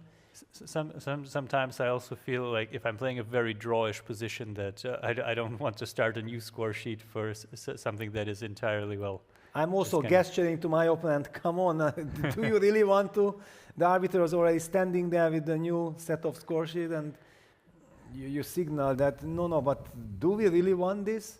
Yeah, king b1, the pawn gets to b2. And the rook will have to go to the a file, otherwise black plays rook a7, king a2, and queens the pawn directly.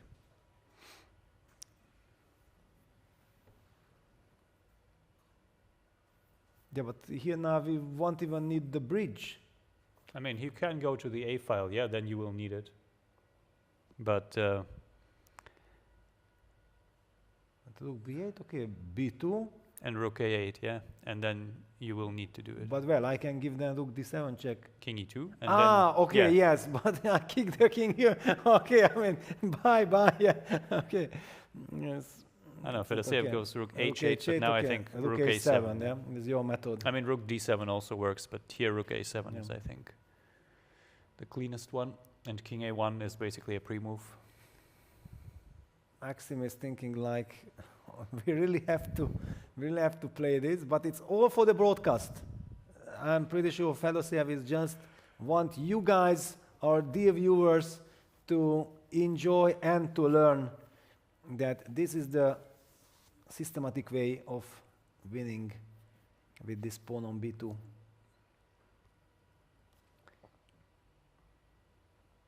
There we go, rook a7, and the resignation will appear.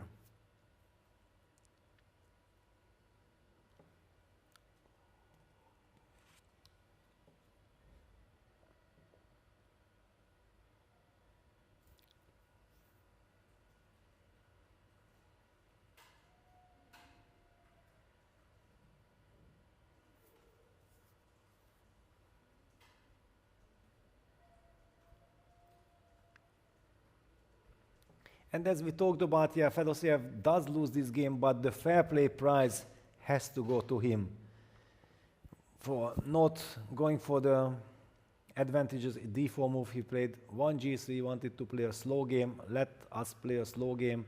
Don't want the lottery decide the fate of this game or that I get advantage. But his fair play gesture backfired. We will see actually how many players are on 4 points, because we should know all the results. But out there we see it. And there is the resignation by Fedoseev. Very important and very smooth victory for Chigaev. It did take longer than it probably should have. And Fedoseev probably asked him, this is your gratitude for my 1g3 move? And Maxim, what could I done? What could I have done? But no, they are, of course, discussing some position where maybe Fedoseev felt like he had a chance, or that Maxim could have won. He says that I completely blundered, queen takes a2.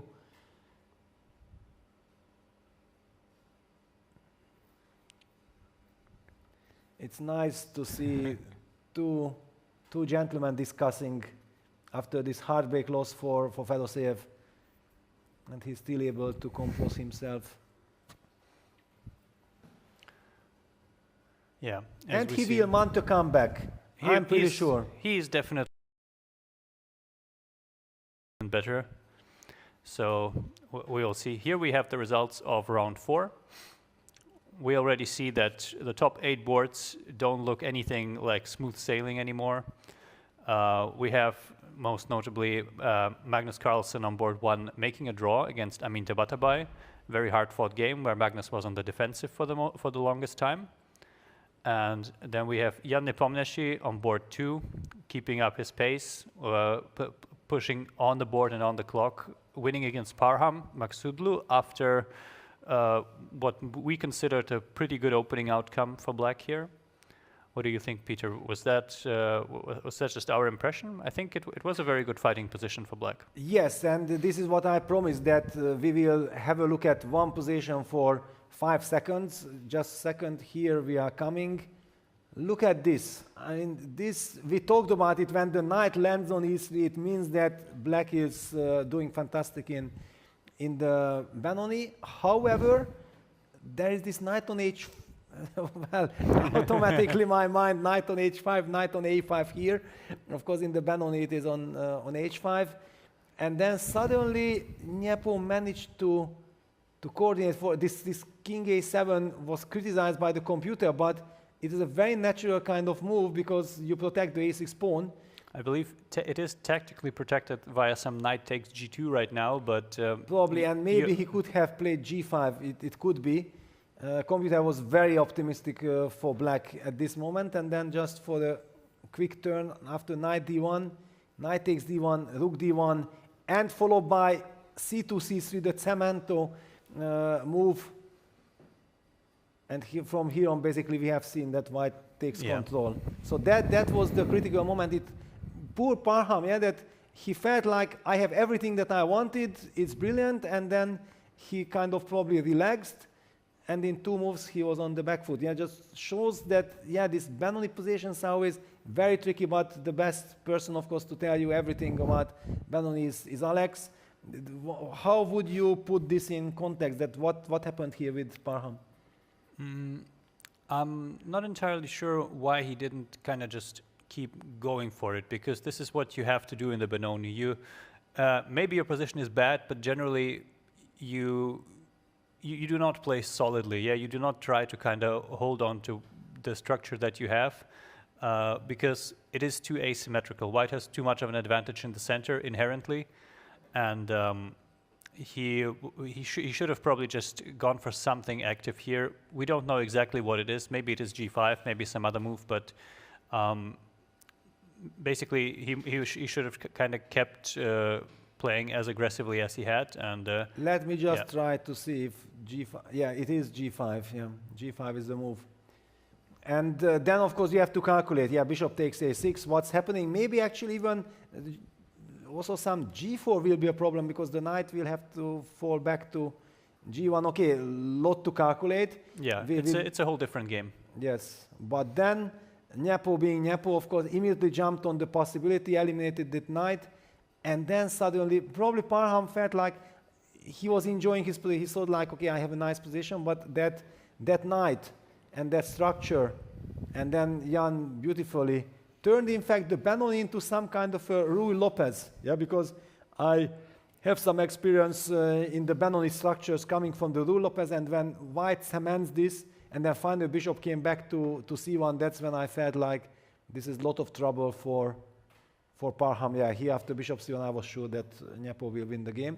So huge win for Nepo, a great chance for Maksudlu there, solving all his opening problems, even getting probably the upper hand, getting a very promising position. Just one mistake, and then Nepo, of course, showed some brilliancy. The move 98, which, one more time, one high five, Alex. I'm really very happy that we are doing this together. I think we are covering, we try everything what we can, and here is the standings after round 4. 6 players. 6 players are left, yeah. Yeah, which means that all of them will face each other. So there is no such thing like one of the players with 4 points will drop down to Magnus, for example. This is kind of nice. And then... Yes, and we see that there are kind of 3 very, very top players who've always been on stage. Will be facing each one of them, one of the slightly lower rated players who I think no, actually only Chigayev scored an upset win here, but still they are still looking to upset these kind of top 3 elite players, and we'll see what they will have in store in round 5. Yeah, and look at also that the guys with 3.5 points will not get an easy opponent at all. How many brilliant players are there with 3.5, and there should be one more person, right? Because we only have 16 names. Yeah, there's also one more player. I don't think we can see who it is, but yes, let's just get maybe the information. We don't need the graphics if we get. While we get, let's just highlight. Yeah, so basically, how is the system working? That the top seed plays with. Oh, here we can see it. Oh, it is actually Dennis. Dennis Wagner. Yeah. Wow, yeah. The local hero. Dennis Wagner. Few words to Dennis. I think he very much enjoys the freestyle, no? I think so. Yeah, he's not playing chess as much as he used to, but he took out time to come and play here together with his wife Dinara, and I think they're both doing quite well. So he's sure looking forward to the remaining rounds as well. Yeah, I think that's it. That's the conclusion of our coverage of the first round of today, which was round number 4. And we'll be back with all the action round number 5 with some crazy pairings. Okay, we have to probably highlight Magnus Carlsen, who had an incredible run last year, winning the tournament with a historical 9 out of 9. Started the tournament with 3 out of 3 and finally was held by a draw by Amin Tabatabai. In a game where I feel like the draw, knowing what happened and how unpleasant the starting position was, actually is an achievement by itself by Magnus, but clearly his historical run has ended at the moment. Now he can focus on the tournament. Yeah. So thank you guys. Alex, you want to add something or be back? Only that we will be back in not a too distant future. In fact, less than 2 hours. And we'll be covering the second game of today, which will be round 5. Looking forward to seeing you again there. Yeah, that's it from us. See you soon. Have a good lunch and be back soon. Bye-bye. Bye-bye.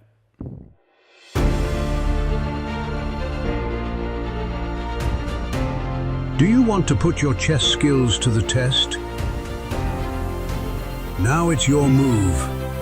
Welcome to the world's largest chess tournament.